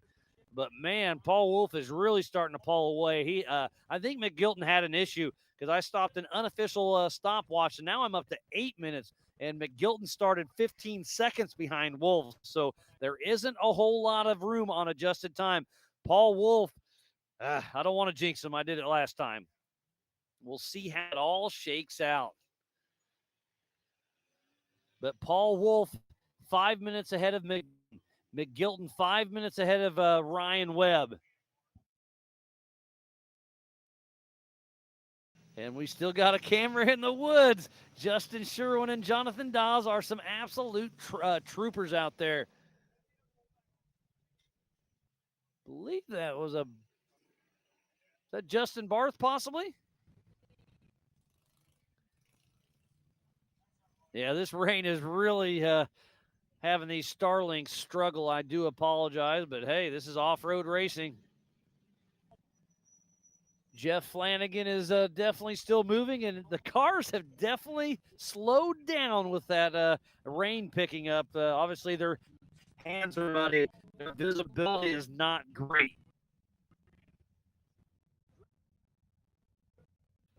Anthony Out is still tuned in, checking everything back at home. Thank you for that.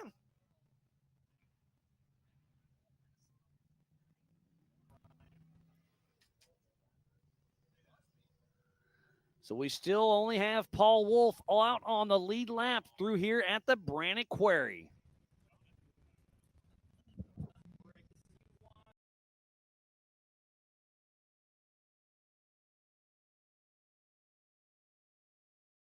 Yeah, I think Paul's passed about 10 people out. Of course, that guy is on an absolute mission. Oh, Chip McLaughlin just clicked off, and it's about a 4-minute lag behind Christopher Brandt. And I see some lights coming through, a few lights. And look at this. I asked Larry for a light tower earlier, and he delivered. That looks like Antonio Grijalva. And then Caden Berger, by the sound of his engine.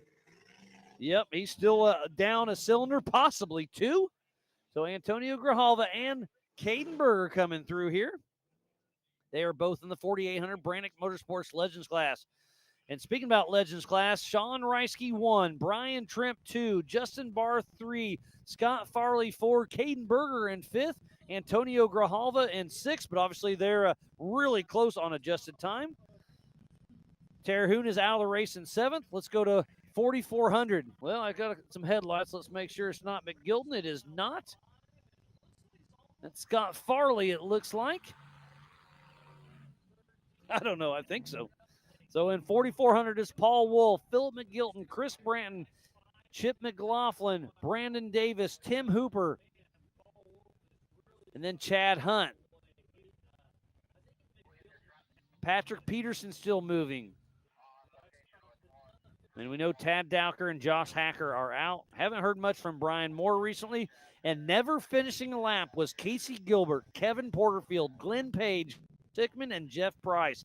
Tough break for those competitors.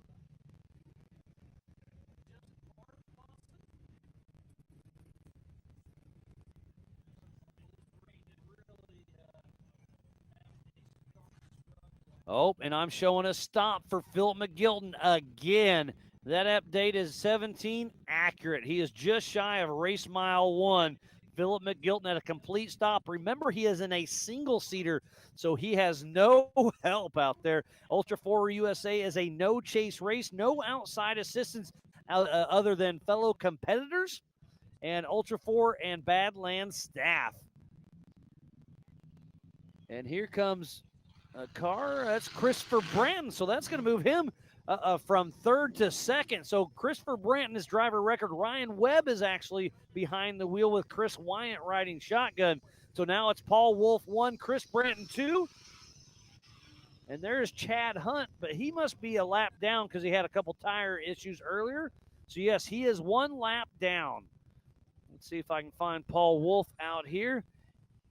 He is at race mile 7.5 at 33 miles an hour. Accurate update. So Paul Wolf is about, what's that, about 3.5? Yeah, 3.5 miles from the white flag. One more, well, yeah, it's a long ways in the rain. So he's probably got another, 5 to 10 minutes before he goes to the white flag there at the Branik Motorsports start-finish.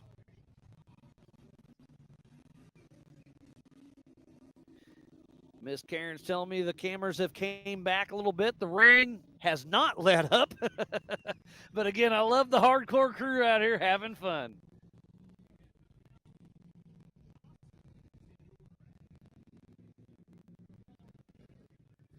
Yeah, this is going to make cleanup here tonight and tomorrow not so fun, I'll tell you that. We'll see how it all plays out.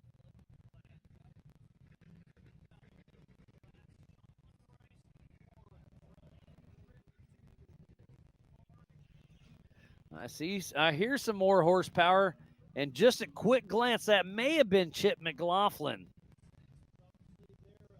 So, yeah, Phil, where's he at? Still stopped. Let's see, accurate update of 17. So that's 3 minutes old, but it definitely wasn't Phil McGilton. I think it was Chip McLaughlin. So we'll see. Tough break for Phil. He had an amazing race going until whatever. We'll find out later. We saw I haven't seen Brandon Davis in a bit. He is, let's see, 256, I believe. Yes, so 256. Let me see if I see him scrolling around. So he is at 18, 3 minutes ago, 27 miles an hour at race mile 9. And the reason I bring up Brandon Davis is I was talking about Philip McGilton. Brandon Davis is in a brand new UFO. Guess who else has a brand new UFO almost done? Philip McGilton. And it's based off a Can-Am, but it's got the UFO touches to it. It's going to be it can run in the open class in UTV, or it can race in the 4400 class. So I'm excited to see this one get debuted. It's going to be pretty cool. So just got an update on Paul Wolf as we speak, race mile 9. So he's still plugging away. So Chip McLaughlin in third position. What a great run by Chip McLaughlin. So far, so good.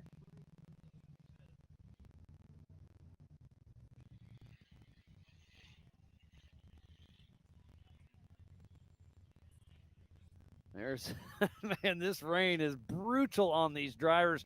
Again, I've said it before, but just think of the rain coming in. You got the mud. Your gloves are wet. Your shifters are wet. You can't see. Now your dry rags are not longer dry. It's going to be tough.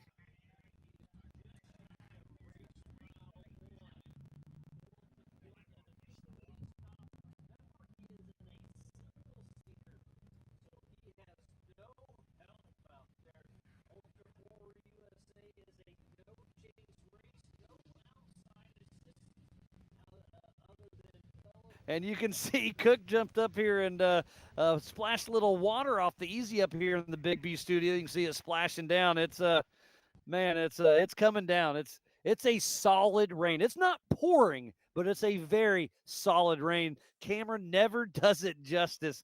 And I'm going to give Jonathan Dawes and Justin Sherwin another huge shout out for staying in position out there, keeping this live show going. They are some troopers. You can see Pam there at the top left at the start finish. She's got her white flag in hand. And I know she doesn't like being wet and cold, but she's doing great herself.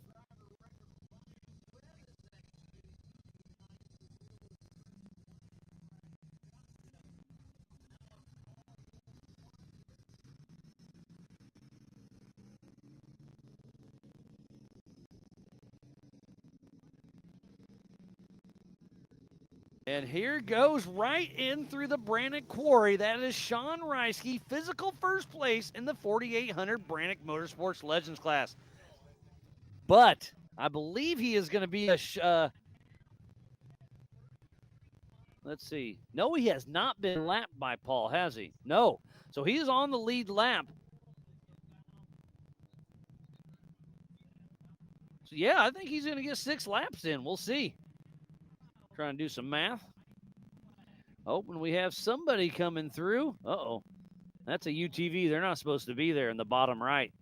There's a couple UTVs. Hopefully they're Ultra 4 staff. I can't quite tell, but now I see that could be Turnquist or Larry Turnquist, Larry or Turnquist, Larry or Kyle. But that is a race car.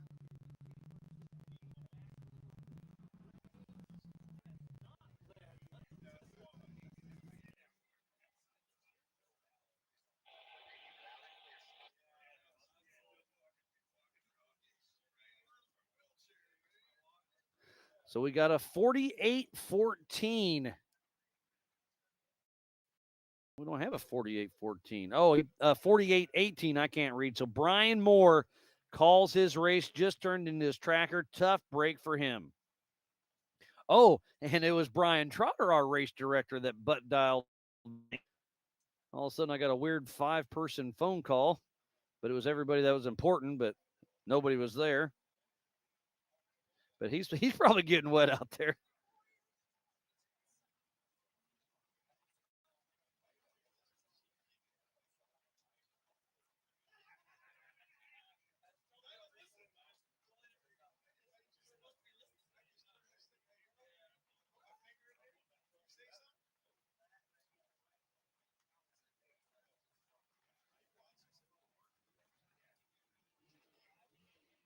All right, just going through my phone. Nothing super important, but we got some action on screen now that you can't see. I'm joking. It is getting dark in the woods. I still can see decent here in the quarry, but obviously on camera you can see there in the woods that you can't see a darn thing except for headlights.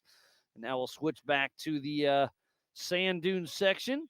That's roughly race mile 4.5.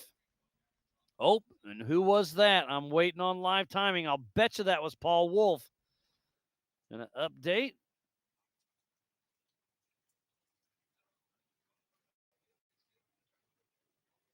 Nope. Was it Brandon Davis? It looked like a UFO. Oh, it must have been. It must have been Brandon Davis that just came through. Obviously, they're both UFOs, and they look identical right now, brown. And Brandon Davis, again, that is a brand new car. It's not powder coated. It's not painted.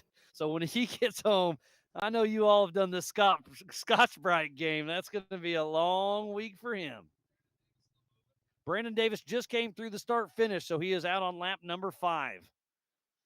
Oh, well, I could be wrong because now Paul Wolf just clicked up. The white flag is out for Paul Wolf. 1 lap to go. Let me get on Racing Tracks and see if I can make sense of it.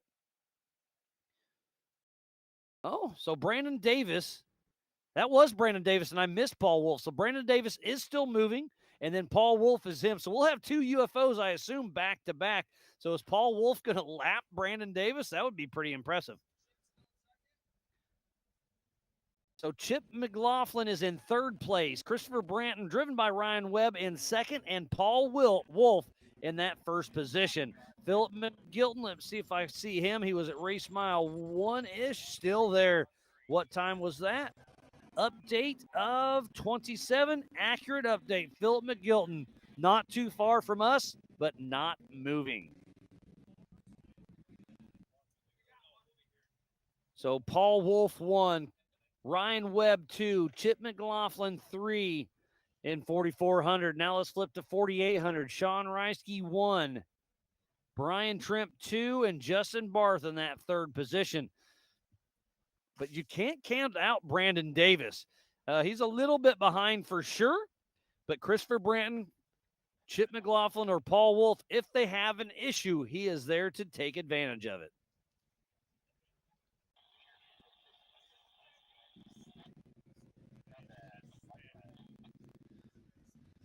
So if you're just tuning in, this is towards the end of the 2025 Branik Motorsports Brawl here at the Badlands Off-Road Park. I am Miles Hasselquist, and we are on the last lap for the 4,400 and the 4,800 race. They did 6 laps, 11 miles per.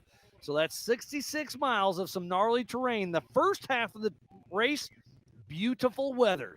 The second half of the race, pretty bad. It is raining out here. The course is getting tore up before the rain started, so I can only imagine how bad it is getting out there.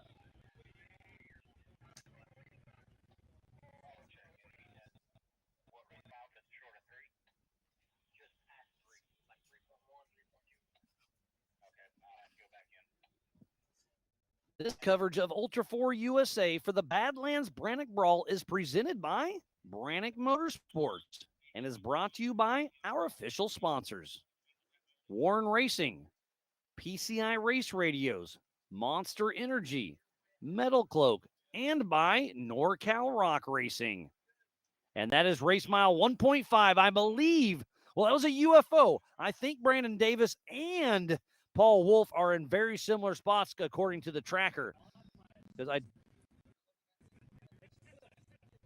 on the tracker, they are on top of each other. So it's your guess as good as mine. Once I see them here in the quarry, I'll get a better visual, I hope. The sun is going away, but Larry with Badlands did bring us a light tower for this evening, and that's a huge help for the few hardcore spectators here and myself. It's moving, so I don't know. We'll see. So it's definitely a UFO. Is it Paul Wolf or Brandon Davis? I cannot tell on the tracker. They are on top of each other. So I'm kind of surprised I don't see both of them. And they're even so on top of each other, I can't even zoom in close enough to get it. So Paul Wolf updated at 28 3 minutes ago, and I can't even zoom in enough to get to Brandon Davis. So something's a little goofy with the tracker, but again, with the rain, with the trees, we do download this data, so we have it to dot our I's and cross our T's. We can rewatch the entire race, make sure for course compliance, and everything in between. So it looks like on the bottom right was another UFO, so they are very close to each other. Who's the first one going to be? Is it going to be Brandon Davis or Paul Wolf? Brandon Davis out on lap number 5. Paul Wolf out on lap number 6. This is pretty good.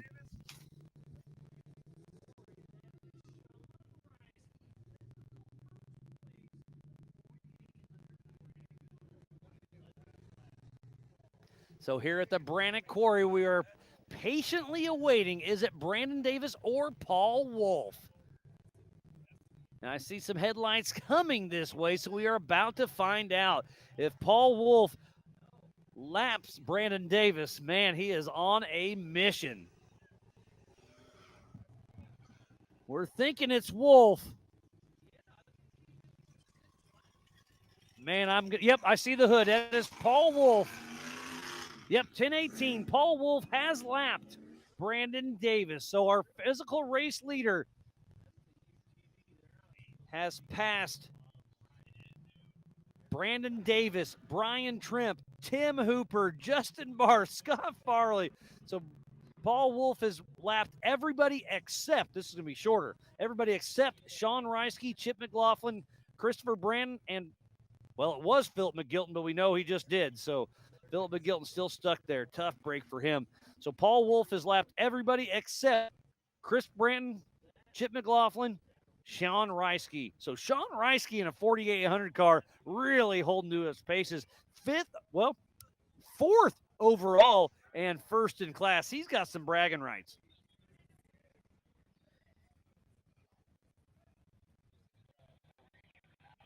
So how far back? So Brian Trimp is at race mile 10.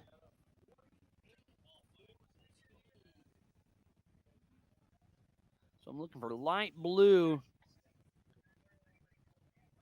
And there's a lot of cars on top of each other. That's crazy. So Chris Branton, there we go. I got a dark blue car. He's back at race mile 7 at 20 miles an hour. And we should see Brandon Davis. He was at race mile 1 at 29. So that's 5 minutes ago. So we should be seeing Brandon Davis here very soon. Sean Reisky moving at race mile 4 at 30 miles an hour.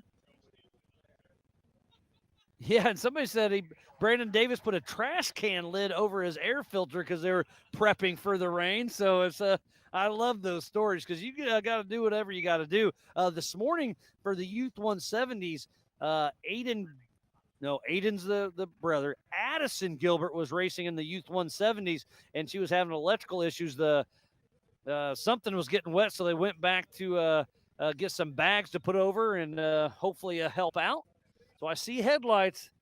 I don't know who it is on the tracker. Nobody's right here, but obviously we see him. I'm going to guess it's Brandon Davis. Yep, it's a UFO. So Brandon Davis, just hit neutral at the top of the Branik quarry. He's revving it up. I can't tell if that's transmission or what's going on. Yeah, he's just kind of barely revving it. Okay, there he grabbed reverse. So I don't know if it's steering. Man, it sounds like transmission may be low. I don't know. So he's still moving, but Brandon Davis has some drivability issues. He's just cruising along really slow, but I mean, it could be the weather, but I think it's more than that.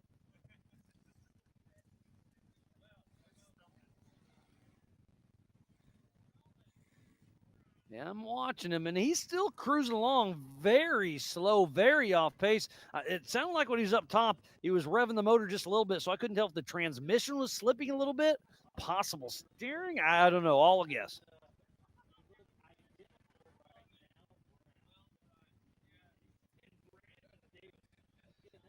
So we finally did get a mechanical alert for Philip McGilton. So tough break for him. I don't know what it is. Oh, Patrick Peterson, driven by Ken Adler, just turned in the transponder. DNF, no brakes on the car. Hate to hear that.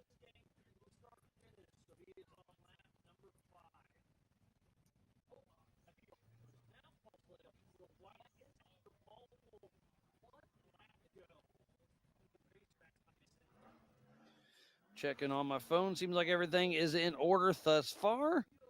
Going to check the radar to see how much longer it's going to rain here.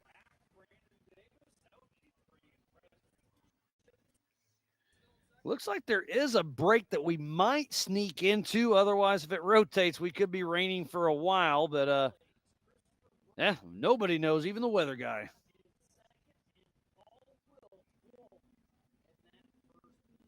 Yeah, it looks like we're in for the rain for the rest of the evening. It does look like tomorrow is going to be a nice day. Somebody's clicking off a lap that looked like Tim Hooper. Let's click up here. Tim Hooper. Yep, it was him. So Tim Hooper is out on his 5th lap, but this is a Grand Prix finish. So once the checkered flag flies for Paul Wolf, everybody else gets checkered as well. So Paul Wolf is at race mile 2, 30 at 34. So he's probably roughly race mile 3.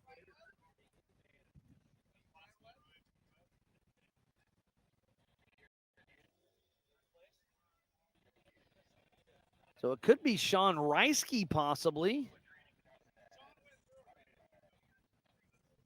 Am I? Oh, it's Brian Trimp. Sorry. 896, not 866. So I think this is going to be Brian Trimp. You are right. Reisky's already been through.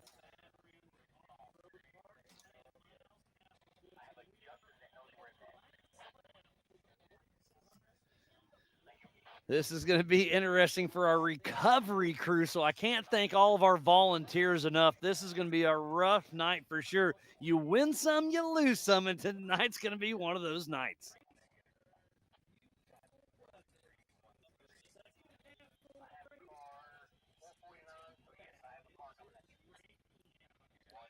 So Brian Trimp still moving at 20 miles an hour, and he is in second place in the 4800 Branik Motorsports Legends class.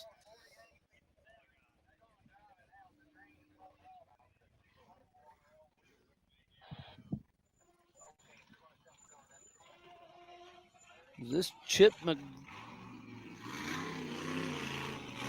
Yep, it was Brian Trimp that just came through the Branik quarry, so Racing Tracks is still working pretty good for us. And I think in the top right must be up in the dunes, but obviously it's getting dark. So I'm going to text those guys and say, thank you for everything. Stay as long as you want, but it's hard to see. Yeah, that was Brian Trimp that came through.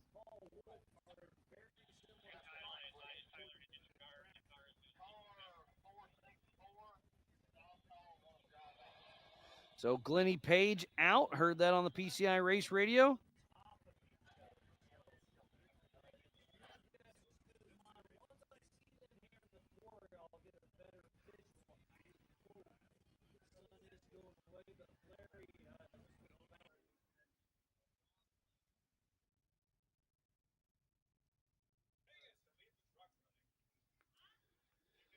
All right, just doing a little bit of housekeeping behind the scenes. Obviously, that's here at the Branik Quarry. Larry did bring us a light tower so we can kind of see down here, and then we can switch back and forth. Yeah, I think that's the dunes if I had to guess, and it's dark, so there isn't going to be much action. I guess we can see some headlights possibly. The start finish is pretty well lit up as well.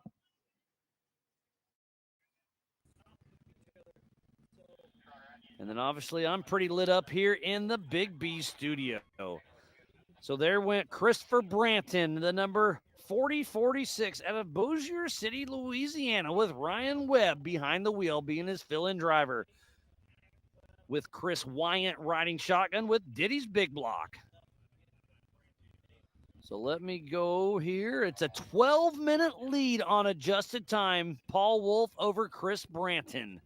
So Paul Wolf just has to be on cruise control right now.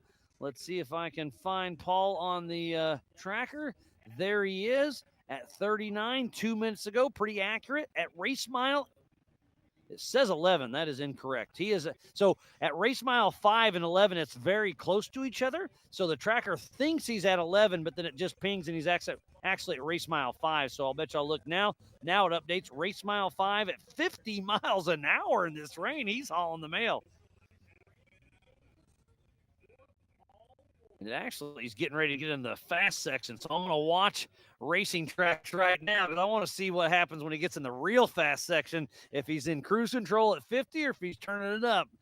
And it almost hurts sometimes, but I guess he's got a helmet. He's got gloves. He's got all the safety equipment. But, man, I can just imagine what the visibility is with all the mud. His headlights got to be covered and everything in between.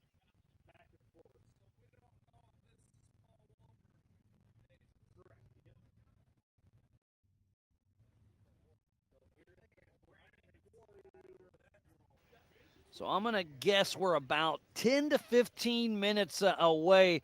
So while I'm going to step away. Let's keep with the action. Usually I throw it a commercial, but just in case somebody comes through, we'll just kind of leave the action rolling. I'll be right back after this.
All right, well, I stepped away for just a moment, but I'm here back in the Big B studio. I see somebody coming through the start finish at a slower pace. Let's see if I can click over here to Racing Tracks. I don't know who it was because everybody's a lap down now, but on the lead lap, it's Paul Wolf and Christopher Branton, driven by Ryan Webb.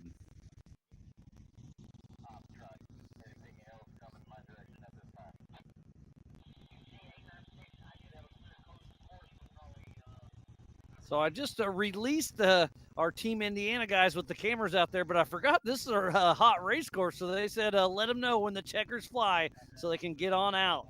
But again, I want to give Team Indiana a huge shout out for the hog roast yesterday. They helped us with the live show, and they're just some of the greatest people of Ultra 4. They are the true meaning of Ultra 4. Love those guys. Obviously, I'm a big fan of everybody out there, but just want to give them a special shout out for their home track. So let me click over to Racing Tracks. Where is Christopher Branton? So Christopher Branton at 41. So 4 minutes ago, he updated just past the checkers. We know he's a lot closer than that. So I wonder on Racing Tracks, it could be him that we'll see here in the Branik Quarry here in just a moment. Again, that's my guess. This rain and these trees are really starting to play havoc with everything. And just like that, Paul Wolf pings again at race mile 7 at 23 miles an hour. So he is just about 4 miles away from that checkered flag.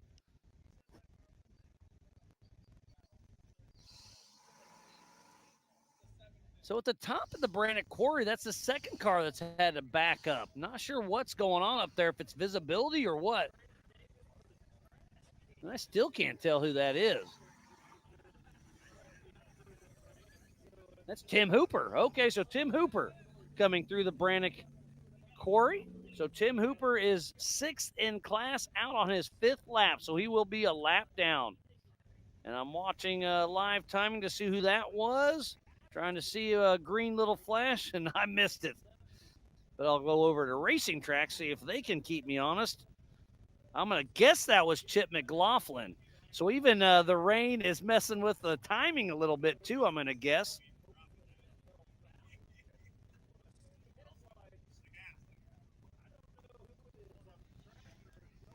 And we got another one coming through. I'm going to guess this is Christopher Branton. Physical, 2nd place, and yes, it is. He is on the lead lap. Christopher Branton, driven by Ryan Webb, with Chris Wyatt riding shotgun. Paul Wolf does have a 12-minute lead over Ryan Webb. That guy is an animal.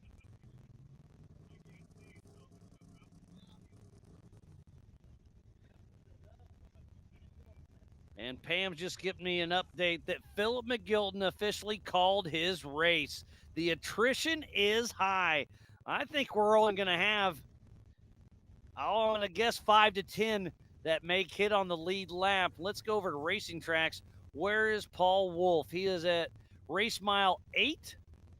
So you should be on the, gosh dang it, 2 fingers. There we go. So Antonio Grijalva is just ahead of him. Jeff Flanagan still moving a lap down. Justin Barth, I think, will sneak out for another lap. We'll see. Sean Reisky should go out for another lap as well. Tim Hooper, we just saw him come through. What's this update say? 35? That makes sense because it shows him at race mile 10.5, and I just physically had eyes at him at 2. So, man, we're about 3 to 4 miles off on Tim Hooper's tracker. But think about the rain. Think about the mud. But we will download this data and have real live, sorry, not live because obviously I'm watching live. We will have actual data on each individual person that we will download later. We'll make sure they are course compliant so we can give out those Big B trophies later on this evening. I haven't talked about Big B much other than being in the Big B studio, but they stepped up in a huge way. That is Josh and Rusty Blyler, who is Big B Motorsports. we were heading up to Rouse Creek, Kentucky on this race, and Jeremy Dickinson and I were talking on my drive up, and he's like, let's do something fun for a new announcer table instead of just a little plastic table. And I was like, absolutely. He's like, you're buddies with the Blighters. I'm like, oh, yeah. So he's like, hit them up, see what they say. So I kind of gave him just a brief idea of my my thoughts. Him and his guys put it together. They had this table built in 2 days and delivered it to us there at Rouse Creek. And then we said, hey, we could actually use one for the West Coast as well. He's like, done. And all he does is click print, makes this thing happen. And then we said, hey, what about trophies? And we weren't asking for free. We offered. But he said, nope, we appreciate everything we do. So they donated the trophies for the rest of the season and these 2 tables. So a huge shout out to Big B Motorsports. And then if you've been watching some of the awards, we have our big trophies. Those are available for purchase from Big B. If they want those, we hand them the plaques, and then they can purchase those in the future. And you can hear this. Is that Brian? No. That's Chad Hunt. There we go. Man, these cars are getting tough to tell who's who. Chad Hunt is a lap down or 2. So Chad Hunt is down at least 1 lap, and Sean Reisky just clicked off, so he will be able to run the entire race. Our physical race leader in the 4800 Branik Motorsports Legends class is Sean Reisky. We should be seeing Chip McLaughlin come through here pretty soon. Oh, I zoomed all the way out. I see both oceans.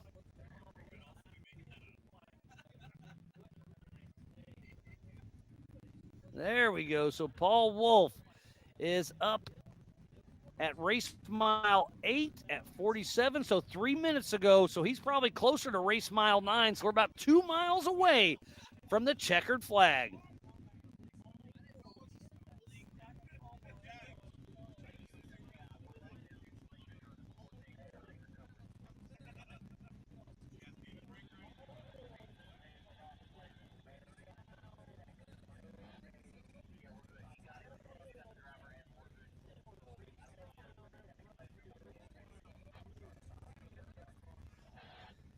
Pam's texting me asking how that camera is doing, and it's probably the best camera we have out there outside of the Big B studio where I'm dry. I can't believe. And now somebody's texting me the audio's out. Well, I'm going to keep jabbering and hope it comes back. We'll see what happens.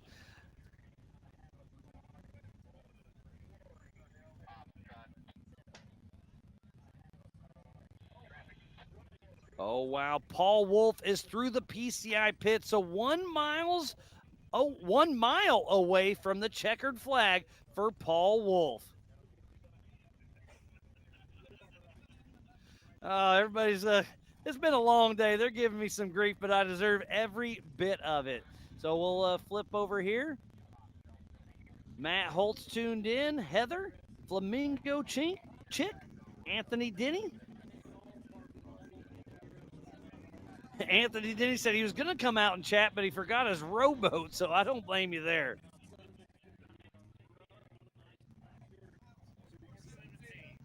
So 417 would be Justin Barth just came through. He's in 4th place in class, I believe. Okay, now I'm getting updates that we are still good with our audio, so I'm glad I kept rolling with it. And somebody about missed the course. So obviously visibility's became a huge issue out here. They can't see the drop because the headlights are above it, so they're kind of driving by Braille out here. And that is going to be Scott Farley, maybe. Yeah, nobody else knew either. All right. But I'll stick with my guns. That was Scott Farley, I'm pretty sure.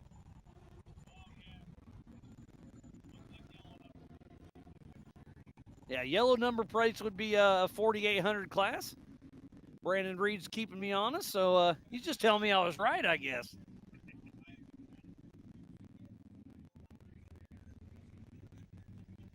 So out on the lead lap, it is Paul Wolf, Chris Branton, Chip McLaughlin, Sean Reisky, and Pam Hall does have the checkered flag in hand. It is up. Paul Wolf, the number 1018, wins 2 out of his 3 races this weekend. Congratulations to the 1018 of Paul Wolf out of Alton, Illinois, with Wolf Racing in his UFO single seat IFS car with an LSX 434. Nitto Tires, Raceline Wheels, Badlands Off-Road Park, VP, and Radflow. What an amazing weekend for Paul Wolf. Took the pole in all 3 classes, 2 UTV classes and the 4400. And then he won the open class in UTV, had a break. He broke his front axle in Pro Mod and then just won the 4400. So Paul Wolf had an amazing weekend here for the 2025 Branik Motorsports Badlands Brawl here. It's such a good time. And we got another car. That's Chip McLaughlin. So that is physical third in the 4400 class. So he's at race mile 2. Paul Wolf, race mile 11. Let that sink in. Absolutely amazing what Paul Wolf just did. So the checkered flag will be out for everybody else. Let me get back on tracking.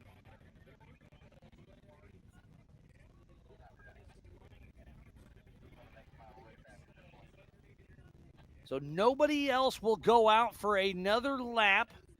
So we have Christopher Branton still moving, Chip McLaughlin, Sean Reisky, Philip McGilton out, Brandon Davis not healthy. Brian Trimp will be a lap down, but that'll be, so Brian Trimp will actually finish before Sean Reisky, but will be a lap down. So it's Sean Reisky officially just won the 4800 Branik Motorsports Legends class as long as he is course compliant. Sean Reisky, the number 866. We'll wait for him to come around because it's going to be a little bit. But Sean Reisky drove one heck of a race. Congratulations, part of Team Indiana.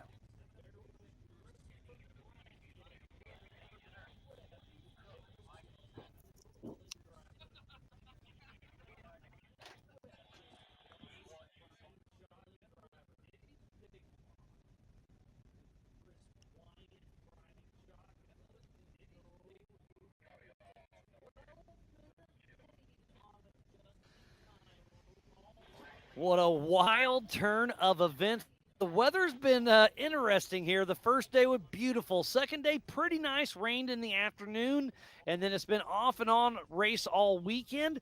This morning, well, last night it was beautiful at the start. About the same time it started raining. Today, beautiful all day long.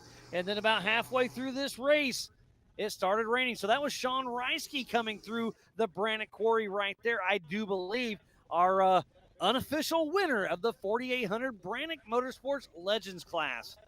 So let's switch back over to tracking to see who will be coming back next. So Tim Hooper will be a lap down. And I do see Paul Wolf already back at camp. What a great run for Wolf Racing, winning 2 out of his 3 races and getting pole position in each one he qualified in. So he is going to get some good paychecks, some good trophies, and some very important points. And that's going to be Caden Berger. I can't tell, but I can hear him. He is still, he's had a miss in that machine this whole race, but he's still moving.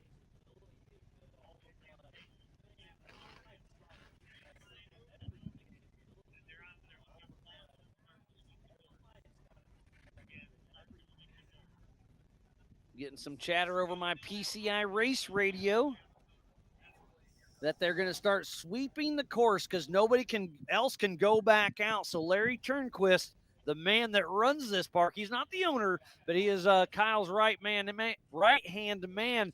He's out there sweeping course for us. He does a little bit of everything. Great job for him. So let's see. Well, are we going to have any more cars come through here?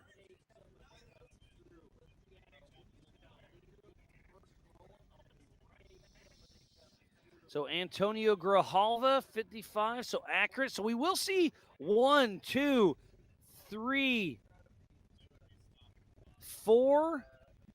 Looks like we'll have about 4, maybe Looks like we have about 5 more cars coming through the quarry. So we still do have a hot race course right here. But here shortly, in about the next 10 minutes, we'll be cold here in the quarry. But I'm going to stay live to try to get the podiums filled up for the 4400 and the 4800 Branik Motorsports Legends class. Last night, I think we logged off around 10, I'm going to guess 10:45 or so. So I'll probably do about the same. We'll see how it shakes out.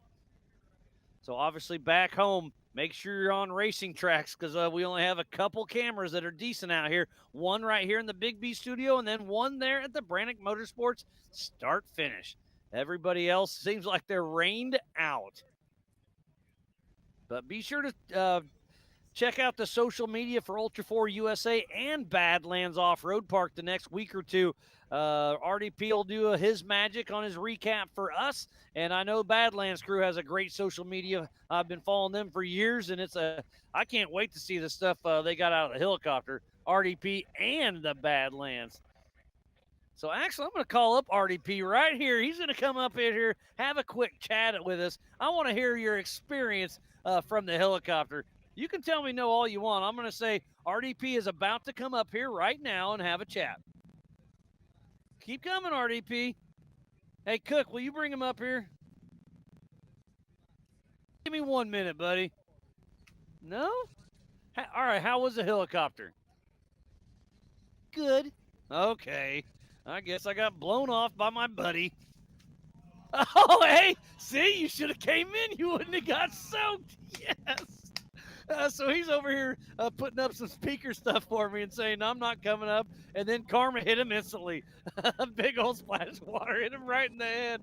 I'm sorry I'm laughing so hard. Not really. Oh, man, what a fun weekend it has been. Maybe we can get Nathan Parker up here. You want to come have a quick chat, buddy?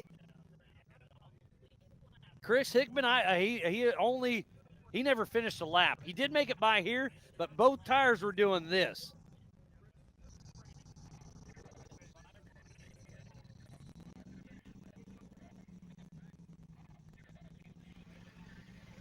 And I got another car coming through. I believe that's Antonio Grijalva. No, that is Jeff Flanagan. 869 is Jeffrey Flanagan out of Disney, Oklahoma. These cars are getting harder and harder to tell who's who. And look at this. The rain may have let up just a little bit. All right. Well, that's not going to hurt my feelings. Obviously, I haven't gotten wet yet like RDP did. You guys may not find that near as funny as I do. I do apologize, but that was fantastic. We're really good friends, so when your friend gets hurt or gets wet, you laugh about it, right? I hope you guys do the same. I like giving everybody a hard time, all in good fun.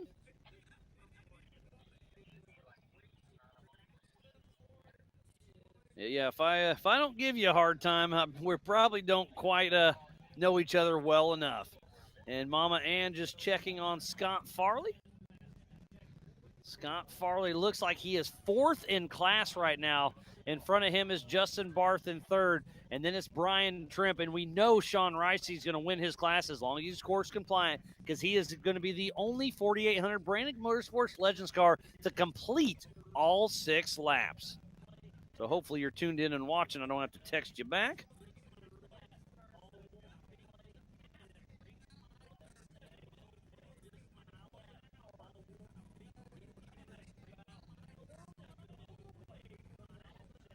So Miss Karen was telling me my audio went off again, but she must hit the mute button on her TV.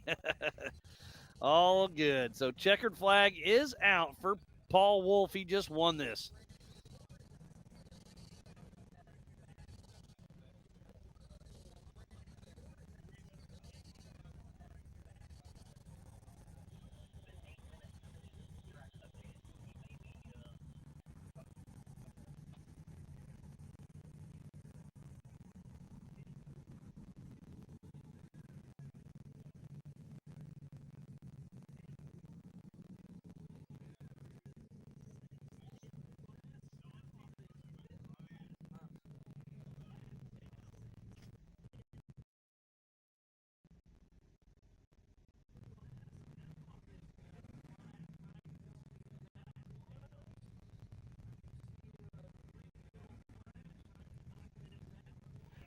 Ryan just gave me a very friendly thumbs up from over there, so I tried shaking the tent, and it got wet on the wrong side. So how far out is Chip McLaughlin? Number 4, updated at 7:30. Oh, yeah, okay. Well, his tracker hasn't been working for a bit. So at 7:30, he was at the start line. But again, we are able to download the data straight from the tracker, so we will have accurate data after the race for Chip McLaughlin, even though his tracker has not been working for quite some time. So we'll just have to watch the top left there. That will be where the checkered flag is. So let's look for 40-46. Where is he at?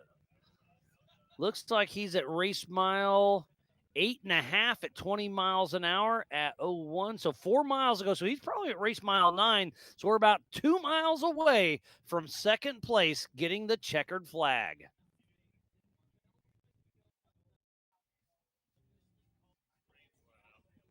Sweet. Yeah, the rain has let up, which everybody's excited. We still have some pretty good hardcore fans down here, so thanks for sticking around, guys. It's been a great time. Well, nobody's dry over there, but at least you guys you guys are smart and brought your rain suits. Brandon Reed's over there just having a good old time.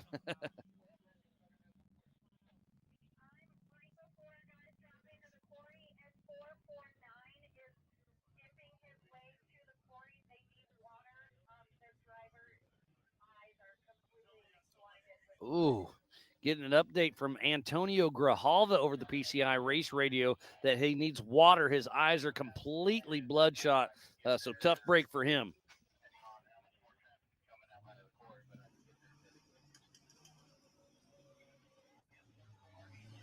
So Antonio Grijalva is right here. We're going to flush his eyes. I'm going to run over and have a quick chat, see what he's got to say for us, but tough break for him.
So I couldn't hear much over his engine, but Antonio Grijalva dumped about 2 bottles of water over his face and got going. And look at this, a checkered flag flies.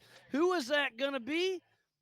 Is that Christopher Branton? I'm waiting for timing to show me, and it is. Unofficial second, Christopher Branton, driven by Ryan Webb, the number 4046. Ryan Webb and Chris Wyatt driving for Christopher Branton out of Bossier City, Louisiana, with Upside Down and Kryptonite Racing. And that 2024 2C IFS Jimmy's 4x4 car with an LSA 446 maximum turbo 400 Kryptonite custom Liqui Moly, Raceline wheels, USD sticky tires, and JE Real drive shafts. I know Chris Branton probably tuned in rooting on his buddy. You can have one fill-in driver per season, and Christopher Branton chose the right one to do. Ryan Webb just unofficially gets second position at the 2025 Branik Brawl here at the Badlands Off-Road Park in Attica, Indiana. And we know that Chip McLaughlin is not showing up on our tracker, so we have no clue where he is at. But Paul Wolf unofficially wins by 12 minutes and 23 seconds. That is very, very impressive. Let me zoom in. Yeah, it still shows Chip McLaughlin's last update was 7:30, and we know that's about when that race started, so it hasn't worked the entire race. But again, we will download his data and make sure everybody is course compliant. David Clay has been keeping race ops updated for everything.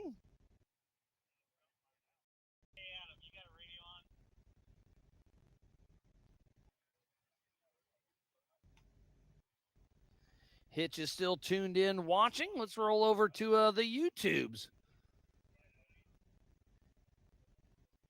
We've had a lot of people tuned in off and on all day. It's been a great time. I hope you guys have had as much fun as we have.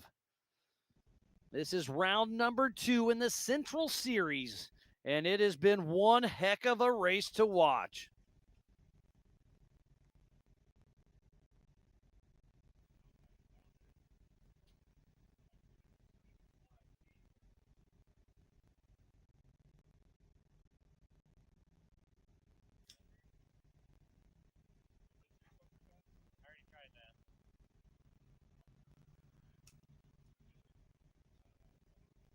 Let's see what our tracker is showing. Oh, bummer for Justin Barth. Shows him stopped at 09, so accurate update. Tim Hooper still moving, but a lap down at race mile 7. So is Scott Farley.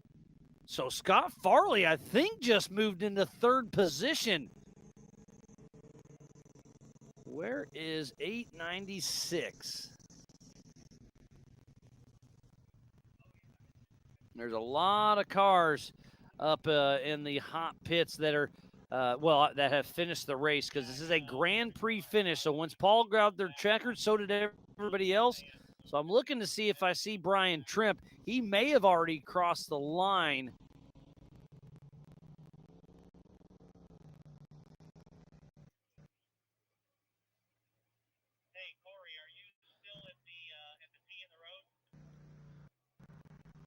So man, I wish I could find him. I'm going to keep looking for Trimp on here, so I'm going to update.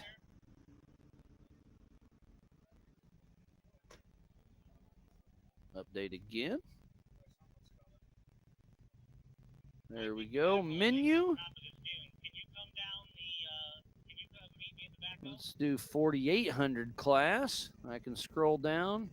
Look for 896 of Brian Trimp. And he is not showing up. That's why I can't find him. Okay.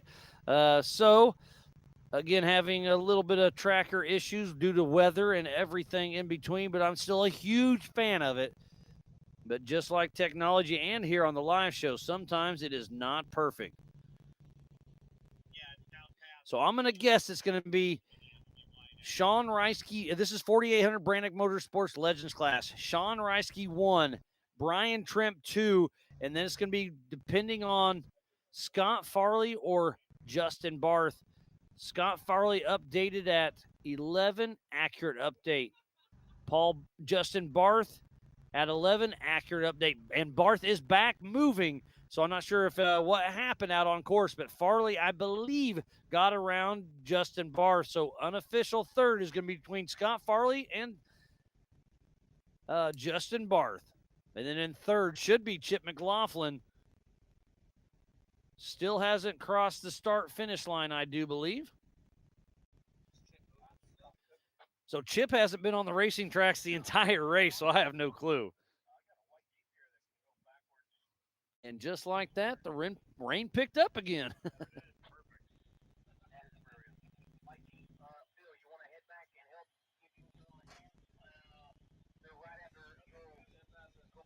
So racing tracks, let's see, do I have any more?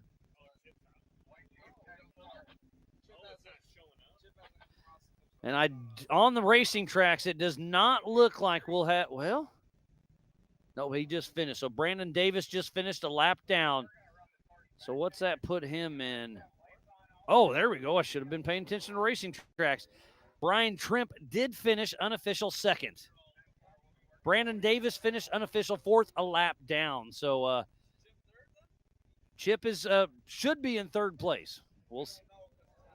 But we don't have him on racing tracks. But last time around, it should. So we're just watching the live show and seeing when he comes through. But unofficial second place goes to the 896 of Brian Trimp out of Sault Ste. Marie, Michigan, with Shallow Pockets Racing and Trimp Racing Services. He's in a Jeep Armory chassis supercharged GBM 408 with 850 horsepower. He's got a Tranny Tom Turbo 400, Mickey Thompson tires, Max Garage, Dirty Life wheels, and ball joint eliminators. Again, all unofficial. But it's going to be Sean Reisky 1, Brian Trimp 2, and then between Scott Farley and Justin Barth. And here comes a checkered for a couple of them. Is one of it going to be Chip McLaughlin? I can't tell. I couldn't tell either one of those, but on live timing, he has not finished his lap. Looks like one was, okay, that was Chad Hunt and Tim Hooper. So Chad Hunt, 5th, Tim Hooper, 6th, unofficially. So Chad Hunt with a top 5 after having a couple flat tires and some other issues. Pretty solid finish.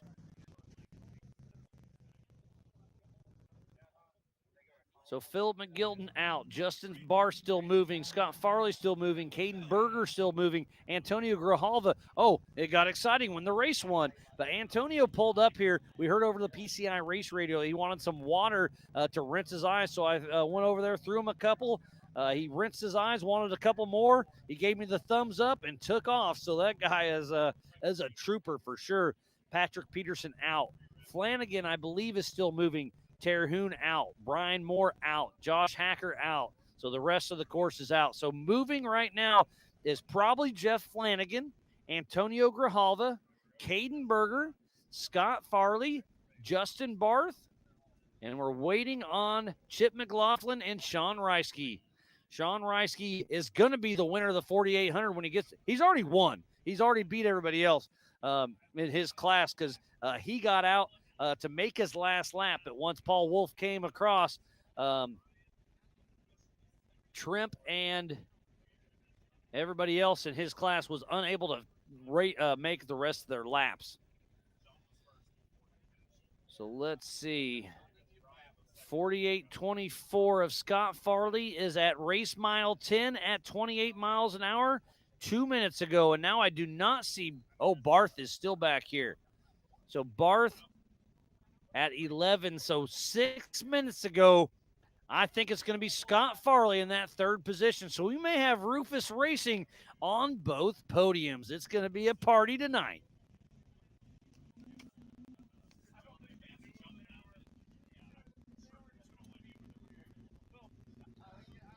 So the course is cold from race mile 1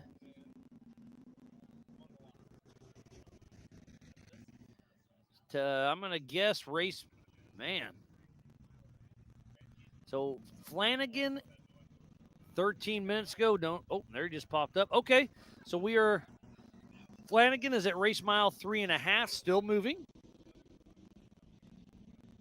Chris Hickman, we know, is out. Caden Berger is still moving. He just updated big time on me. Or disappeared, one or the other. There he just popped back up. So Caden Berger, accurate update, 7 miles an hour at race mile 2.5. So we are cold from start to race mile 2.5. So no more action. Well, he'll be on the other side of the quarry here in just a minute.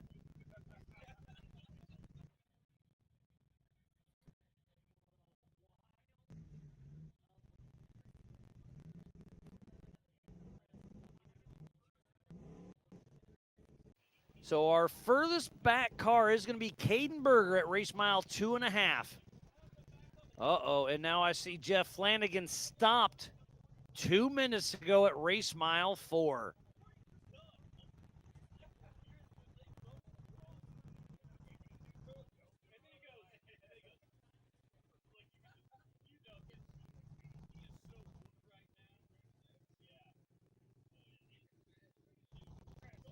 And man, I don't see.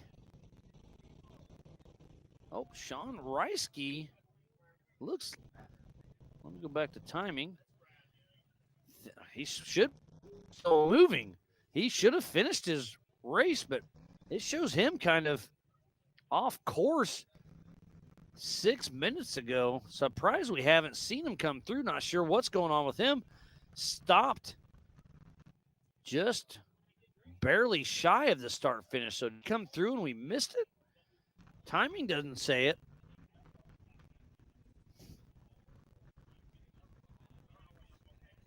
Oh, Mama Ange said Scott Farley just passed PCI pits, and so did Chip. Farley was ahead of Chip.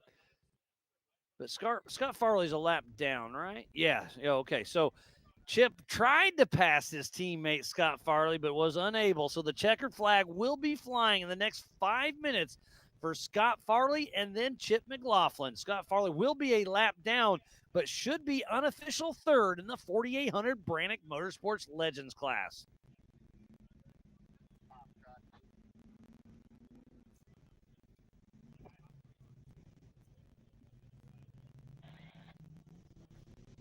So Pam is there. The checkered flag is out. This should be Scott Farley. We'll see if he pops up or not.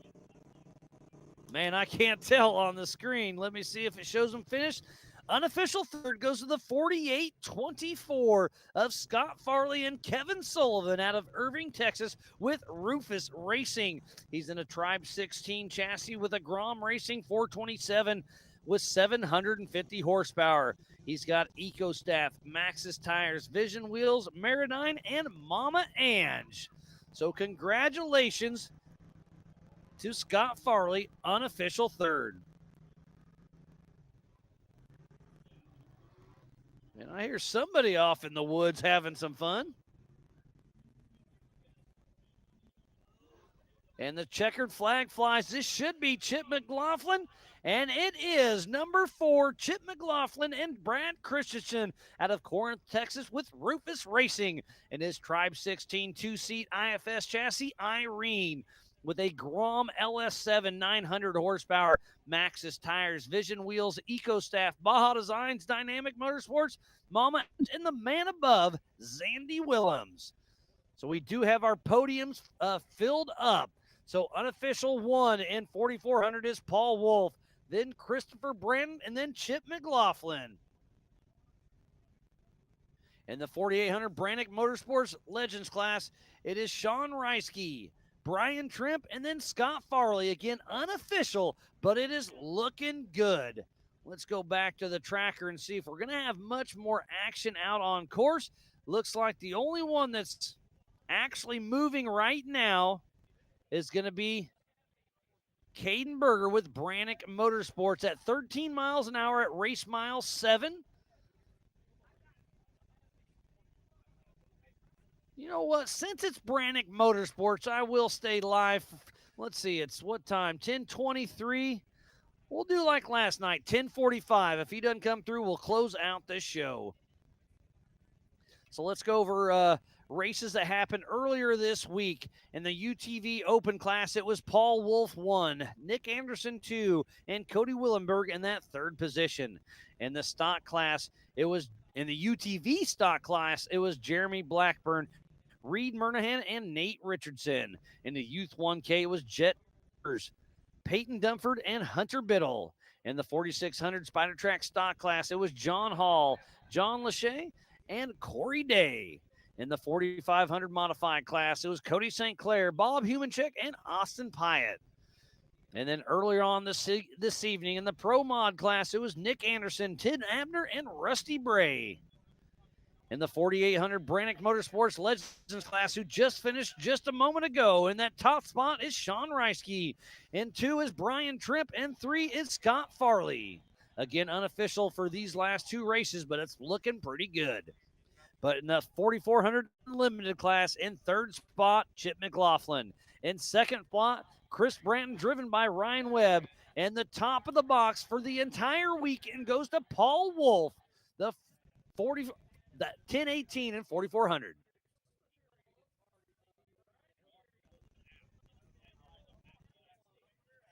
All right, now I'm going to lie to you right now. It looks like Caden Berger updated at 35, so his tracker is way off on me, so I don't even know where he's at. Nobody else is moving. So it's been a wonderful weekend of racing. I'll let you know where we're going next. I know we're going to AOP, Tennessee. That's June 27th through 28th in South Pittsburgh, Tennessee. And then we're going to go up for then we'll start the Joker race. Oh, then we go to the Buffalo Chip, then Vegas to Reno. Buffalo Chip is August 1st and 2nd during Bike Week. Vegas to Reno is August 13th through the 16th in Vegas. And then we'll start the Jokers at the Big House in Crandon, Wisconsin over Labor Day weekend. Then we'll go up to Beach Bend Raceway again, September 5th and 6th. NorCal Joker, September 19th and 20th. And then we'll end up at the Laughlin Desert Classic for the Ultra 4 USA Nationals, October 16th through the 18th. Again, it's been an amazing weekend. Thank you, everybody who makes this possible. We need to give a huge shout out to Kyle and Larry with Badlands. They've been amazing. All of our volunteers, our Ultra 4 USA staff, safety, media, and every one of our marketing partners for being a part of this. It's been a great weekend. The weather's been goofy, but I think everybody here on site had fun. I hope you guys had fun at home as well. One more quick look at the chat. Not much in there, so I think we're going to see you in AOP here in about 3 weeks. So thanks for tuning in to the 2025 Branik Motorsports Brawl here at the Badlands Off-Road Park in Attica, Indiana. So from the entire broadcast crew here at Ultra 4 USA, I am Miles Hasselquist, and we will see you for round number 3 at AOP June 27th and 28th. We will see you there.